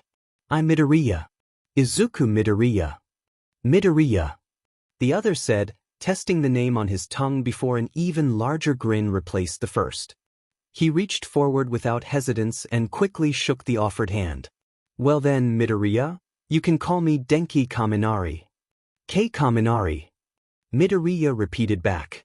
It felt surreal, like he was about to wake up from the most pleasant dream that he'd experienced in a long time. It's a pleasure to meet you. Their hands dropped, but Midoriya could still feel that lingering warmth and what he swore was a shock of static trading off from Kaminari into his hand. And may I ask what your quirk is? Kaminari laughed. Electrification. Oh, how Izuku's eyes lit up. The rest of the day was spent in relative peace. To Izuku's shock, no pun intended, Kaminari spent a while simply chatting with him, complimenting his analysis and also feeling honored when Izuku gushed about his quirk. They talked about little things to big things, ranging from their dreams of becoming heroes and how they acquired said dream to where they went to school. The whole time Jojo had been at the back of Midoriya's mind, not bothering to interfere since he wasn't required at present. The whole meeting ended with him acquiring Kaminari's phone number so they could, quote, hang out more before the entrance exam. Midoriya felt like crying on the spot but managed to hold himself off from doing so until Kaminari finally made his goodbyes and left the park. And finally Midoriya burst into tears. On cue, a familiar grumpy stand appeared beside Midoriya, ruffling his hair in an attempt to quell the tears. Midoriya didn't remember calling for Jojo, but then again he did have a habit of appearing on his own. And mostly at times where he needed him, but didn't acknowledge such. He sniffled, wiping his eyes dry with his wrist. He dropped his arm and gave a wobbly smile up towards Jojo. Jojo watched him, eyes locked and steadfast as ever. Midoriya's voice cracked. I made a friend, Jojo. Midoriya immediately burst into tears again. Jotaro wasn't sure whether to be annoyed or proud. Okay, what about this? Jojo glanced up from his copy of Aquatic Monthly to see what new design Izuku had prepared for him. Izuku was grinning proudly, thinking that this had to be the one that won the man over. Unfortunately, this was not the case as he watched Jojo snort and look back down at his magazine in disinterest. Izuku tossed his notebook aside in exasperation as his eyes sought out Jojo pleadingly. Come on. What is it this time? Bunny. Jojo signed, not even looking up from his magazine. Even though his head was ducked down, Izuku could still see the smirk hidden away on his face. Izuku gasped, offended. It does not. He reached across his bed and took up his notebook and moved it forward imploringly, pointing at the mask on display. It's clearly meant to pay homage to All Might's hair. Jojo looked up again, leaning forward from his hovering position and resting an elbow on his already crossed legs to lean his head on. He smirked and didn't even sign as he instead formed his free hand into a crude depiction of a rabbit, 2 fingers sticking up his ears, and the others curled outwards in a vague display of a snout. Izuku wanted to swear. The audacity his stand could have sometimes. Okay, fine. Izuku tossed his notebook forward. It landed on the edge of the bed and a few feet away from the hovering Jojo. Izuku crossed his arms, looking at Jojo with a pout. What did you have in mind then? Jojo raised a brow, clearly not following. Izuku threw his hands out wildly towards the abandoned notebook. Come on, draw what you think a hero should look like then. Over the years, Izuku had learned so many things about Jojo, one of them being that the stand was basically a printer. The precision the man could trace and draw with was incredible. Unbelievable, to be honest. He still remembered requesting JoJo to draw with him when he was only 6 and watching the man pull out what must have been the most photorealistic dolphin he'd ever seen. So he was curious for whatever JoJo did decide to pull out. Instead of coming to the challenge eagerly, Izuku was surprised to find that JoJo was hesitating. His expression was still neutral as always, even while he stared at the offered journal, but there was a tension to his eyes that Izuku had long since correlated with when JoJo was making a particularly hard decision. He seemed almost pensive. This was, obviously, not the expected reaction. Normally JoJo would just draw whatever was the first hero to pop up in Izuku's mind. More often than not that meant it was All Might. Izuku had long since come to terms with the fact that JoJo could basically sense whatever he wanted. It was nice but strange at the same time. But he was surprised to see JoJo not immediately drawing the hero of the hour. Finally, JoJo leaned forward, one hand placing the magazine aside while the other picked up the journal. Luckily a pencil had been wedged in between some pages and JoJo was quick to take that up. He stared at the page strangely. He cast a glare at Dio the betta fish, which made Izuku even more confused, before finally reaching forward and sketching with a speed unlike any other. It wasn't even 15 seconds later that JoJo dropped the pencil, already done. It was startling to say the least. He stared at whatever he drew for a long while, before eventually allowing his gaze to snap up to Izuku. He slowly held the journal out as an offering, the pencil having rolled off the journal and dropped to the ground, abandoned for the time being. Slowly, Izuku reached out and managed to take it, still watching JoJo grab his magazine and bury his face into the contents after delivering one last nasty look at Dio. Izuku wasn't sure whether to pity the fish or not. Instead, he looked down at the picture JoJo had made. It was not what he had been expecting. Instead of a pro-hero or aquatic-themed fish, there was a student drawn onto the page and not one Izuku immediately recognized. In fact, he was positive he'd never seen the student once in his life. The student was drawn long and lithe, yet still well-built. He had a scarf wrapped loosely around his neck, his arms comfortably folded in front of his chest. He wore a regular student's uniform that was fine-pressed and put together.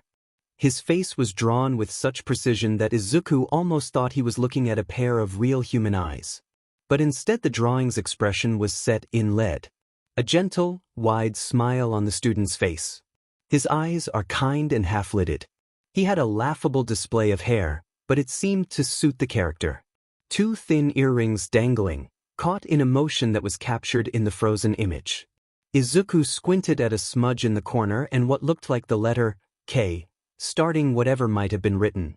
Had Izuku been looking even harder, he might have seen what looked to be a hole harshly erased out of the center of the boy's abdomen. Slowly looking up, Izuku peered at JoJo in obvious confusion. "Who is this?" he asked, gesturing towards the image. He was careful to not smudge it, feeling like there was more value to this single drawing than he'd ever know. JoJo didn't look up at him, resolutely ignoring him and continuing to read his magazine while sparing a glare at Dio every so often. Izuku never did get his answer. It was finally the day. Jotaro had stayed up for almost the whole night due to Izuku's frayed nerves that prevented him from relaxing. It wasn't that bad, given Jotaro didn't exactly need to sleep as a stand, and Jotaro didn't blame the kid. Izuku was a jittery mess that looked like he would faint at the slightest inconvenience right now. Jotaro was getting second-hand anxiety from the boy, even going as far as for some thoughts echoing in his head like they were in a cavern. And even still, where Izuku was racked with nerves and anxiety, Jotaro stood as his sturdy pillar, just as always. They'd arrived at the beach that morning, Izuku just slightly more nervous than normal, so Jotaro ignored their agreement, if only to make sure the kid didn't accidentally kill himself by tripping on garbage. Izuku's hands were shaking with each lug of equipment and trash, but there was a notable shift in effort required for these tasks. Now, Jotaro wouldn't lie. Izuku has come a long way from the string bean that he originally was. He was now packing a decent amount of muscle, still nowhere near as much as Jotaro or All Might, and seemed to do the once very difficult tasks with relative ease. Although he was still nervous and unfocused, he didn't even think twice when he began pushing an old abandoned fridge across the beach like it weighed nothing. Jotaro was proud of Izuku. He was also thankful that Izuku didn't end up looking like he did as a teenager. A highly toned Izuku was a frightening picture to imagine. So now here they were, waiting for the man of the hour. What if he dash? Izuku was snapped out of his thoughts by Jotaro summoning beside him and lightly batting the back of his neck. With a startled yelp, Izuku looked at Jotaro, eyes wide in confusion. Jotaro merely huffed and pulled his cap down further over his eyes. He didn't sign. But Izuku already knew what he was trying to convey. A nervous smile twitched onto his lips. Thanks, Jojo. Rolling his eyes, Jotaro ruffled Izuku's hair good-naturedly. Yar days. Izuku laughed lightly at Jotaro's telltale phrase. Afterwards, they kept cleaning up the remainder of the beach, knowing that All Might would be there soon. It wasn't long till they ended up finishing, probably due to Jotaro's speed to be honest, and Izuku looked delighted. He was grinning up at Jotaro, for once looking determined. Jotaro merely nodded at Izuku, lifting one hand with his thumb up. Izuku's grin grew a little wider. They'd be just fine. Literal seconds later, Yagi made his appearance. Jotaro gave the withered old hero a sharp look. Even after the weeks they'd had in getting to know each other, more accurately Jotaro observing him while the man was unaware of his presence, Jotaro was still wary in trusting the hero. He told Izuku that he couldn't be a hero point blank. His mind supplied as reason. And that small ever-present voice in the back of his mind spoke up. You're just jealous because he did something you could never do. Jotaro scowled at the voice, watching Izuku enthusiastically begin to approach Yagi, floating along diligently. And what's that? He thought back. He made up for his wrongdoings. Jotaro tried very hard to ignore the sudden guilt racking his mind. Instead of lingering on those thoughts, Jotaro focused on the boy he'd taken to guarding for all these years. Even after all these years, he still saw his daughter at times. Here he was, in what might be seen as a poor copy of his daughter trying to make up for all the wrongs he's ever committed. Pretending that as long as he could help Izuku then maybe he'd be forgiven. How does it feel looking at this boy as my replacement? Jotaro resisted the urge to smack himself upside the head to quiet the irritating voice. No, he simply focused on the present, forcing himself to listen to whatever Yagi and Izuku were speaking about. You've done it, my boy. Yagi smiled down at him, like a proud father. You never smiled at me like that. Shut up. Jotaro thought back, thinking he might have finally gone crazy as it seemed that he was arguing with himself. He expected some snarky comment in return, but was surprised to find his head suddenly silent. He didn't know if it were a curse or a blessing for the sudden peace. I did it. Izuku echoed back, once more drawing Jotaro out of his thoughts. Izuku's eyes were wide, almost frightened with the truth behind his words. He looked a little disbelieving as well. I really did it. Indeed you did. Yagi chuckled. He suddenly started to grow. His whole body was inflating like a balloon and Jotaro tensed up. He didn't think he'd ever get used to that. Soon the form of All Might in his hero form was standing right in front of them. You've come so far, my boy, and I am proud to say that you have been willing to pursue this dream every step of the way. And now, here, I pass down my quirk onto you. He reached up to his hair, plucking a single golden strand. He held it out, like he was handing down a family heirloom to the next generation. His smile was wide as always, but genuine. Eat this. Izuku gave All Might a look like he'd finally lost his mind and Jotaro was looking furious. Was this sheet just a long con that the man thought he could get away with? Boy, was he wrong if that was the case. Jotaro was about to become this man's worst nightmare. What? You have to eat some of my DNA in order for One for All to be passed on to the next user. But it took a while to convince Izuku to eat the hair. Jotaro was watching the scene unfold the whole time and was tempted to break down laughing because it really was a sight to see. By the time that Izuku forced down the hair, he was glaring at Jotaro like the man had managed to personally offend him. Jotaro raised his hands in defense, smirking. The feeling of pure warmth suddenly flowing through his body was what rocked him out of his thoughts. It didn't feel like his body was hurting, it was like he was being bathed in pure warmth. He felt his muscles tense, but if anything they felt even larger than last time. Then there was his senses. If he thought they were honed to the maximum, suddenly he was wrong. Jotaro could hear, feel, and see everything. The sound of seagulls flocking halfway across the beach sounded like it was right beside him. He could literally taste the air. It was salty and dry, no doubt caused by the ocean nearby. His eyes locked onto the two others beside him, and he swore he could see the blood pumping beneath his skin. Not literally, but he could see every minute twitch of their skin to the pulse of blood in an artery. This was unlike anything he'd ever experienced. Is it working? Izuku asked, looking up at Yagi. Jotaro startled, realizing that he must have faded and ended up inside of Izuku's mind at some point. He wasn't sure when that happened. It can take time to feel the effects. All Might responded. Can Izuku not feel this new power? Jotaro wondered, pushing whatever conversation Izuku and Yagi were having to the far corners of his mind. Is this power one for all? Do I feel it because I'm a result of his fighting spirit? Is it because I am his stand? Am I supposed to wield this power? Jotaro, for a lack of better words, was stumped. He knew enough about stands to make accurate inferences about them, but there was still so little information known about them. He knew that stands were capable of gaining more power when they became Requiem stands, rare but not unheard of. The most famous case was the Dawn of Passion himself. Giorno Giovanna. His stand, Golden Experience Requiem, was one of the strongest stands ever created.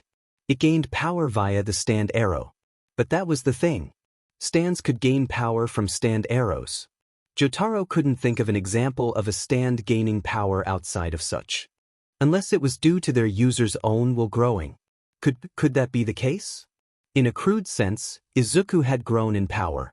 He'd gained a quirk, a powerful one at that. Did that power naturally go to Jotaro to wield as he could be used as a power outlet?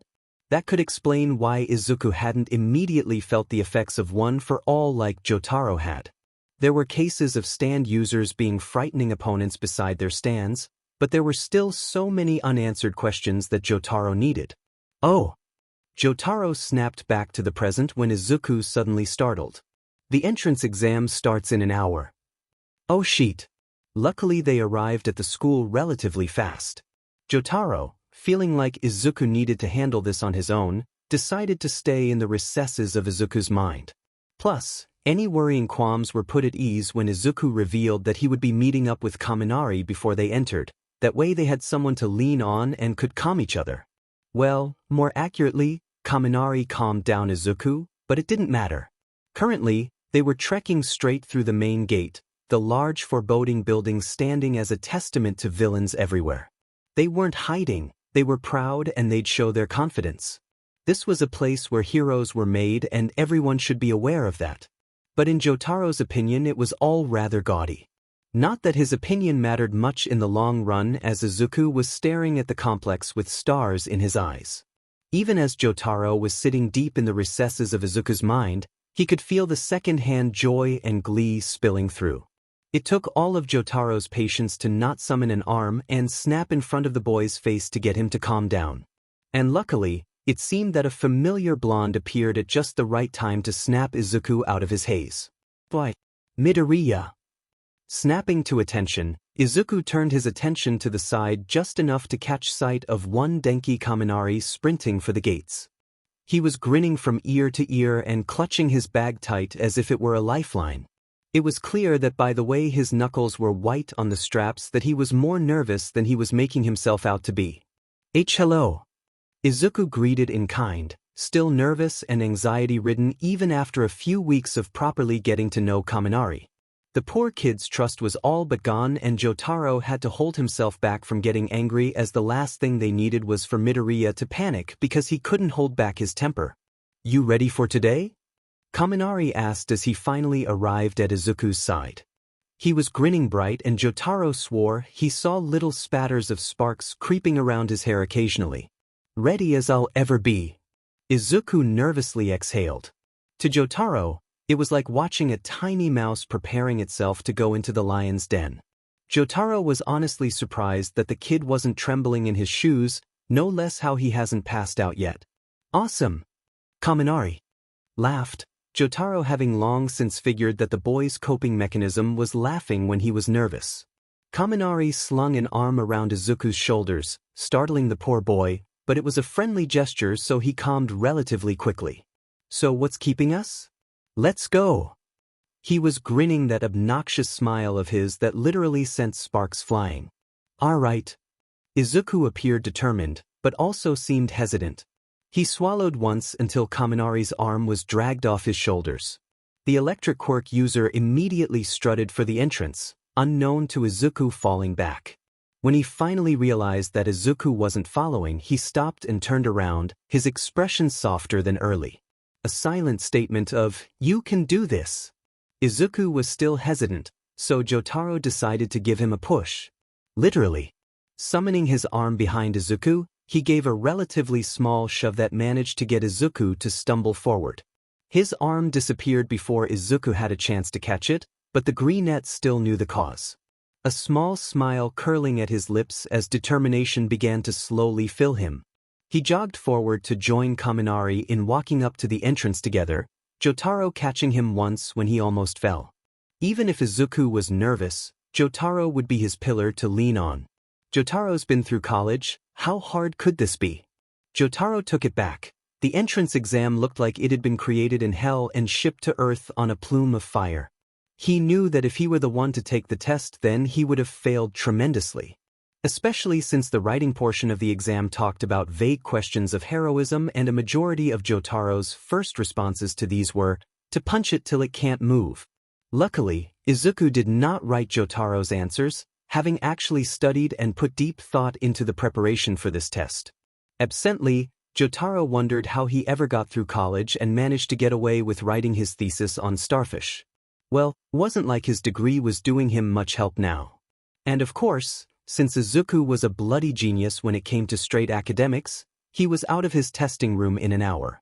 Then, he was quickly pointed to the study hall he'd been placed in to learn about the next portion of the entrance exam. Unfortunately, the halls were split into sections according to schools, which meant that Izuku was sitting right beside the blonde gremlin himself. Jotaro was halfway to summoning and punting Bakugo when Izuku prevented him from doing so with the firm thought of, "Not now please." Let it be known that Jotaro exercised the greatest of patience that day in preventing himself from strangling the blonde. Speaking of which, Bakugo caught sight of Izuku hesitating to enter the aisle and decided that he hadn't reached his daily quota of being a stain upon society. The hell dash? The blonde sneered at Izuku as the poor boy began awkwardly creeping through the aisle to reach his seat. "Thief, are you doing here? Deku? I thought I told you not to bother showing you up dash." Bakugo barked in startlement as his chair was suddenly shoved forward, his stomach ramming into the table with a grunt of surprise. "Jojo!" Izuku whispered beneath his breath, already knowing that the stand was the culprit. Jotaro didn't summon, but the smug satisfaction was enough to answer enough. Quickly sliding in beside the blonde as he shoved himself away from the table with a gasp, Izuku shrunk into his seat, nervously fidgeting. Bakugo looked at Izuku with a snarl fit for a villain, and Izuku only shrunk further into his seat. Jotaro was halfway to summoning again when the lights suddenly dimmed, making all students stop what they were doing in surprise. Then, as if it weren't already attention-grabbing enough, a large light flickered on center stage, revealing a man who, in Jotaro's opinion, was doing a mean impression of a canary with his hair done up like that. He faintly recognized the hero, and when he spoke it only solidified his suspicions. "Everybody in the house say yihyo."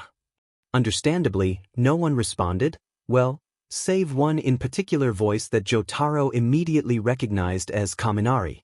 Izuku covered his face in embarrassment while Jotaro materialized out of habit. He draped himself over Izuku, chin resting on the mat of green hair, and thus startling Izuku out of his haze. The greenette peered through his locks to see his stand casually watching the show without so much as a hint of care. It managed to calm Izuku down just enough. Jotaro began to watch the explanation with boredom, having decided that zoning out was a more viable option. His eyes roamed around the room and lingered on students who caught his attention. The funny thing was that everyone stood out in some way, whether it be subtle color changes or their whole person having extra appendages or horns or anything else for that matter. Jotaro, even after all these years, decided that he'd never quite get used to the sight. His eyes lingered and lingered until suddenly stopping, as a set of eyes met his own. They were a pale blue, almost gray, and it made Jotaro frown at how dull, but perceptive, they were. It wasn't the color that startled him. It was how the person was peering at Jotaro. Not through him, but at him. From the years that passed, Jotaro was used to being ignored. Eyes would pass through him, unknowing to his very existence. It made sense, given the circumstances of his being. As if he were a ghost. It was a natural factor of what came with being a stand. Only stand users can see stands, and in a world that lacked such a concept, it made sense that he might as well not even exist by this point. So why was someone suddenly looking at him? Without thinking, he vanished, making Izuku startle at the sudden weight loss. Jotaro couldn't care less right now because his mind was currently working overtime as he was trying to come to terms with the fact that someone saw him. After years of being seen by one person, it was clearly starting to take a toll. It wasn't that he was nervous as much as he was in disbelief. The only other person that could see a stand was another stand user. Jojo. The whisper knocked Jotaro back into the present, forcing him to focus. He could feel Izuku's sudden concern, and by the way he was suddenly looking down and not focusing on whatever the banana for a man was presenting. Jotaro quickly muttered an aura, a silent reassurance. The word echoed in Izuku's mind and it was enough to put him at ease. Izuku instantly honed back in on the present while Jotaro lingered in the back of Izuku's mind. Still pondering. You ready, Jojo? Punch the robots. Jojo, no. Jotaro smirked as Izuku rubbed his eyes, looking like a tired parent having to describe to their child everything asked and only being given why as a response. Deciding to lay off, Jotaro playfully pushed Izuku's shoulder to grab his attention. The greenette dropped his hands and gave Jotaro an exasperated look. Jotaro had to hold off from letting his smirk grow. You remember the plan? The annoyance in Izuku faded as he saw Jotaro act a bit more like the mature adult he claimed to be. Taking a deep breath and exhaling, Izuku nodded. I think of what I want and we execute. Jotaro nodded along, but he still looked expectant, like there was something missing from that analysis. You win. Huffing, Izuku learned it was the equivalent of a laugh. Jotaro nodded along. Satisfied for the time being. Then, hesitating for a split moment, he reached forward and ruffled Izuku's hair. Izuku smiled at that, and Jotaro could feel the shared tension that had been building immediately lessen. He dropped his hand and faded into the back of Izuku's mind. Izuku was left alone in the bathroom they'd been in, staring forward with nervousness at his reflection. Let's do this, he whispered, but he felt as if it was a reassurance. After a frantic search for his area and last-minute check that he had everything on him, Izuku reached his zone. While Izuku was hyping himself up for the exam, Jotaro brooded. He was disappointed in the fact that the blonde a-hole of a student was placed in another zone. Jotaro had been really looking forward to watching the blonde's face when he completely annihilated him in their total score. Then again, that meant less competition. So pros and cons. Too bad Kaminari isn't here. Izuku mumbled. Jotaro already knew that it was a nervous habit and the boy was probably attempting to calm down via his mumbling. So he tuned him out for the time being, letting Izuku ramble. He was really hoping we'd be placed together so we could team up. Then again it might be the best since he still thinks I'm quirkless and with one for all and I don't want to disappoint him or think that I'm lying. That'd be bad. I mean he's already dash. Pardon my rudeness, but you are the boy from the presentation that was mumbling, aren't you? Getting past the fact that Jotaro obviously needed to talk with Izuku about his self-worth later and his friendship with Pikachu, Jotaro instantly honed in on the uninvited voice. Izuku's eyes instantly turned to address whoever spoke to him, only for a wave of annoyance to fill him. Jotaro's doing, of course. Jotaro wasn't an idiot, he remembered Blue here from the lecture hall as well. Izuku had to hold Jotaro back from not summoning behind him like an evil spirit after Blue called him out in the lecture hall for mumbling. In Jotaro's book, exchanges like that meant that the person in question was labeled with loathes for life. So, little to say, Jotaro wasn't a fan of Blue showing up now while Izuku was already anxious enough. Oh. Izuku stuttered, already mentally putting his foot down so Jotaro didn't summon and beat the stranger then and there. The last thing they needed was to be banned from the school due to something like that. Why yes, that was me, I apologize, I didn't mean dash. Well, I simply wish to say that your mumbling is making some people uneasy. If you are doing this in an attempt to sabotage others' attempts at getting in, then I must inform you that you need to stop. It was said in such a professional tone that it almost sounded rehearsed. I'll show you what real fucking sabotage looks like, Blue. Before Jotaro's arm could extend and no doubt cause some serious destruction to this poor student's face, Izuku clamped his hand over his other arm, effectively preventing anything from summoning. Unfortunately, this meant that he looked just a bit insane in the eyes of the student, who looked bewildered at the action. Izuku offered a wobbly smile, feeling Jotaro's annoyance fly through him. Sorry, I'll be quiet now. He didn't say anything else, as he didn't have to. It appeared his strange display managed to make the student quickly retreat and Izuku counted his blessings. The moment he was out of eyesight, Izuku whispered beneath his breath, I swear I will hide your next copy of Aquatic Monthly. Even though Izuku didn't hear a verbal response, or more accurately signed response, he received a flurry of emotions, which definitely weren't his rushing through him, which he surmised meant, you wouldn't dare. Try me. Izuku whispered right back, and he was happy to feel silence, although it felt more like pouting, but silence nonetheless. Letting go of his arm, Izuku stretched his fingers out to get the blood rushing through him again.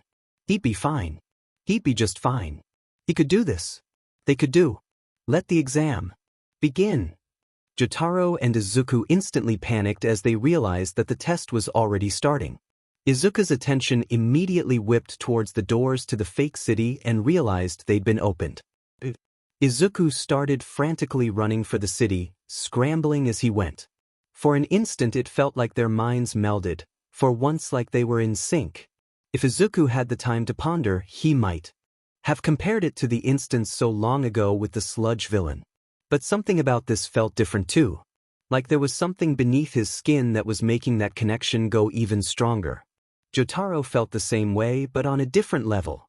Versus something crawling just beneath his skin, it was like his whole body was rigid with energy. Similar to when they'd first obtained One for All. Everything was drawn, taut, and ready to attack. His mind was hyper-fixated on the present, more accurately their surroundings. Even though Jotaro was seeing everything from Izuku's perspective, it was like he had a bird's-eye view of the whole city. 2 blocks over he could hear kids yelling and screaming as they attacked the robots they were meant to destroy. He could smell oil and iron in the air. If he really focused, he could hear explosions going off in a nearby zone, and Jotaro didn't need to be a genius to figure out who was causing it. But none of that mattered as right now they were in the present. This wasn't about anyone else but Izuku. And Jotaro would do whatever in his power to help the kid attain his dream. Jojo! Izuku yelled, snapping Jotaro into the now. Before them was a large 2-pointer. Right, Jotaro should be focusing. But it wasn't good that Izuku was frozen like a deer in the headlights. Tell me what to do. Apparently that thought was strong enough to knock Izuku out of his funk. He blinked rapidly before he realized he was indeed in a fight with a giant metal robot. He needed to destroy this. But how? And how to make it look like he had super strength as a quirk? Fists. Jotaro could do that. A shimmer went over Izuku's arms and Izuku jolted before realizing that it was Jotaro's arms covering his own. It was like he was wearing a set of gloves. The large appendages moving in time with what he did. He clenched his fist only to make Jotaro do the same. This could work. Time to put them to the test.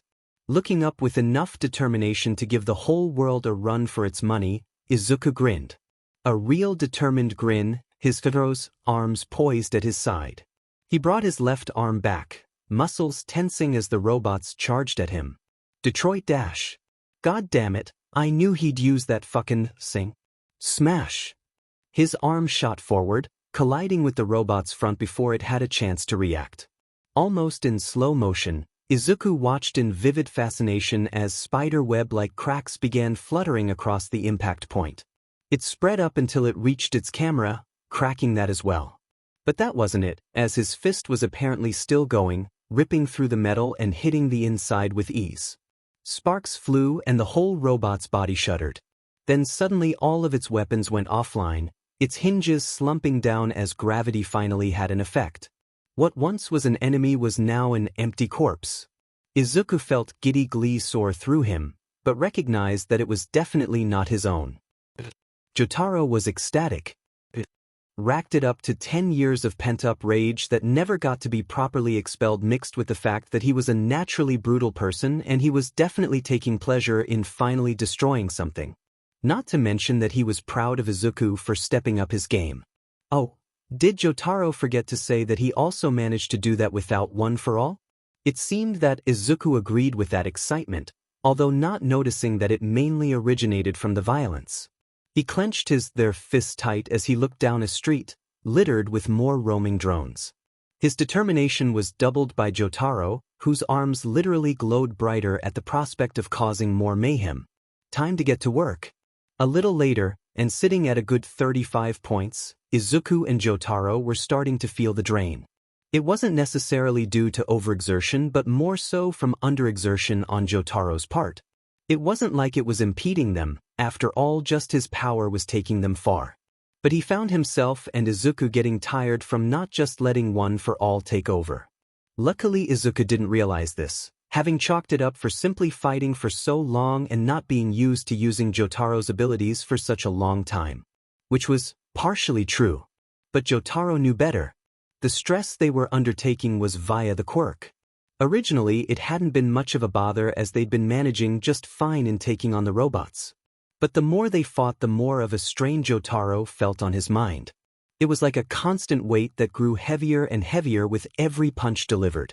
If Jotaro was so bold to compare it, he might say that it was the equivalent of having a pair of hands wrapped around his throat and steadily adding pressure with each time he breathed so that less would come in.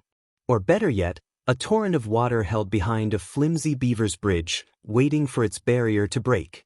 And it was starting to really get on Jotaro's nerves. It wasn't like he didn't want to use it. After all, a power-up was always welcomed. It was more so the lingering paranoia that it came with. Like if he allowed it to flow into the battle, something bad would happen. What that entailed was unknown, but it still made him antsy. Maybe it was a warning about the 10-story robot that suddenly showed up. What? Jotaro was starting to curse himself for zoning off too often. Apparently Izuku also felt worried about this as his eyes widened and his hold on what he wanted faded, making Jotaro's arms disappear instantly. He took a step back, barely aware of the other kids around him escaping as fast as they could. A few were frozen like him, but a majority had the overall agreement that they needed to get the F out of there. Jotaro was proudly about to admit that Izuku took his advice in using the secret Joestar technique in running the F away, but a noise managed to catch both his and his user's attentions. Instantly, their eyes were back on the field before them, scanning for the source. And there it sat. More accurately, she lay. A girl with brown hair stuck underneath a large chunk of rubble, mere meters away from where the zero-pointer was charging.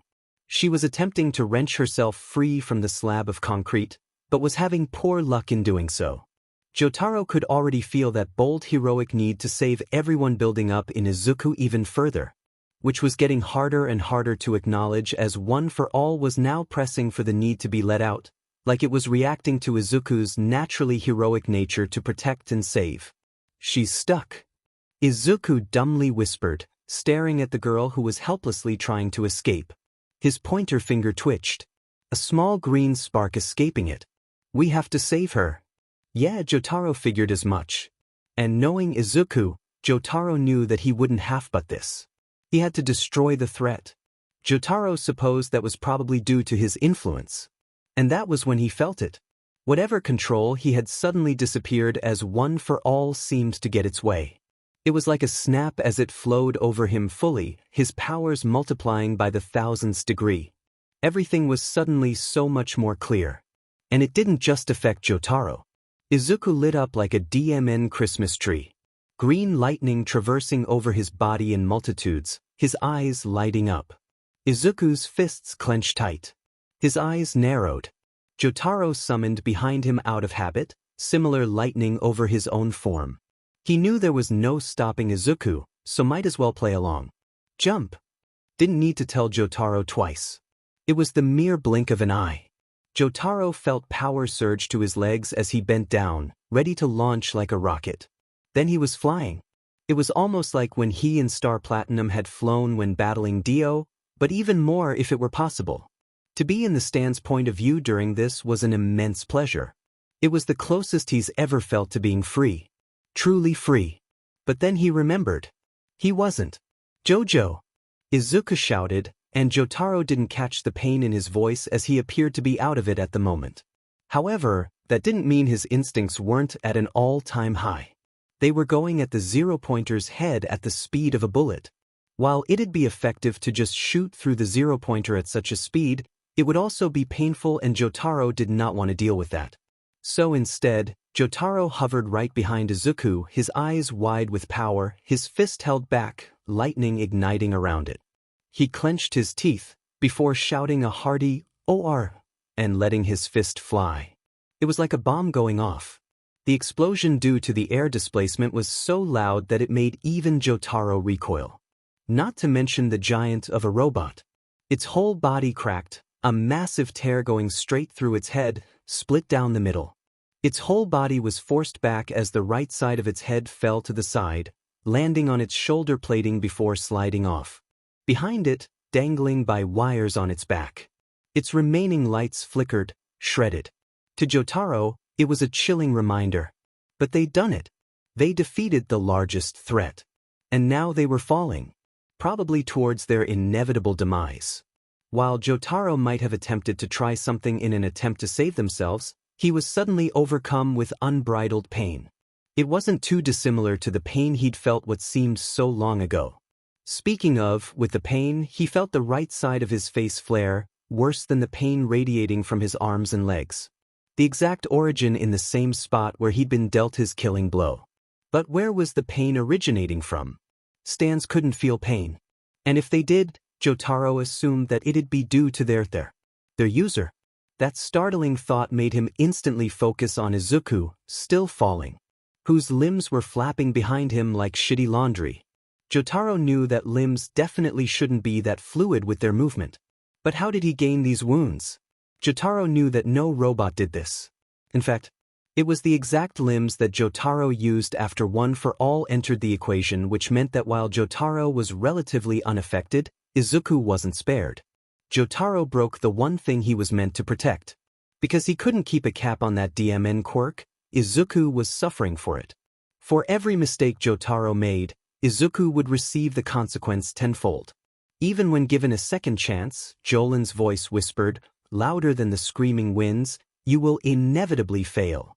Before he blacked out with Izuku, Jotaro watched a hand reach out to smack Izuku before they collided with the ground. And then, nothing. Where once it was invited, it was now dreaded. Jotaro hated being given a second chance. Izuku wasn't sure whether to laugh or cry. The poor kid woke up in the infirmary of UA to find out that the entrance exam was over and he passed out after breaking his limbs taking on the zero-pointer. He discovered he won against the massive titan witch recovery girl. Note: he definitely asked for her autograph, mentioned as being foolhardy and reckless, but nonetheless admitted was impressive. He nearly passed out after being admitted that. Afterwards he was quickly forced out, after one last kiss to the cheek from the nurse. Now he was idly stumbling home in what he assumed was the vague direction of where said home was located. While doing this, one other particular thought came to mind. Jojo. The name was whispered, but it was enough to stir that force inside him. Slowly, almost drunkenly, Jojo appeared before him. His stand appeared normal, but Izuku could tell that there was something brewing beneath that stoic visage. The way Jojo held himself was rigid. Don't get him wrong, Jojo always held himself as stiff and still as possible, but this time it looked forced. His eyes were sharper than normal, almost sunken into those cavernous pits of his. His fingers kept twitching. Occasionally. Izuku immediately knew that something was wrong, even through his sluggishly exhausted brain. What's wrong? He looked up at Jojo, eyes half lidded with how tired he felt. his arms wrapped in bandages from the battle he fought with his stand. It was difficult for Jotaro to look at. The massive stand turned his head to the side, immediately relaxing, and Izuku figured that he must have been worried about Izuku's well-being. Izuku supposed he must have looked rough after that hit. He was given a basic synopsis of what happened by Recovery Girl and he couldn't help but wince. Seemed that even with all his training with All Might, his body still wasn't that ready for it. "I'm sorry if I worried you. You terrified me. I promise it won't happen again. I won't let myself lose control again." Izuku stared at Jojo for an eerily long time. Their bond felt taut, like a bowstring ready to be let go. He opened his mouth to continue, only for him to run straight into a passerby. Izuku winced a little at his still sore muscles and landed straight onto the ground. Jojo caught him by the back to ease the fall a little. He looked up and found an older man with an annoyed expression, yellow eyes boring into Izuku. "Watch where you're walking, brat."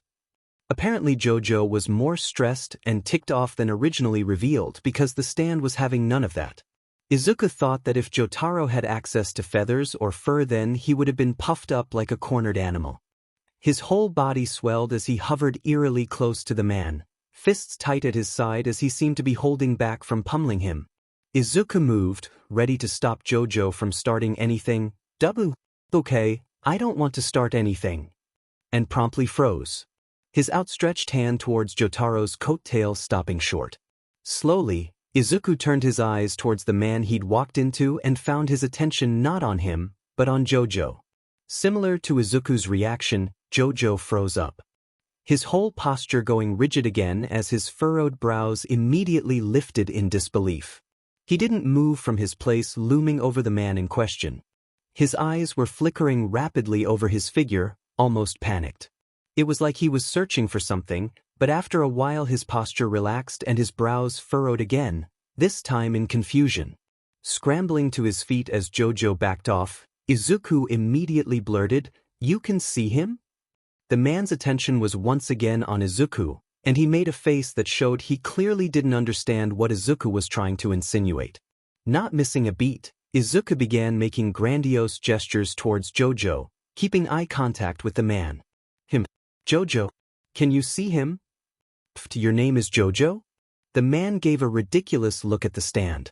Jojo frowned a little harder while raising his knuckles, popping them each while giving a nod towards Izuku. The order was clear. Answer the DMN question. "All right." The man raised his hands placatingly. "Sif.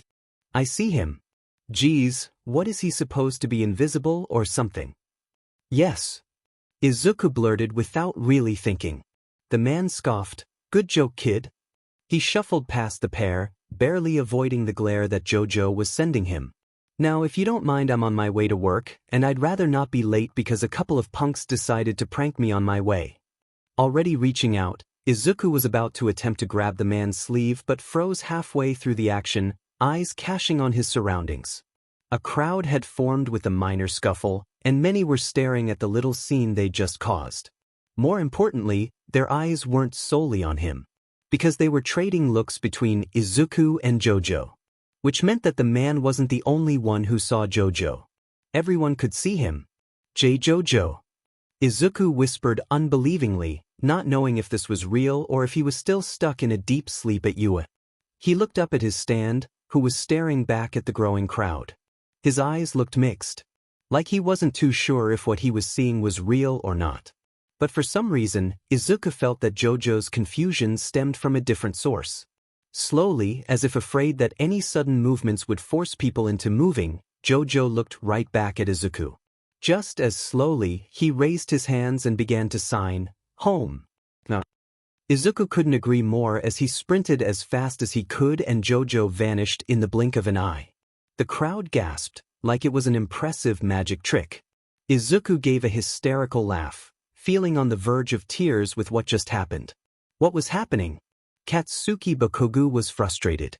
Then again, if one were to question anyone who tolerated his existence, it wasn't an uncommon term to describe him as. But then again, it was his personality, brash, angry, and frustrated. But right now he was at a different degree of frustration. Right now he felt so much pent-up rage and anger that it was beginning to spill outside of its normal hold. The cup that normally held all of his negative emotions, don't get him wrong, it was a big but cup, was cracking. It was in fact cracking so much that it was making the tip of his pencil snap with every time he applied pressure. The constant sharpening made lead dust and wood shavings cover his pants, and that only added fuel to the fire. No, yeah, Katsuki was not FING having it. Now, what is the cause of this dilemma, you might ask? Izuku FING Midoriya. Unsurprising, really. After all, the boy tended to be the source of many of Katsuki's anger issues. What with his unending devotion to being a hero and his persistence to never give up. Katsuki nearly blew the sheet's face up at the entrance exam because he had the audacity to actually show. Unfortunately, that didn't happen as he was ungracefully shoved into the desk by some unseeing force. And that was like throwing a whole but log into his furnace of a temper. But that was where the actual trouble of his concern was stemming from. Not from Deku like normal, from that unseen force. Naturally, when most people met him, they wrote him off as hot-headed and temperamental. He kicked their butt for thinking such things, but they tended to forget about one keen detail that was so easily glossed over. He was observant. Honestly, he didn't get enough credit for that. He could catch things that others his age wish they could catch. He was nowhere near on the level of Deku chagrin as he is to admit that, in analysis, but he still had a knack for picking up on things often overlooked. Which is where the unseen force comes from. Now, Katsuki wasn't an idiot, his grades argued harshly against that judgment. He knew about the dumb but nuisance maker, whoever the F named it, that is a dumbass in his opinion, and all the cases he'd been caught in with said ghost. At first he wrote it off as clumsiness or some student that decided to get off on psing on his day, but the more he thought about it, the less it made sense. After the sludge incident, he started to observe more. When his shoelaces suddenly tied together without his knowing, he knew that no one could have done it with any of their quirks, and he assured himself they were perfectly tied in the mornings. When a screw came loose out of the table leg, after taping it down with duct tape mind you, he knew that whoever did it somehow did it without moving or making a sound. So that wasn't adding up. And he wasn't aware of anyone in his class having a telekinesis quirk. They were rare as they were, so he definitely would have heard the word if someone in his class had one. Then there was the sludge incident itself, which in of itself wasn't that big a deal. He was loath to admit that Deku had done well in the so-called rescue, but that was the thing, it was so very not Deku. Deku was all brains, no muscle or quirk. Katsuki had beat that into him, so why was it so different? It was only Deku there. Katsuki had replayed footage of it online. It was only Deku there. There was no possible way that Deku could have done what he'd done. And then the pen. The notorious tool that Katsuki happened to catch that the police didn't. He'd watched for the millionth time the footage, this from a new angle of the scene. He was about done reviewing it when he saw a glimmer, something different. He paused the video, squinting. An embarrassingly long time of learning how to enhance blurry photos later, Katsuki was staring at the sight of Izuku with a startling amount of determination on his face, glaring at the sludge villain. But that isn't what caught Katsuki's attention. It was the sight of a pen floating beside him. Katsuki recognized it too. It was Izuku's dumbass All Might-themed pen he used to take notes. So what the hell was it doing? Floating beside D? It wasn't hard to figure out what happened afterwards. Wimpy Deku, who was about the size of a Twizzler and just as easy to tear apart, sent the pen flying forward at the speed of a rocket and popped the villain's eye like a water balloon, and later when he reviewed articles on the incident, he found out the pen lodged itself 5 inches into a steel beam. It was eye-opening to say the least. And no pun FING included. Somehow, shitty FANG Deku managed to make that DMN pen hover. Which meant one of two things. 1. A telekinesis hero had been on the sidelines and just so happened to not be listed in any article that Katsuki looked into, which was arguably in the thousands now. Deku had a telekinesis quirk and had been hiding it from him for 10 FING years. The tip of Katsuki's pencil snapped. How did they see you? Jojo watched Izuku pacing back and forth in his room. He looked the worst he'd been in years, and Jojo's own anxiety was clear to be seen. Note: Clear to be seen was defined by his brows being just a little lower than normal. Izuku's hands were running through his hair, looking horrified with himself. It shouldn't be possible. Why now? Nothing changed. He stopped short before suddenly breathing, one for all. His eyes were suddenly flickering to and fro, like he could see a complex equation before him. It made sense in theory, Jotaro supposed. He'd met stands in the past whose powers were so great that even non-stand users could see them. He still remembered the miserable ship in the middle of the ocean he had the displeasure of boarding. If a stand amassed enough power, it could be argued that they could become seen by even the average eye. One for all in of itself was a power-enhancing quirk, and Jotaro was Izuku's stand, literally the embodiment of Izuku's spirit. It was a logical conclusion to realize that the quirk would mesh with Jotaro. Whatever happened to Izuku would inevitably affect Jotaro. Whatever power Izuku gained, Jotaro gained in kind. And in this case, it was so much power that it was even affecting his physical form. One for all somehow made you visible. Izuku was staring at Jojo, who appeared to come to the same conclusion. He watched the stand blink, processing the information, before nodding along. Izuku, unknowing to Jotaro's inner analysis. Where Jojo relaxed, accepting the information with ease, Izuku unfortunately had a harder time taking it all in. The boy suddenly fell to a crouch, curling around himself, and covering his head in a frightened manner, whining, "This is bad. This is so very bad." Jojo was understandably confused, and Izuku picked up on that without even having to look up at the stand's expression.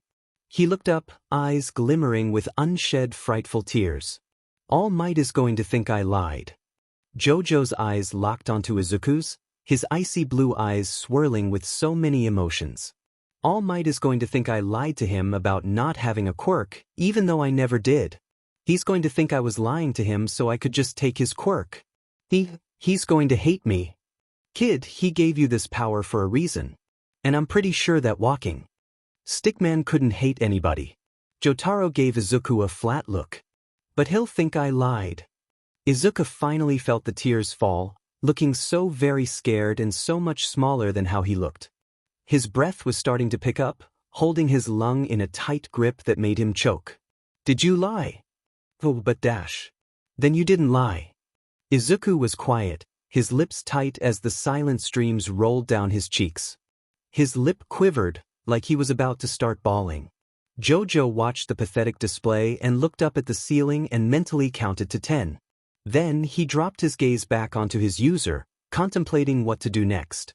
Sighing, he crouched down beside his user. His fingers ghosted over Izuku's back before he finally swallowed back his pride and began rubbing soothing circles into Izuku's back.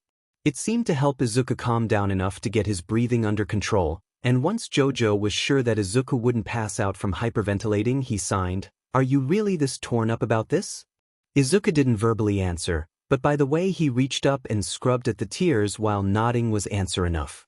Jojo gave a harsh exhale and looked up, evading Izuku's gaze for a moment so he could get his thoughts in line. Even as he thought on what to do, he kept gently rubbing circles into Izuku's back. He recalled a faded memory. Jolin sitting on the sidewalk holding her knee, tears streaming down her face as she sniffled and cried. Jotaro was crouched down next to her, completely ignoring the crashed bike a few feet behind them. His hand ran comfortingly over her back, looking down at the small rashes on her knee. The memory faded as fast as it came.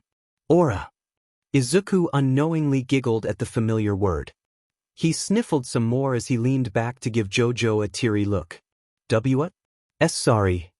Jojo blinked, forgetting about his lack of proper speech for a moment. He quickly steeled himself and lifted his hand off of Izuku's back so he could sign his thoughts. "They don't have to know about me." "What do you mean?" "I don't have to exist. We hide you." It was a crude term, but not entirely inaccurate. Jojo nodded along. "You fight like how we did at the entrance exam." Izuku unconsciously opened and closed his fists, remembering the familiar strength that had gone over him. "You were given a power-type quirk, so we write the story to make it seen as such." It didn't sit right in Jotaro's stomach, but it was the only thing he could think of in the moment that would put Izuku at ease.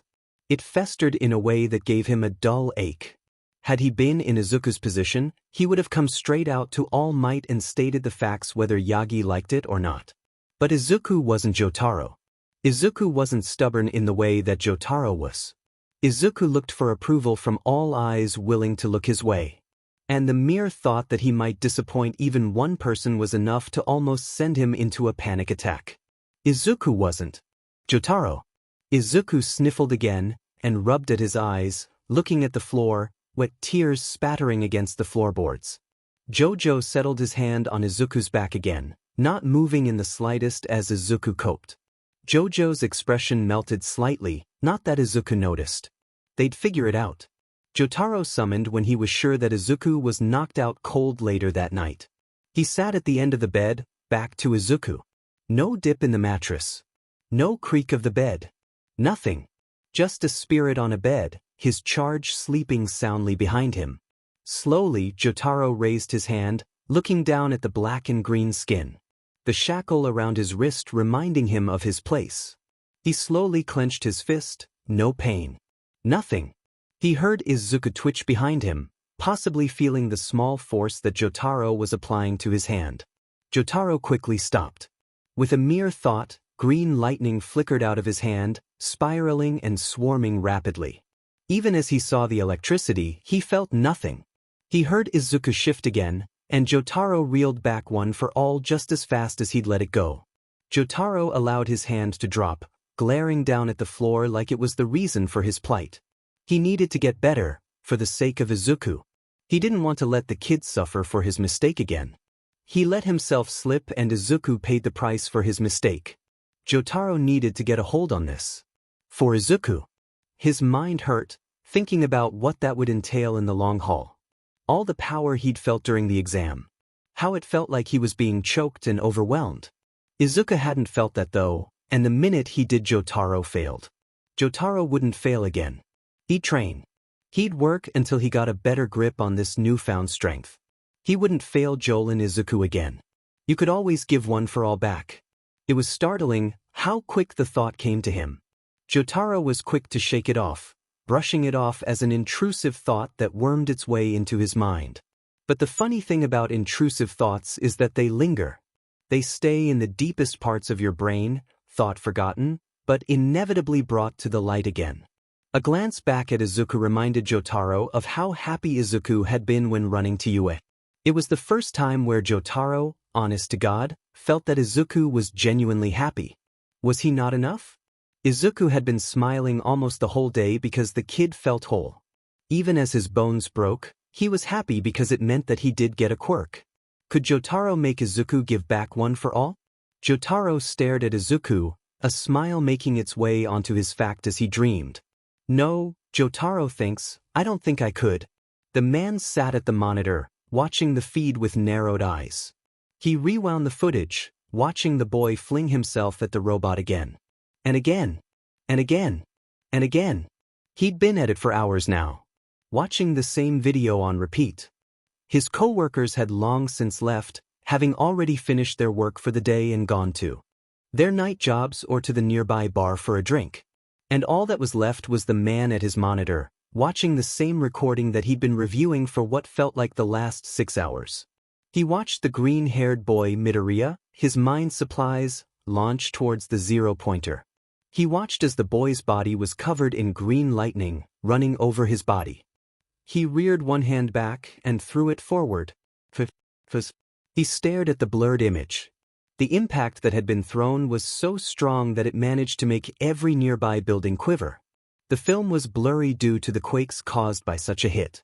But even still, through the static and blurred footage, the same detail that caught his attention in the first place was still there, infuriating him to no foreseeable end.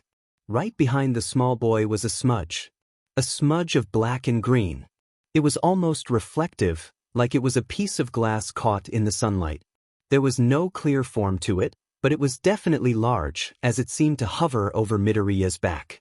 If one were to get a clearer image and squint incredibly hard, they might notice that the smudge and Midoriya were posing in the exact same position. He clicked play. No more blur. Rewind. The man glared at the shapeless blob of color before setting the speed slower and clicking play again. Watching the same impact that he'd been rewatching over and over again. Where his coworkers saw a boy with a superpower taking down a massive robot 100 times his size, the man saw a boy feigning a hit and the blur behind him following through and was the one doing all the work before disappearing. Like it never existed in the first place. The man leaned back, after rewinding and pausing on the exact same image. He stared until his eyes began to dry out, which was a considerably long time when compared to other people's stamina with holding their eyes open. He blindly reached for the mug set aside and took a long-drawn sip, keeping eye contact with the still frame. The mug lowered from his lips, revealing a stubble-encased frown. Izuku figured that this was going to be one hell of a year. Izuku got in and Jotaro had to reassure the boy for a week that it was real and not fake. Jotaro was still stubbornly upset that the video they'd received had rewarded Izuku on behalf of his all-or-nothing attack against the zero-pointer. Jotaro wasn't exactly prime teaching material, but shouldn't it be a school's job to not praise students for breaking their limbs? But then again they'd managed to come out as first in the entrance exam, passing Bakugo of all people, and Jotaro decided he'd let it slide if only to rub it into the blonde's face. Somehow, and Jotaro honest to God didn't know how, he'd managed to not be discovered by Miss Midoriya. He was still baffled by that. And along these lines, Jotaro was now void of appearing outside the apartment, even for a moment. The school even took notice as rumors started going around that the nuisance maker was finally exorcised. Whatever the F that means. He hadn't failed to notice Bakugo's tension whenever that was brought up.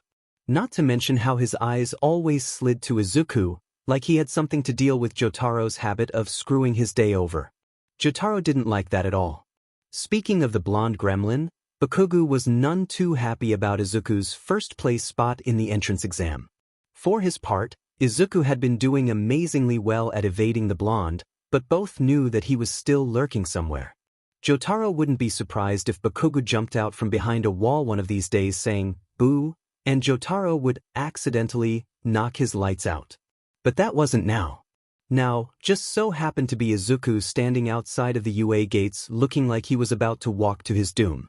Jotaro was lingering in the back of Izuku's head as he had taken to doing in the past few weeks, and watching through his user's eyes. He could feel the palatable anxiety from Izuku, and just how terrified this boy was, which was understandable.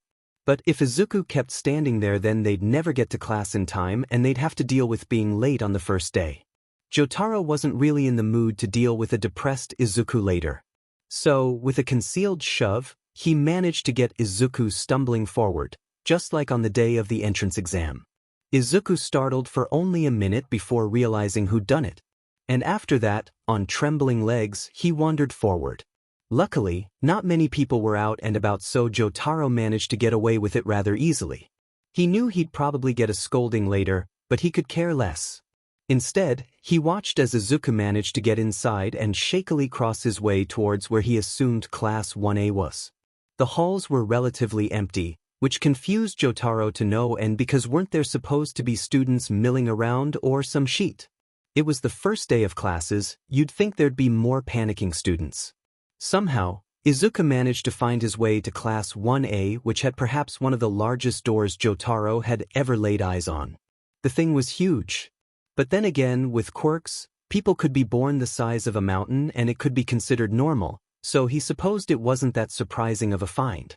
Izuku stood there, staring. Not moving, and already fed up with Izuku's hesitance in everything, Jotaro extended a hand and opened the door before Izuku could protest. He did feel Izuku panic for a split moment at seeing Jotaro's arm, but that vanished the moment the door creaked open and loud chatter escaped the room. It even seemed like Izuku was about to bail out, but then the door swung open further by a familiar yellow-haired boy. Denki Kaminari.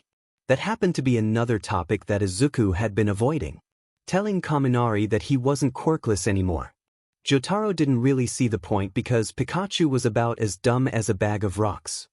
And Jotaro was pretty sure he didn't even have a mean bone in his body, but Izuku was definitely making it more of a big deal than it needed to be.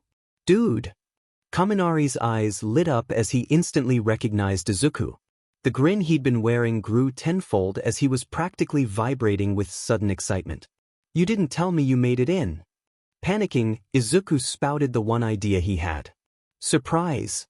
Jotaro mentally contemplated if it were possible to overtake his user for a few minutes. If only so Izuku could engage in a non-awkward conversation for once in his life. Luckily, given Kaminari was dumber than a brick, he fell for it hook, line, and sinker. Man, talk about one hell of a surprise. He laughed jovially, hints of electricity sprouting over his cheeks. Izuku was mesmerized by it for only a split moment before Kaminari grabbed his wrist and hauled him inside. Jotaro could feel Izuku's anxiety skyrocket. "Dude, and when I heard you got first, come on dude, that dash. DU-OF-dash. They forgot about the gremlin." Before Izuku or Jotaro were ready, a hand shot forward and snatched up the front of Izuku's uniform. Then, Izuku was hauled forward towards a familiar red-eyed blonde.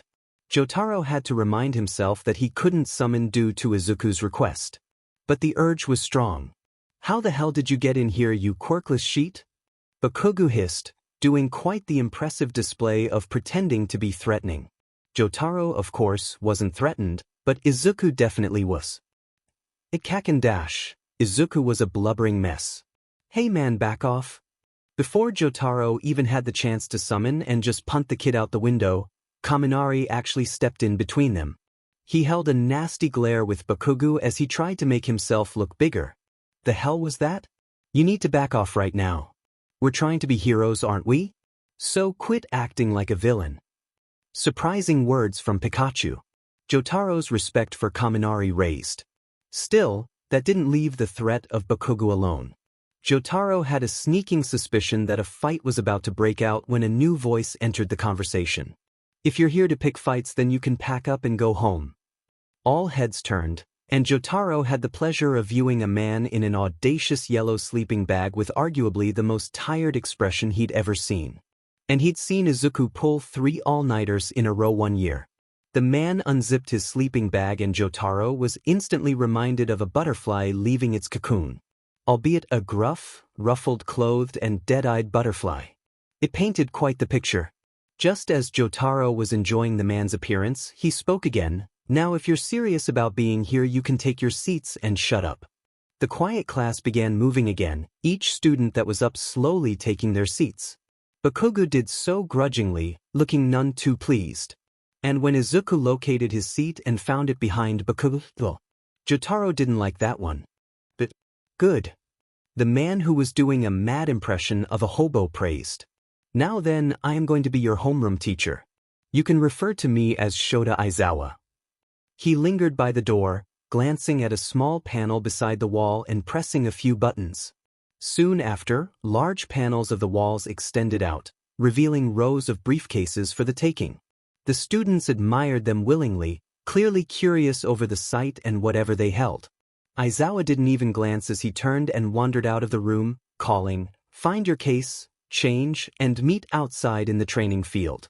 As the teacher left, the whole room was silent, looking at each other in hesitance on what to do. The first one to move was Kaminari, unsurprisingly, as he scrambled forward and began searching for his case.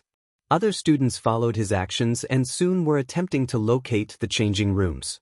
Jotaro immediately took a liking towards Aizawa. Izuku glanced at himself in the mirror, taking a gander at the uniform he'd changed into.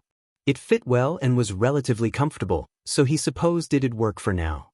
Frankly, Jotaro thought that the outfit was a bit ridiculous, but he decided to throw a quick thumbs up before making the hand instantly disappear. At least it made Izuku a little less anxious.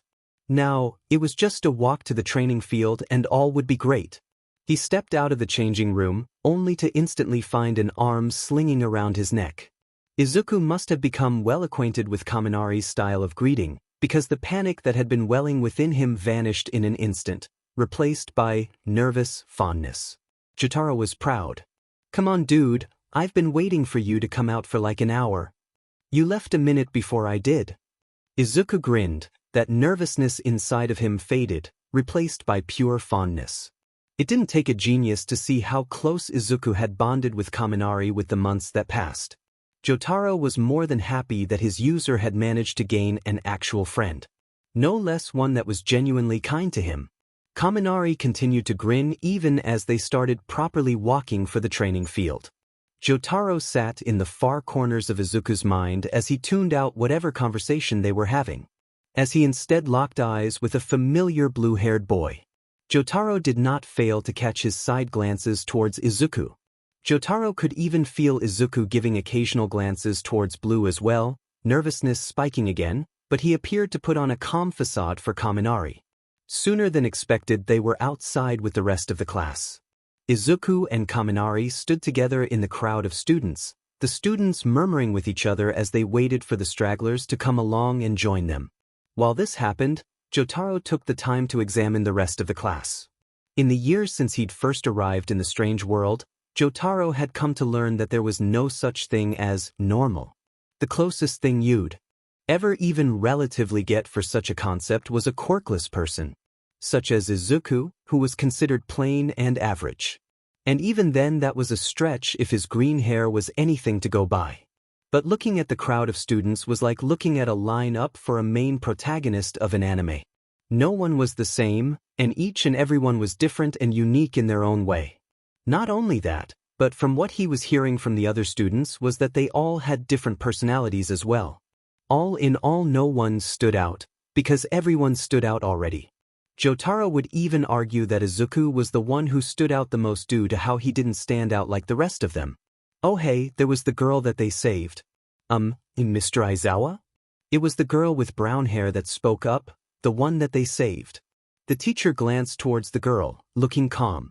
Jotaro didn't fail to notice how the man had stared at Izuku prior. Everyone's here now. Wonderful. His tone was laced in sarcasm. So, they were doing a quirk apprehension test. Which was fine when it came down to it. Fine for Jotaro, that is. Izuku was having a harder time wrapping his mind around the concept. The funny part is that it didn't surround the idea of the quirk. It was Kaminari. Best of luck, dude. Kaminari laughed as he walked to do the first test. He threw a pair of thumbs up for Izuku. Izuku returned the gesture with trembling hands. When the hell did you get friends? Demanded the goblin to hell. While Izuku turned his gaze onto Bakugo, Jotaro calmly reminded himself that murder was not a valid reaction to take in this scenario. It helped that Izuku squeezed his fists tight to subtly remind Jotaro not to react. Let it be known that never in his life would Jotaro be annoyed at not being able to react. There was a lump of emotions in Izuku's throat, which funnily enough consisted of his nervousness and Jotaro's leaking rage. We met a W all back in dash. Bakugo. Midoriya. You're up. Izuku flinched at his teacher's voice, and Bakugo sked and walked off. Izuku followed behind at a reasonable distance, head down and staring at the ground. Jotaro was having none of that. So, with a shove that was gone in the blink of an eye, Izuku stumbled forward. Aizawa did not fail to notice how Midoriya seemed to trip over nothing, as if shoved. I'll take over this one. Izuku whispered beneath his breath. Jotaro mentally agreed. Jotaro was a puncher, not a runner, and he wasn't quite sure how to correlate running like how they did with punching. This was not the case for the next test, as Izuku hadn't been focusing as he had grabbed the device and started squeezing. And given they hadn't done that well prior, Jotaro decided to step in. With a mere half a second of effort, Jotaro's arm appeared and disappeared. And in that time the device quite literally crumpled like tinfoil. Izuku only focused when others were staring and Kaminari voiced, Midoriya? What? Wadash. Midoriya blinked and glanced down, blanching when he saw the demolished technology. He dropped it without thinking, staring down at the device that shattered further when hitting the ground. Slowly Izuku looked up, ignoring the smug satisfaction radiating from Jotaro, and swallowed. I guess I don't know my own strength. He laughed nervously, face going red with embarrassment when no one joined in his laughter. Jotaro knew that he'd get quite the talking to from Izuku later, but he took pleasure in watching Bakugo look utterly insulted as Izuku easily beat his grip strength. Next was the standing long jump, which wasn't that exciting. Then the repeated sidestep, which was also not that amazing. Overall it was relatively average. with nothing standing out that Jotaro could participate in, until the ball throw. Why was Jotaro so excited for this test above all others, one might ask? Well, it came down to one moment that stood out to Jotaro. A memory hidden in the farthest corners of his mind. When he'd watched Star Platinum launch Iggy. Strength was Jotaro and Izuku's specialty. While everything else wasn't bad by any means, when it came down to it, Jotaro, and when it came down to it, Star Platinum, was a power-type stand. This was where he excelled. And it seemed Izuku knew this as well. "Okay, Jojo," Izuku whispered, a good distance away from the other students. Jotaro listened in like the faithful stand he was. Split second, last minute. Just like the entrance exam. Jotaro couldn't respond verbally, but he was hoping by the confidence he was filled with, that Izuku would understand. And luckily enough, Izuku did seem to pick up on that confidence as he straightened up, that nervous energy edging away just a little more. He smiled slightly, whispering to both himself and Jotaro, "Let's do this." "Midoriya," Aizawa called. Izuku stepped forward. While Izuku stepped up, Jotaro took the time to take in his surroundings. How Aizawa's ever-present glare seemed to bore into Izuku a little stronger than any of the other students. How Kaminari was now looking in curiosity and hesitance, like he knew there was something more to Izuku now. How Bakugo was examining Izuku like a predator watching their prey. The sun was strong today, but not unpleasant. There was a breeze in the air, meaning that Jotaro would have to adjust the course of the ball just enough so that it could travel even farther. The sound of murmuring from the students as they wondered what Izuku would do. At some point when passing, Izuku had come to accept the ball for the throw. He tossed it up and down, Jotaro feeling the weight via Izuku. Jotaro knew exactly what to do as Izuku thought the same. Raising his arm back, Izuku held the ball firmly. One for all did not leak through this time. Jotaro felt both his and Izuku's minds align. Just like the entrance exam, they were thinking as one again. The idea of what to do, linking them together. Jotaro could feel that rippling strength fill him whole as he readied himself to take charge at the last minute, just as Izuku requested. Unbridled pain. Then nothing. Jotaro stood in a ballroom. The room was filled with dancers. Fascinating outfits, ranging from dresses fit for queens and suits worn by the noblest of men. Men and women, women and women, men and men, it did not matter as all were dancing with each other in a lovely display of chaotic passion. On some people's backs laid golden stars etched into their skin, shining bright in a brilliant array, similar to a galaxy. Even those who did not bear the stars that marked their skin, stood shining in the space the room created. He wished to move, but his feet stayed glued to his place, like a statue. His eyes are the only thing capable of moving, and even so, just barely. His presence was not left unseen as faces, blurred in black discernible blobs, turned to see him. Distorted voices, he swore sounded familiar, speaking static in his ears. He could barely make out words. His name among the favorites. But even if he recognized a word, it was gone in an instant, replaced with a nothingness that he hadn't felt since he'd first died. Then there was something gripping his throat, pulling him forward. Yet still he couldn't move as he was rooted to his place. Thousands of hands pulling and tugging, trying to get him to move, and just when it seemed they did and his vision started to clear and the voices and music became discernible, he woke up. Had he been present, he might have even gasped. Jotaro's fear was multiplied by Izuku's, as he was swarmed with terror. His mind was reeling as Izuku stared at the ball in his hand. What happened? It felt like he was ripped from his body. Izuku's. Like when he was on death's door all those years ago. Had he died again? Somehow? Jojo? Izuku whispered, snapping Jotaro into the present. Izuku's voice was trembling in fear. Izuku swallowed, and Jotaro could tell that he was on the edge of tears. Are you there? Had he really died? Jotaro sent a steady thrum of reassurances to Izuku, wrapping the boy up in confidence and warmth that only Izuku would understand. It was enough to quell that fear inside of Izuku for the time being. And even still there was an underlying current of fear and absolute terror that Jotaro would disappear again. Same plan.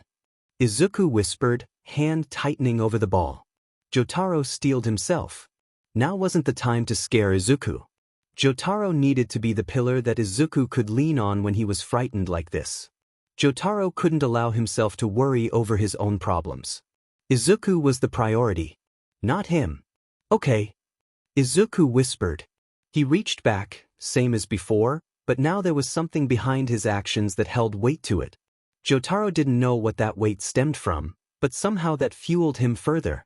Where before he held back slightly, fear still holding him hostage, whatever had been there vanished in the blink of an eye. His power overflowed him, one for all grabbing him by the throat. Chained tight behind a dam. Izuku started to throw, and again, their minds aligned, this time drawn taut like a bowstring. Fear filled Jotaro, memories of things Jotaro never even experienced filling him whole. Aizawa stared at him. Jotaro filling Midoriya's shoes. Useless. But any respect he had for Aizawa vanished in an instant. Jotaro came back, his arm replacing Midoriya's in a sheer second. Jotaro's powers almost doubled. Where before Jotaro was fueled by determination, he was now driven by fury. The right side of his face burned. Jotaro threw the ball, watching it fly, no sound ringing out due to how quick it was sent flying. He saw gray. Gray? Boom. Jotaro's arm was gone, back to Izuku's. Where before there was no force that assaulted them, there was now a painful stream of air that pounded everyone in the nearby vicinity. Izuku actually covered his face as the force assaulted him the most. But he rode it out like a champ. Unfortunately, the others were not as lucky, as they weren't prepared for the power behind the blast. Several students actually fell. Aizawa covered his face, looking shocked at what took place. After the ringing in their ears faded, Blue was the one who yelled in shock. That broke the sound barrier. Okay, maybe Jotaro went a little overboard. Aizawa, after indulging himself a little in watching the ball fly, fumbled to pull himself together. He lifted the device that calculated the launch and looked at the result. He seemed to freeze up, only forcing himself to relax when he noticed his students staring at him for an answer for how far it went. He turned the device towards them. Over a mile.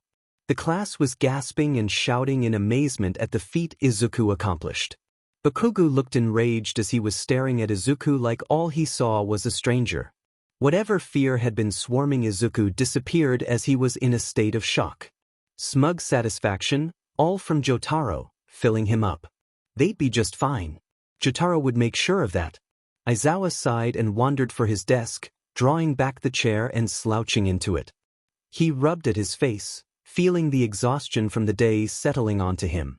He had no regrets from expelling that little twerp. Mineta had proven to be there only to harass the females and had zero potential other than wanting to hook up. Mineta's words, not his. And little to say, Aizawa did not feel a shred of regret. Then there was the Midoriya boy.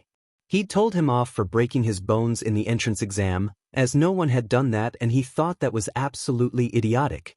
He watched the boy's face crumble when Aizawa used his quirk.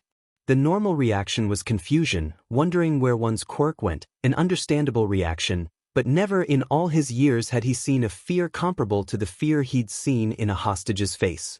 Something told him that he'd done something very wrong.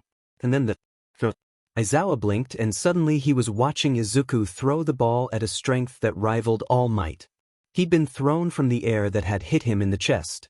His ears had rung from the explosion of noise as a result of breaking the sound barrier. It felt like he'd been punched in the chest just by the recoil. He'd expected the kid to break his arm and yet. Now he showed a perfect mastery of his quirk when before he shattered it when letting it all go? It didn't make logical sense. Was the kid a beginner or not? Rubbing his eyes with a drawn sigh, he decided to put away that conversation for another day. He didn't have enough information to draw a proper conclusion. And anyway, he should probably focus on getting a new student into 1A. He set his papers from the day aside, making some of the other papers on his desk shift. A small sticky note peeking out from underneath one of those files.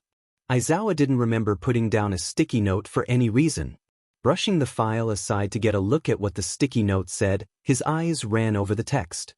His eyes widened almost comically as his brows only furrowed further. He fumbled for his file, opening it up and getting out the assignment that Midoriya wrote on "Tell me a little about yourself," which Aizawa planned to read later with the other students' papers. Maybe. He took it out and placed it down next to the sticky note. The hunch he had fading into confusion. Don't call Midoriya useless ever again. It was two different types of handwritings. They'd arrived at the apartment fairly quickly. Izuku had practically bolted from the school before anyone read Kaminari could catch him. Jotaro summoned once they were in the living room since Izuku's mom was at work and wouldn't be back till later tonight. He hovered in the center of the room, watching as Izuku tossed his backpack onto the couch and stood there, motionless. Jotaro moved forward, hovering closer until he was right beside his user.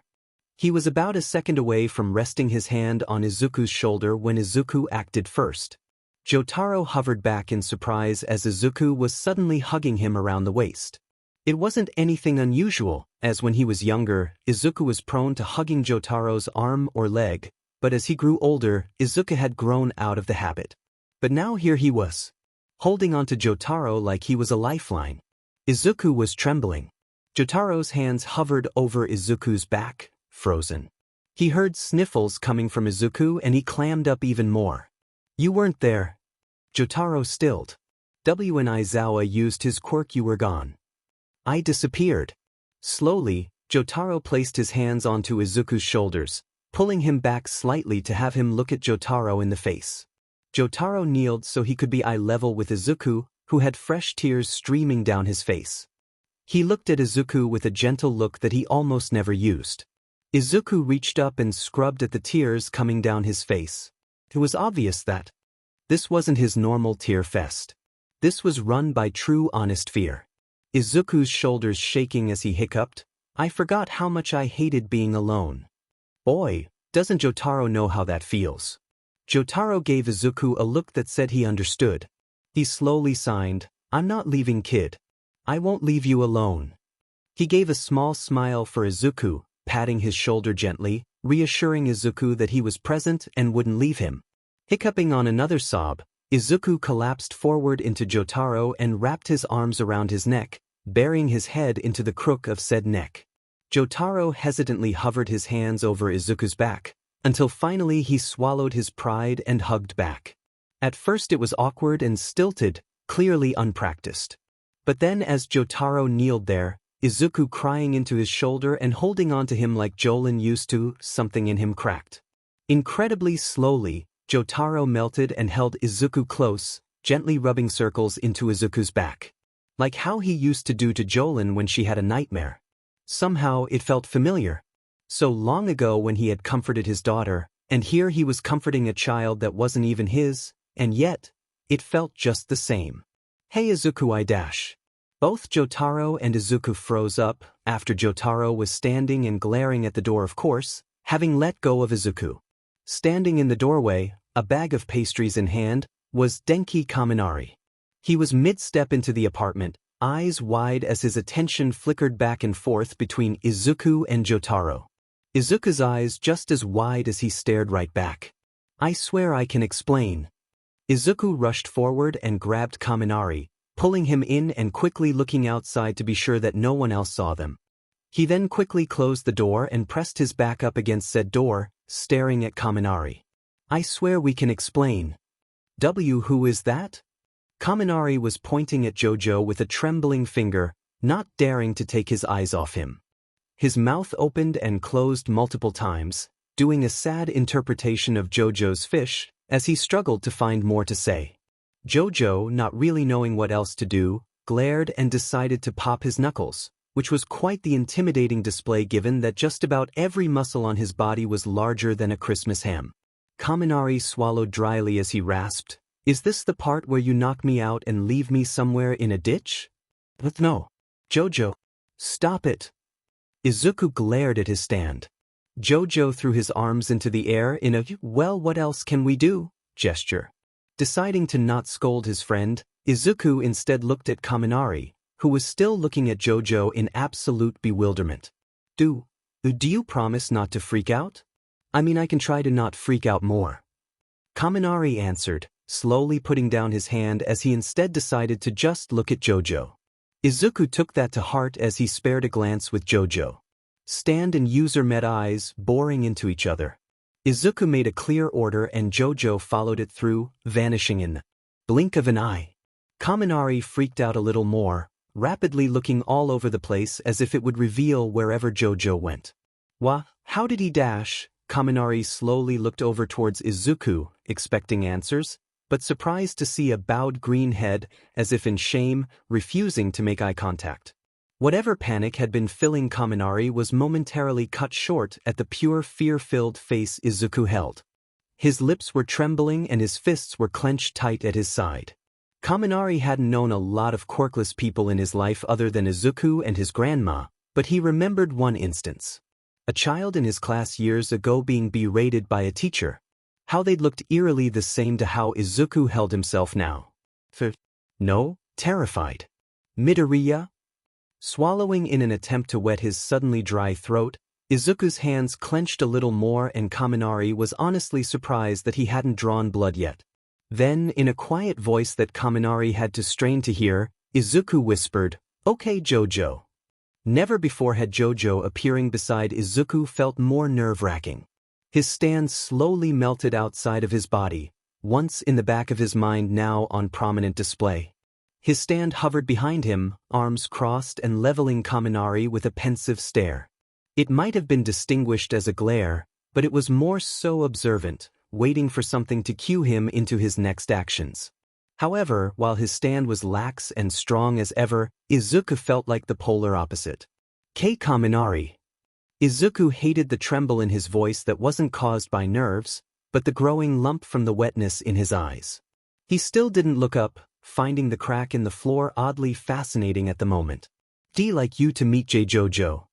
Now, remember, Kaminari wasn't the sharpest crayon in the box. The brightest bulb in the circuit.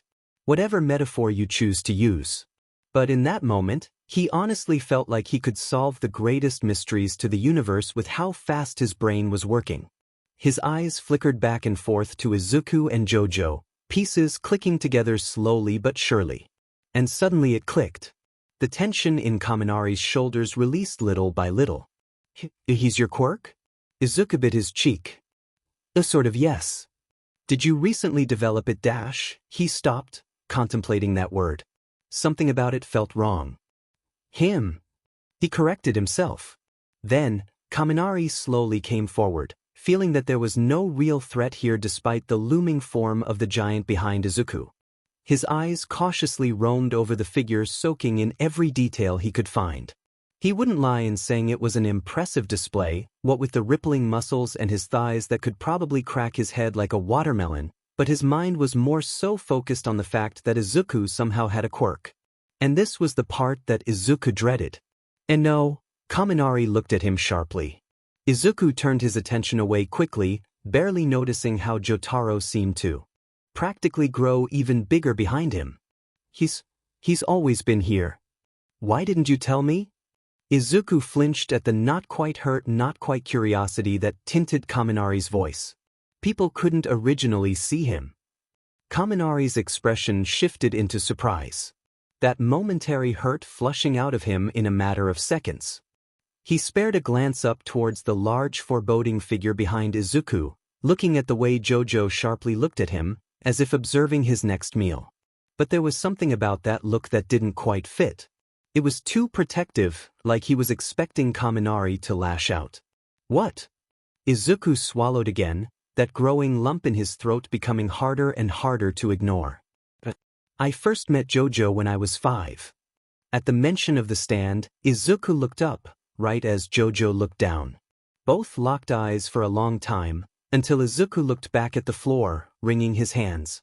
"I was, having an argument with a friend," Jojo scoffed, and Kaminari definitely felt that there was more to that story when Jojo showed up. Despite the situation and the nerves pressing down on him, Izuku felt a small smile curl at his lips. "I thought he was a hero or something at first, and his quirk made him look like this." He cast a half-hearted gesture towards Jojo, who was still as stone. "Soon turned out I was the only one who could see him and he couldn't leave me alone. I told people I had a quirk, that it must have been a manifestation quirk like Tokoyami's. Toko who now? The guy with the bird head in class. Izuku made a vague gesture towards his head and Kaminari quickly caught on, nodding slowly. I tried telling people, my mom even brought me to the doctor to run tests at the chance that I had a quirk. Izuku rubbed his arm. Biologically I'm quirkless, and since no one could see him, and I was already quirkless, Izuku bowed his head further. No one believed me. Again it clicked in Kaminari's head. Izuku, who grew up believing that he had a quirk only to be ignored and shamed because people thought he was lying to get attention. To be accepted. If Kaminari was in Izuku's shoes, he wouldn't blame Izuku for not mentioning JoJo. From what it sounds like, this was the first time he'd brought JoJo up in years. And Izuku was scared of being rejected. Kaminari had to stop himself, having to gather the right words to say. Mainly because he didn't want to frighten Izuku, but also because he was not interested in finding out what JoJo would do to him should he upset Izuku. Kaminari may not be the smartest, but he knew that those muscles weren't just all bark with no bite. So instead he decided to bring his attention elsewhere. Why can I see him now? Surprised that Kaminari wasn't outright leaving and throwing away what friendship they had, Izuku hesitantly looked up. Imagine his surprise when all he saw was a gentle patient face. Izuku held back from asking why Kaminari hadn't just left yet, and instead answered the question. I think it was a quirk mutation. Sometimes during stressful situations quirks can grow in an attempt to essentially help their users. Where before I was relatively strong with JoJo, as you saw during the exam today. Kaminari nodded along, remembering the insane pitch Izuku JoJo had done. Somehow during the entrance exam, we got stronger, and that made him visible to everyone. We don't know how or why, but now people can see him. Ignoring the fact that Kaminari felt that Izuku was withholding information, he instead asked, so, he is your quirk? Biologically speaking, no. Izuku wrung his hands again, rocking back and forth on his feet. JoJo refers to himself as a stand, and I've taken to calling him that too. So, he's not a quirk? But he is? That moment of the light bulb going off over his head and Kaminari feeling like a college professor was sadly ruined due to the light bulb having short-circuited. Back to struggling. That momentary hope dwindled in Izuku, and he ducked his eye again. I promise that I'm not lying, but I understand if you don't believe me. He reached up and swiped at his wet eyes that threatened to spill over. I can understand if you want to leave and dash. Dude. Kaminari interrupted. Izuku stopped himself, biting his lip. I'm not angry. I promise. Slowly Izuku looked up. He saw Kaminari giving him a soft, genuine look that Izuku hadn't seen anyone give him other than his own mother. I'm just surprised is all. It's a lot of information and it's hard for me to wrap my head around. But I promise I'm not angry and am not just going to up and leave you. Why you don't hate me? Izuku hated the hitch in his voice. No way, dude. Kaminari was instantly reassured. There's no way I could hate you. You're too nice of a guy to hate. Also, I'm pretty sure that JoJo would do me in if I made you so much as frown. That managed to get a hiccuped laugh out of Izuku, and JoJo's tense posture let up, looking less defensive and more so laid back. Kaminari was going to ignore the fact JoJo nodded. I'm not gonna be a JRK to you like that Bakuga guy today. We're friends, right? Friends. Friends. Staring for a minute longer, Izuku tried to mentally figure out why Kaminari was doing this for him. How he hadn't left and called him a liar and hated him. He only snapped out of his funk when JoJo nudged his shoulder. Izuku jolted a little, looking up at his stand, and only seeing him stare back with that heavy look in his eyes that promised nothing but warmth and protection. It managed to make Izuku's fear momentarily disappear. Yeah, Izuku felt the lump disappear from his throat, feeling that it was easier to breathe now. The tears threatening to spill over from fear changing to ones of happiness and overwhelming joy. Izuku reached up to rub his eyes, getting rid of the remaining wetness. When he dropped his hand, he gave Kaminari a smile that could have rivaled the sun itself. Kaminari grinned and jokingly covered his eyes as he feigned annoyance. So bright, man. It managed to get Izuku laughing again, And Kaminari took that as a win as he dropped his arms. Now then, I have so many questions I want answered about Jojo. For once in all of Izuku's existence, he didn't realize how happy he was to have a friend. Wait till he can talk?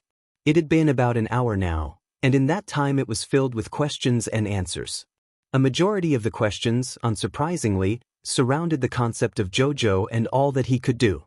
Izuku had answers for a majority of the questions, and the stand himself merely lounged in the air looking more like a noble bodyguard than anything else. Izuku had briefly brushed on the subject of Jojo signing and Kaminari dug into that.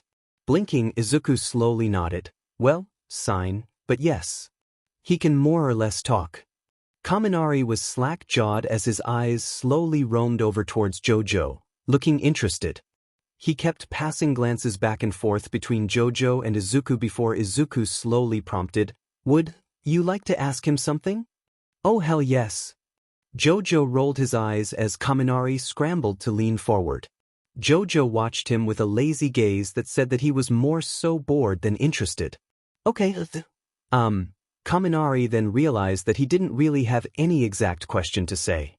So he scrambled for the first thing he could think. "Were you the reason I saw that floating cereal box a few months ago?"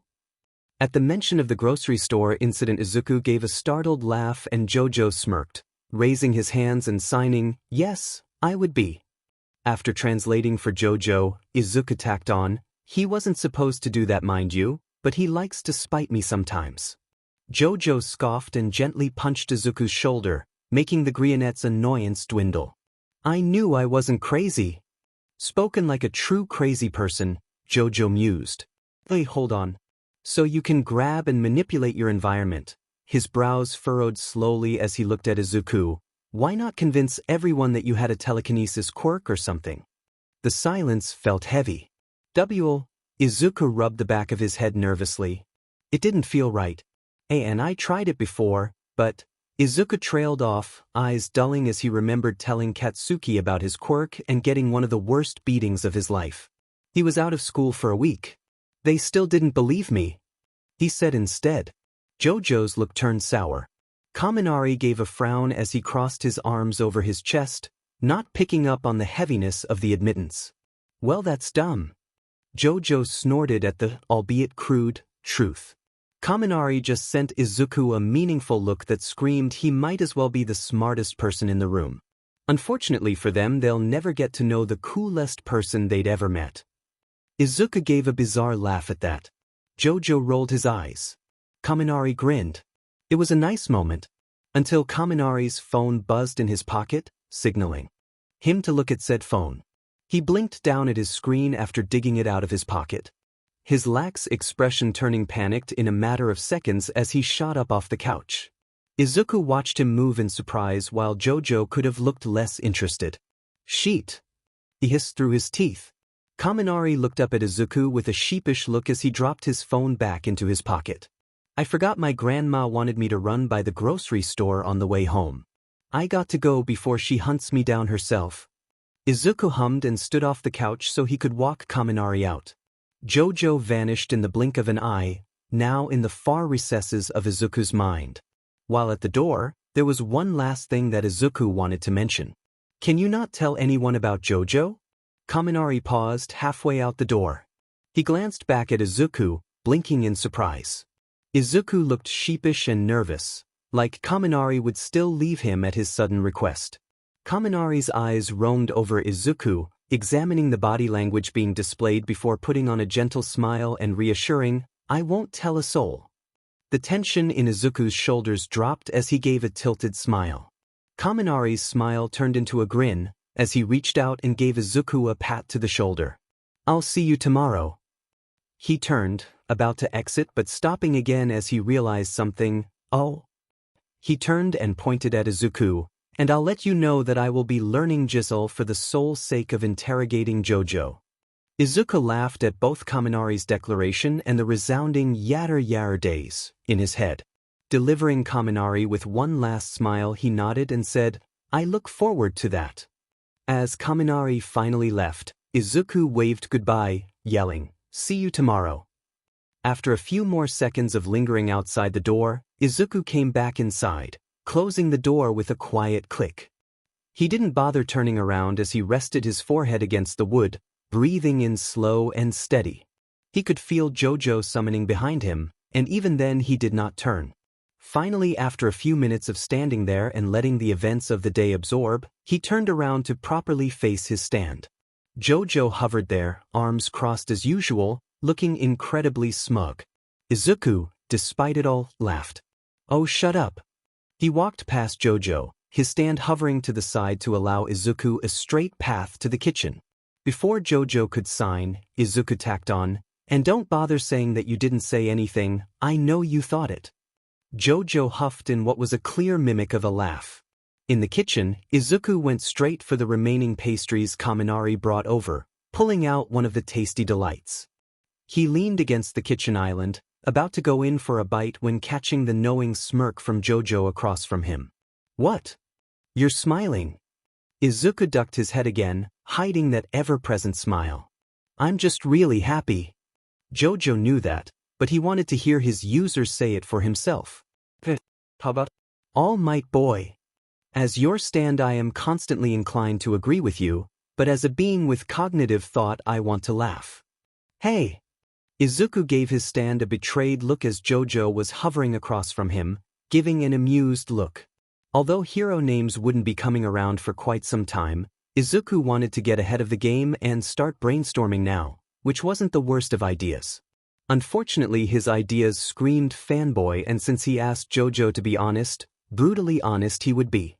Jojo smirked and leaned back as if he were lounging on a couch. Izuku gave his stand a withering look as he crumbled up his, now filled up, piece of paper.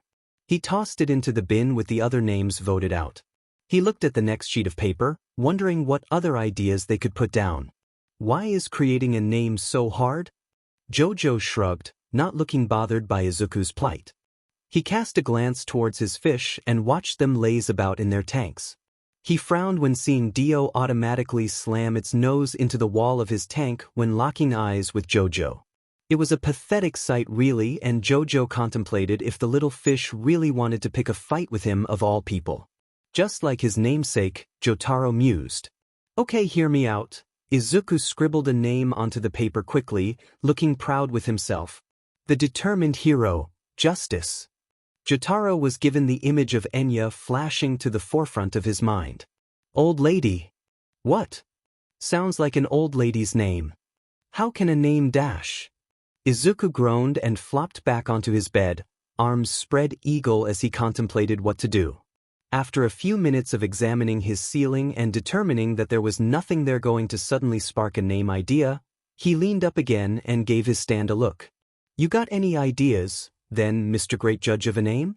Deciding to ignore the hidden tease behind the question, Jojo pursed his lips, still looking at the fish floating in their tanks, and Dio wanting to pick a fight again, and Polnareff lounging in his own terrarium. "Why not a song or band reference?" Jojo asked before he could stop himself. Lifting a brow, Izuku asked, "What do you mean?" Jotaro wasn't sure how to say that he'd fought enemies and allies with stands and names after song references.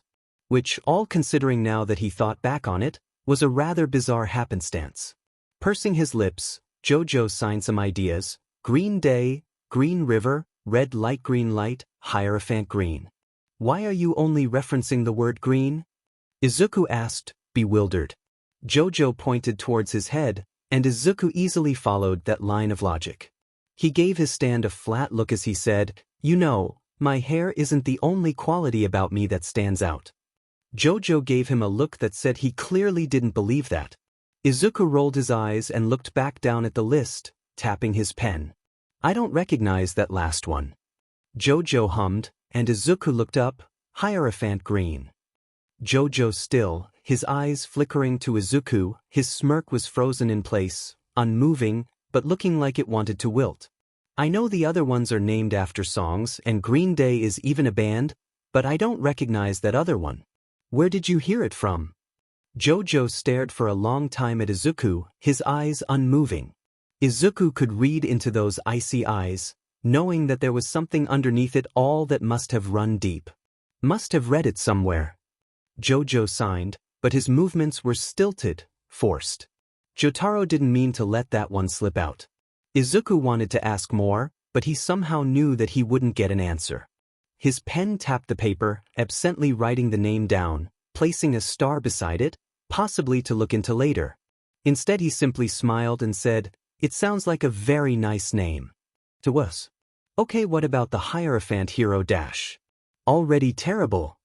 Oh, come on. Now, Jotaro wasn't saying that he was bored, but what he is saying was that he wasn't expecting to be reincarnated as a kid stand and left to relearn the magic of algebra. All in all, it was just as boring as the last time he'd experienced it, and he was getting a thorough reminder on why he had skipped the class. Unfortunately, he did not have that luxury as, unlike Jotaro, Izuku was a good student and actually studied the subjects presented to him, which led to his current situation of realizing how much he definitely missed being able to at least walk out of a room. Reminder, stands cannot, as far as Jotaro can remember, cry, but he came pretty demon close when the bell rang, signaling the teachers to switch to their next scheduled room. This also meant a small break as students momentarily got up to mingle with one another. Thus meaning Pikachu slid over towards Izuku's seat with as much confidence that anyone with that yellow of hair should have. Jotaro could only watch through his user's eyes as Kaminari grinned cheekily at Izuku. To Jotaro, it was like looking at the literal definition of a human being with 2 brain cells. Okay, I got another question. Kaminari held his chin in his hand thoughtfully. Why does Jojo like dash? Kami. Izuku hissed between his teeth, paranoia filling him whole as his eyes flickered around the room to see if anyone had heard him. It took Kaminari a total of 10 seconds, Jotaro counted, before realizing what he did wrong. His eyes widened almost comically as he went straighter and started opening and closing his mouth. Right. He didn't mean for it to sound frantic, but it definitely did. Fish, he snapped. Uncle. Yes, uncle. Why does your uncle like fish so much? Personally, Jotaro could have gone with less obvious infliction on uncle. Jotaro would later tease Izuku for having a notable red spot on his forehead from how hard he face-palmed then. How about we talk about this after school? Izuku whispered, not enjoying the confused stares from his classmates. It made him nervous and fidgety. Jotaro also didn't like this because they were making his charge uncomfortable. When you can ask my uncle in person? Right. Kaminari slapped a hand to his face, looking at the sky like it was the culprit for his butchered attempt at conversation. Why didn't I think of that? Because you literally short-circuit your brain and that no doubt causes severe brain damage and probably lessens your cognitive functions? Is what Jotaro would have liked to say, but unfortunately Izuku was the one speaking at the moment. Who knows? Note, Izuku knew fully well why, but decided it best to tackle that topic on another day. Sighing, Kaminari sat on Izuku's desk so he could at least let his legs rest. It was a rather amusing sight as Kaminari then began kicking his feet back and forth like a toddler in a car seat. Okay, well, do you want to hang out after school then? Blinking, Izuku asked before thinking, sure. But why did you ask? You normally just come over whenever you want. Jotaro recalled a time during the summer where he and Izuku had been discussing the use of support items and the pros and cons they could pose should Izuku take any, when Kaminari burst into the room like a man not knowing what the definition of knock before entering meant. Jotaro still remembers being impressed with how fast Izuku had tackled Kaminari so Jotaro could have enough time to fade without being noticed. It was a miracle that Kaminari hadn't seen him then. But then again, that didn't really matter now, did it? Kaminari shrugged, answering, well, before I didn't know about so I just thought. He trailed off, and Izuku picked up the gist of it. It's alright, you don't have to tell me when you're coming over. You can just come over whenever you like. He put on a smile brighter than the sun. It's a nice surprise, Kaminari grinned right back, but feigned pain as he covered his eyes and teased, so bright. It managed to get a small laugh out of Izuku. Kaminari took that as a win. Then, like a messenger from God, All Might burst into the room, shouting something about entering the room like a normal person. Jotaro inwardly scowled at the sight of the hero, putting on this bulked-out form like a second skin. How was this man the #1 hero? The only reason Jotaro hadn't given up on him was because of Izuku's insistence at this point. Unfortunately, Kaminari had not been ready for All Might's entrance, as it shocked him so much, no pun included, that he actually fell off Izuku's desk. Izuku panicked for about 2 seconds before Kaminari popped right back up, only looking a tad put off. "I'm good," he announced to no one in particular. He awkwardly dusted himself off while shuffling towards his desk, almost every eye in the room on him. Jotaro made a note to pick on the kid about this little blunder later. "Well then," All Might muttered, only looking slightly bewildered by the little display. He quickly collected himself and cleared his throat to gain the attention of the classroom. "As you know, I recently joined the staff here at UA and am proud to announce that I will be working with the Hero Core students in Hero Basic Training." "The class," Izuku muttered to themselves in excitement. Jotaro, in his very personal opinion, could only see this ending badly. While the class fawned over All Might and his Silver Age costume, and said man explained what the class was all about, Jotaro was busy contemplating how the man that was a twig by day and a hero by night could possibly be the same person. "Today's lesson will introduce you to combat." Jotaro honed right back into the conversation. All Might made a sweeping gesture towards a wall which opened up and revealed suitcases, similar to the day prior. "A hero is only as good as their costume. So get dressed up and meet up on ground beta." Jotaro had to argue against that logic. After all, he beat up a literal vampire in only his school uniform, beat a serial killer in an overly accessorized outfit, and died against a priest wearing arguably the most audacious fashion article he owned.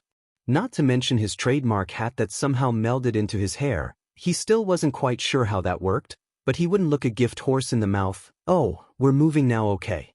Jotaro acknowledged that he had no right to be considered a fashion expert. Not to mention every person he'd ever encountered having arguably just as strange a fashion statement as he did. However, now, as he stared at Izuku, peering at himself in the mirror in his new costume, Jotaro couldn't help but see the striking similarities. It was a deep green, near exact to Jotaro's own viridescent, with splashes of black, white, and red here and there. It was a basic bodysuit that hugged to his figure, easily maneuverable. The combat boots ran up to his mid-thigh, thick and a clear means of defense. Then there was the small utility belt around his waist, of course full of supplies that would aid in his endeavors. But that wasn't what caught Jotaro's attention. It was the very familiar coat. Long and nearly dragging on the ground, held to Izuku's chest by a thin silver chain. No sleeves, revealing heavily toned arms. A large star was stitched into the back, the beautiful outline standing out from the rest in a beautiful gold hue. It was clear who the coat paid homage to. "You like it?" Izuku asked as he spun around to properly regard Jotaro. Luckily, he was the last to leave the changing room and, after a brief scan for cameras, Jotaro had come out to hover behind his user. He took a few seconds, rolling the question around in his head before slowly raising his hands and signing, "At least it doesn't scream All Might." Izuku played with the outfit for a moment before smiling up at him.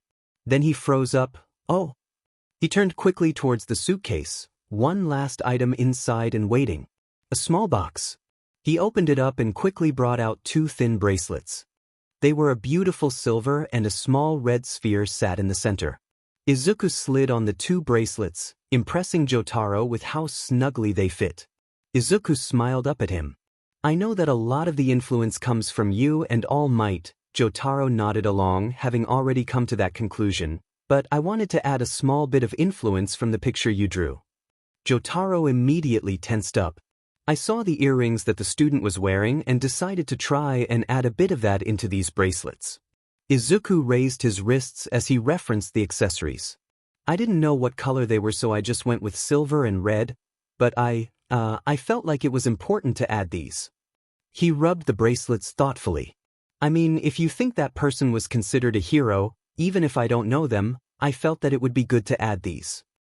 I thought it might make you happy, you know?" Jotaro did know. Instead of speaking and giving verbal thanks and praise, Jotaro chose to do what he always did. He reached forward and ruffled Izuku's hair, making him laugh lightly. Jotaro smiled softly, a strange soft warmth growing inside of him.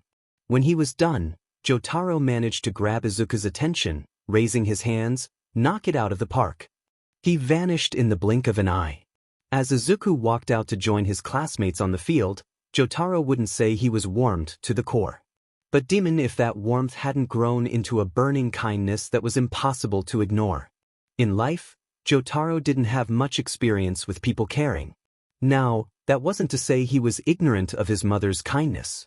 Holly was a saint for having to deal with his emo but throughout his life, no one had ever gone out of their way, besides his mother, to truly care.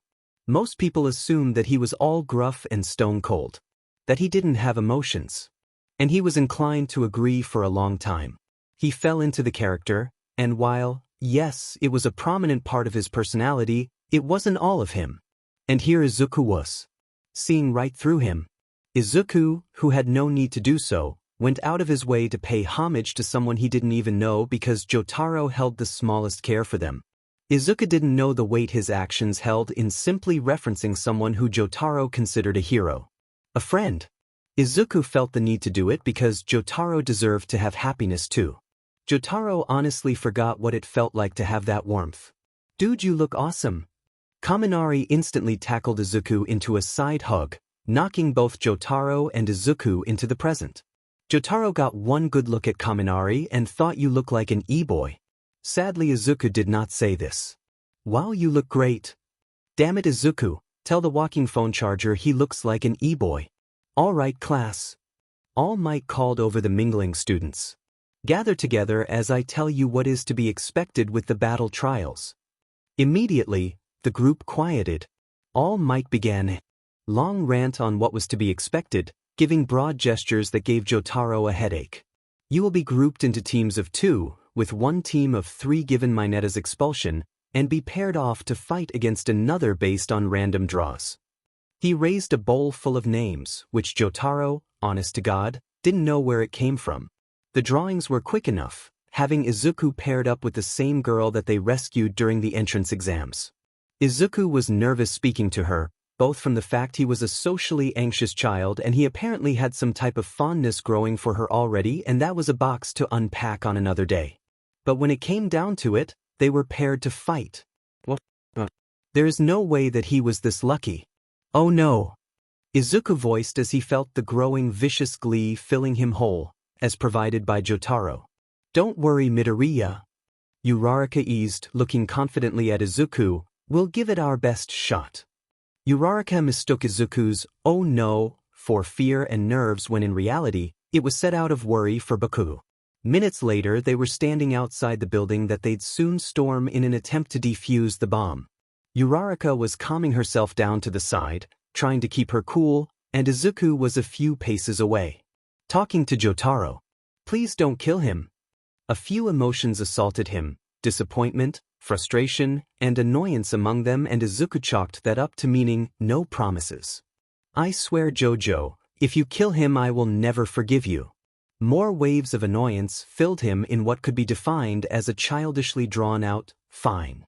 Satisfied for the time being, Izuku jumped in place, trying to get the nerves out in a healthy way. Just like we've practiced, controlled strikes. Another fine, albeit more placating and willing to listen. Hey Midoriya. Izuku nearly jumped out of his skin at Uraraka's sudden approach. Jotaro almost accidentally summoned due to Izuku's frayed nerves and how on edge his charge was. Luckily, Uraraka seemed to sense the boy's anxiety and quickly apologized. I'm sorry, I was just hoping we could discuss a plan? Right. Izuku said with all the confidence of a boy who clearly hadn't been thinking about said plan. This plan. Important. Had Jotaro been present he might have face-palmed. Either Uraraka didn't notice Izuku's obvious blunder or decided to not comment on it, and Jotaro rewarded her with kudo points for that. All right. Uraraka said confidently. So what were you thinking? Izuku blanched. Well, why me? Uraraka blinked. Oh well, I heard Kaminari mention that you're like a genius, so I just assumed. Damn it, Pikachu. Blinking right back, Izuku could only stare. Right. Pikachu, you are both a gift and a curse. So, I already know that Kakin is going to go after me, and he is going to be our biggest threat. So I can distract him while you get to the bomb and deal with Ida. Why do you think Kaken will go after you? Jotaro choked and it reflected in Izuku. Coughing on thin air, Izuku sputtered, "What? His name isn't Kaken. It's just a childhood nickname." Uraraka's face blossomed into red and Izuku had to simultaneously ignore Jotaro's equivalent of cruel glee, which Izuku summed up to be his cackling, and pretend to not see Uraraka's embarrassment. "Oh, sorry. God, this day was the day that just kept on giving, wasn't it?" Jotaro thought happily, hoping and praying to all that was holy that Uraraka would slip and accidentally call the blonde demon by his undeserved name. He already hated it, and it would be the cherry on top of the cake if someone called him the childish name point blank to his face. So why will he go after you? It was a clear act of trying to recover, and Izuku took the bait. Let's just say, Izuku bit his lip, trying to find the right words while simultaneously ignoring Jotaro's growing vicious excitement. "Do we have a childhood rivalry?" "Oh, childhood rivalry my butt." "Shut up, Jojo." "What was that?" Uraraka asked curiously as she heard Izuku whisper something beneath his breath. "Nothing." Izuku answered a little too quickly. "This is worse than watching Jolin flirt. Are you ready, students?" Came the overly cheery voice of All Might through the speakers littered throughout the area. Jotaro jolted within Izuku, eyes flickering in time with Izuku's own, searching for the voice's owner. Only to come short in embarrassed realization. May the battle commence. Time to shine. It was like the stars aligned with how quickly Izuku and Jotaro were in sync. Jotaro thought taking the second-story window in was a good plan, and Izuku voiced the gist of what he surmised from Jotaro to Uraraka. And, luckily, it seemed that Little Miss Gravity D-Fire was easy to agree with whatever they decided. Jotaro didn't know what deity was looking down on them today, but he was thanking them for allowing this to go his way. He should have seen that as a warning. Within seconds they were at the second story, Uraraka having allowed them to float up, managing to slip in with ease. Jotaro was a gentle hum in the back of Izuku's head. Izuku took front and center on locating and guiding, Jotaro was the offense and defense, sitting on standby until called out. While Izuku crept through the hallways, Uraraka kept behind him at a steady pace. Izuku's strength wasn't in stealth, namely because Jotaro had a tendency of diving headfirst into danger with his arms swinging, but he was definitely trying. The slightest noise and they'd stop and wait for a sign of approach or retreat. Then continue. But then there were the stomps of feet. It made Izuku root to his place at the sound of heavy footfalls. He held one arm up, signaling Uraraka to stop. They stood there for a short amount of time until Izuku was certain that whoever was on the floor with them, who were they kidding? It was the gremlin, had passed. He signaled for them to keep going, slowly going for the stairs. Jotaro still lingering in the back of his mind, at his beck and call. "I think we're dash." Boom. As the wall beside them literally exploded, Jotaro came out as the debris rained down and hauled Izuku out of the way as quickly as he could, unintentionally sending Izuku slamming into Uraraka. As the dust settled, Jotaro flickering away again, it revealed the silhouetted form of Bakugo, standing in the newly placed entrance. He was grinning like a madman, giving a villainous grin that would have even given Dio a run for his money. Deku, it wasn't sung so much as breathed through his teeth, tight and taut. "Uraraka go." Izuku whispered without thinking, eyes locking onto Bakugo, and Jotaro came to the forefront of his mind. "Deku dash. Go!" Izuku screamed as Bakugo lunged forward, hands outreached and sparking. His fist was held tight as he launched forward as well, feeling Jotaro's strength quickly taking over his own. Bakugo was quick. But they were quicker. Moving faster than a bullet, Izuku was beside Bakugo before the boy could even think to react. His eyes were the only things to follow the movement, and even then at a slower pace, as Izuku's expression was set into a deadly determination, due to Jotaro's influence of course. And then it happened, his arm whipped forward at a speed that was near inhuman. It was the blink of an eye, flashing green and swelling to a size that wasn't his own. And the power behind that showed. Any attempt Bakugo wanted to make at attacking was easily shadowed by the pure force behind a single punch. This was followed by Bakugo being launched through the entrance he'd created, the lingering dust in the air parting due to the air force behind the shockingly simple punch. Sometimes Jotaro forgot how strong his strikes could be, but he was not naive this time. He wanted it to hurt. "Run, Uraraka!" Izuku shouted, looking at their other member. "I'll handle Kaken, you go." Still, Uraraka sat there, looking so very hesitant, eyes flickering from Izuku to the area where Bakugo had vanished. Jotaro was having enough of this DMN hesitance and care, and that might have accidentally spilled into Izuku a bit. "Go!" Not needing to be told twice, Uraraka charged up the nearby stairs, taking 2 at a time. And with that left Izuku and Jotaro to their own devices against the demon himself. And Jotaro was thrilled. No killing him. Izuku reminded him, like the nagging little shoulder angel he was. Jotaro sulked, but stood by whatever Izuku decided upon, but that didn't mean he was going to hold any punches. He snapped back to the present like the trained fighter he was and pulled Izuku back when Bakugo came flying out of the dust fog like the annoying gnat he acted as. A well-placed explosion landed in the place where Izuku once stood, and Bakugo was little to say, said as his actions were already read. "F you!" Bakugo screamed as he launched forward once again, right hand reeling back for another blast. Predictable. In both verbal and physical actions. With well-practiced ease that only came from years of being bullied, Izuku sidestepped the attack and reached out, grabbing Bakugo's arm and flipping him onto his back. Jotaro didn't even have to get involved with that move, and he wouldn't lie in saying that he was proud of how far Izuku had come. Taking a beating one day and serving one the next. Screaming in rage, "Wow, how original!" Bakugo scrambled to his feet like a wild animal. Izuku seemed put off by the display, but Jotaro could only scoff. He'd seen this display before, from his uncle of all people. When you were so blinded by rage that all you sought was violence. It could either be a strength or weakness, and that meant life or death in some cases. Luckily for them it was Bakugo's weakness and they could exploit this. Izuku appeared to have other plans as he turned and bolted. "What the F, Izuku? We have to keep him focused on me instead of chasing down Uraraka. One thing Bakugo hates is people running he'll be bound to follow." Sometimes Jotaro genuinely forgot that Izuku could get gists or moods on what he was thinking. So he simply responded to a feeling. That okay fine, so Izuku gave more thought to this than Jotaro did. And now that he thought about it, that might be for the best as Jotaro's plan had been beat the fucker till he is black and blue. Okay yeah, maybe it was best that Izuku took charge on this one. So, just as usual, Jotaro sat on standby in the back of Izuku's head. He let Izuku do a majority of the leading as the boy twisted and turned in the hallways presented to them. Was this place a DMN maze? Unfortunately, they forgot about one crucial detail when facing a megalomaniac. They did whatever they could to achieve their goal.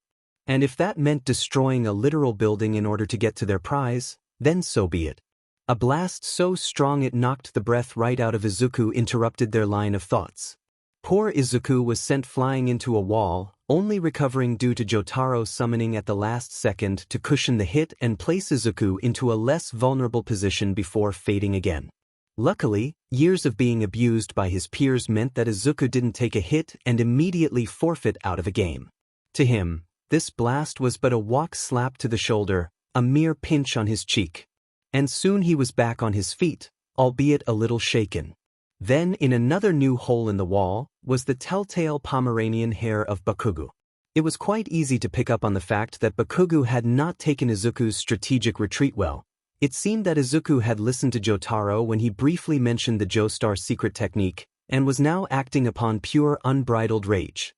Jotaro knew that feeling, but hell if that was going to make him pity the blonde brat. No more running, Deku. Bakugo hissed like a raving lunatic, falling from the hole in the wall with a heavy thud. Izuku stood on guard, arms at his side as he watched. Bakugo raised up like the undead, which made Jotaro sneer with pure hate. Bakugo turned his eyes up to Izuku and Jotaro felt his non-existent stomach churn. Never in his 10 years of spending time in this world had he noticed how eerily similar Bakugo's eyes were to Dio's. "W, who said I was running?" Okay, To be fair, it would have been a cooler line had it not been butchered upon Dielvoy. I want answers. Bakugo growled, trudging forward like the Grim Reaper himself, although, in Jotaro's opinion, a shitty dollar store costume rendition. For those shitty quirks of yours.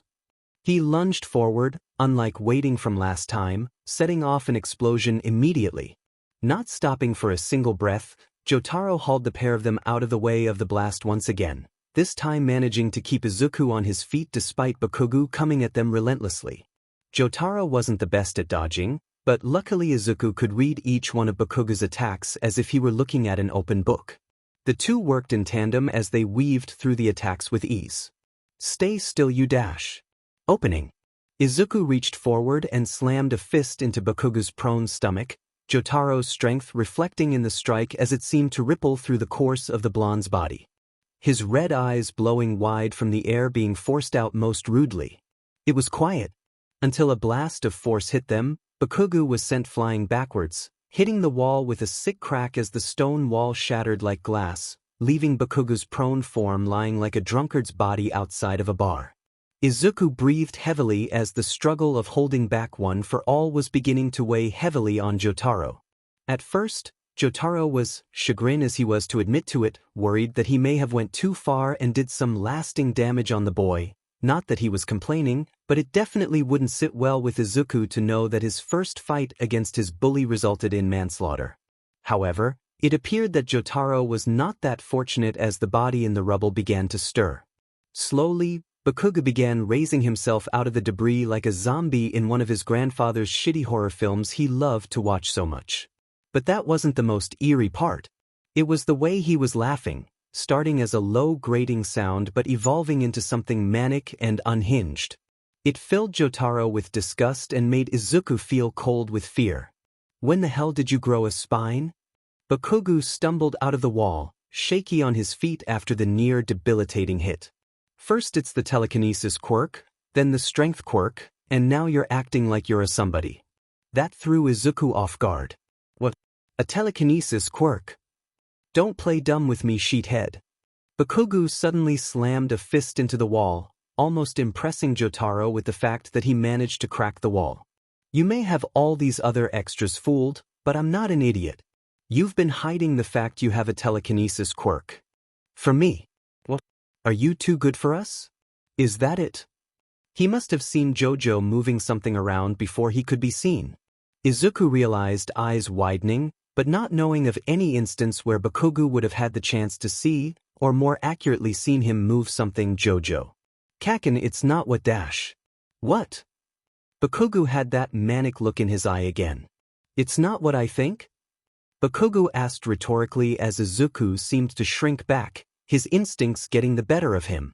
Jotaro began to internally panic as he realized that if Izuku fell back on old instincts it would result in a loss. First you hide away your telekinesis quirk for all these years. Step, then you develop a strength quirk somehow. Step, and now your dumbass imaginary friend's back? Step, well guess what, Deku? Bakugo raised one of his grenade gauntlets, taking aim at Izuku and lifting his other to grab the pin at his wrist. Horrified realization struck Jotaro and Izuku as Bakugo got that too-wide devilish smile again. I'm done thinking. Bakugo! All Might shouted through the comms, only managing to get Izuku's attention. Don't use your weapon. It will kill Midoriya. Kill? So long, Deku. A simple sound with devastating consequences. Turns out those gauntlets? Full of nothing but nitroglycerin, and resulting in an explosion that could give some of the most devastating bombings a run for their money. It was large and bright and deadly. It burned their skins from merely being too close to the crackling flames. Jotaro felt a spark of genuine fear inside of him, remembering so long ago in Morio when faced with Kira's stand. It made his head hurt with the memories, phantom pain long since having been forgotten returning. He had been able to handle the pain with Jasuke healing him, but would Izuku? Summoning before Izuku could command him to, Jotaro wrapped himself defensively around his user, as he threw the two of them to the side. They weren't able to avoid the whole blast, as that would have been a miracle, but they evaded anything that would result in anything major. Izuku's back hit the nearby wall, smoke and flaming hot fire hitting them dead in the face. Izuku was dazed from how strong a blast he took, Bakugo having never gone that strong with his hits, and leaving Jotaro frantic with worry. Even if YourDoseOfApple wins, that won't mean Bakugo will stop.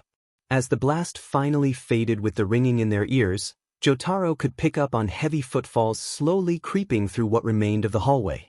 When catching the silhouette of Bakugo, Jotaro vanished before he had time to properly spot him. Worry still held him captive as Izuku still hadn't cleared his head yet. Game over, Deku. Bakugo hissed as his palm sparked.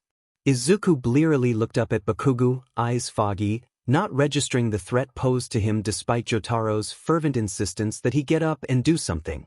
Return to a zone where we can see you immediately. Might's voice resounded from the speakers. I repeat, return to a viewing point immediately. Izuku was down for the count and wouldn't be moving anytime soon upon his own inclinations. Bakugo was looking to end a fight the old-fashioned way. Anji Uraraka was who knows where. Bakugo was now lunging forward, eyes set on ending this here and now. And the class couldn't see them. Jotaro's patience shattered. Bakugo expected many things. Izuku rolling to the side in a half-hearted effort of evading him, landing a blow so powerful it would guarantee the greenette being out for the count for at least several months, or maybe the round suddenly stopping with a win or loss. What he was not expecting was a green shackled arm appearing out of Izuku's chest and grabbing his wrist in a deathlock. Next was perhaps a scene out of a horror movie. A creature that Bakugo could only explain as being a spirit of hate and vengeance began coming out of Izuku's chest. A deadly glare locking Bakugo into place as the figure, which seemed to be as big as All Might, phased right out of Izuku's chest. Soon Bakugo was being towered over as the spirit was so large that it dwarfed him in comparison. Its lips were turned into a snarl of malice, promising nothing but pain and agony. Its strange coat billowed behind it in a non-existent breeze. Bakugo had never believed in the paranormal, thinking it was full of deceit to keep children on their toes. But looking at this phantom which looked otherworldly, Bakugo was starting to rethink his beliefs. Jotaro had entered the playing field. Before Bakugo could even have a chance to react, Jotaro squeezed. A soft but clear crack resounding and echoing off the walls. There was a delay as Bakugo registered the pain that suddenly assaulted him. A delay as his mind realized that this spirit snapped his wrist in twine by just giving the slightest pressure. A choked scream escaped him as his brain ordered him to get away. But Jotaro wasn't letting him go anytime soon. He was teaching this brat a lesson. With his free hand, Jotaro reached forward, grabbing Bakugo by the front of his shirt and lifting him up. Bakugo, too busy still reeling from his broken wrist, couldn't react in time to stop him. Being lifted up completely, kicking his feet in a vain attempt at getting away from this spirit of pure rage, Bakugo could only stare deep into the icy blue eyes of his new opponent. Panicking, Bakugo did the one thing he could think of and used his one good hand to strike Jotaro across the face.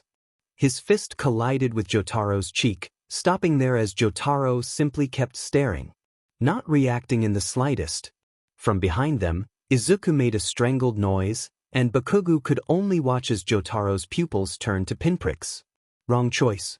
With a roar of rage, Jotaro slammed Bakugo into the ground, the boy losing his breath for another time that day. Consciousness threatening to leave him.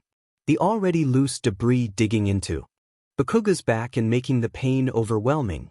Jotaro didn't waste a second as he lifted Bakugo back up, not giving him a moment to catch his breath, and slammed him into a nearby wall, making the cement crack and spread like rippling lightning. Jotaro was grinding his teeth together as he stared into the frightened eyes? Whatever rage that had been simmering inside of Jotaro was snuffed out in a moment. Bakugo was scared. Of him. It's funny, Jotaro thought he'd be prouder at this moment. Of scaring the one person who had hurt his charge for all this time. But here he was, feeling more like a villain than a hero at long last. It's funny, Jolin's voice whispered in the back of his head, like a never-ending reminder of his past mistakes, how you strike fear and hate and punishment into those who represent yourself. Snarling, Jotaro threw Bakugo to the side, watching him skid away on the rubble and loose chunks of the building. His fingers twitched, wanting to continue to hurt and deliver justice upon this boy. But he was only filled with his own dawning disgust at that need. He cast a glance towards Izuku, who appeared to have finally passed out from his hit he took. Jotaro's hands clenched into fists, shaking.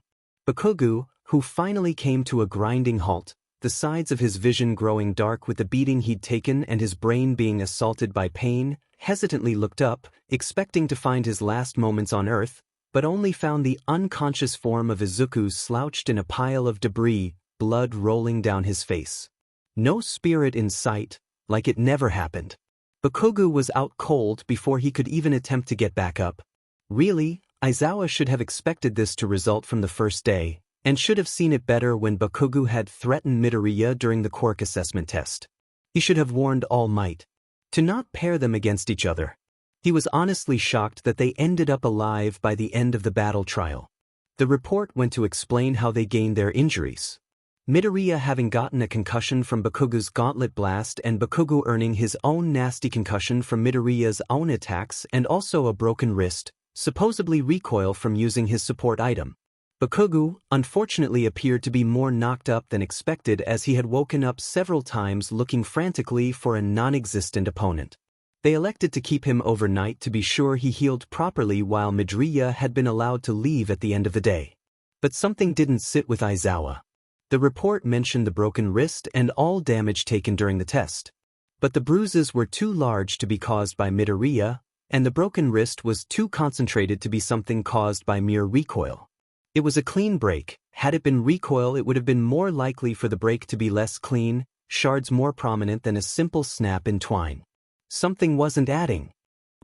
And it was beginning to get on Aizawa's nerves.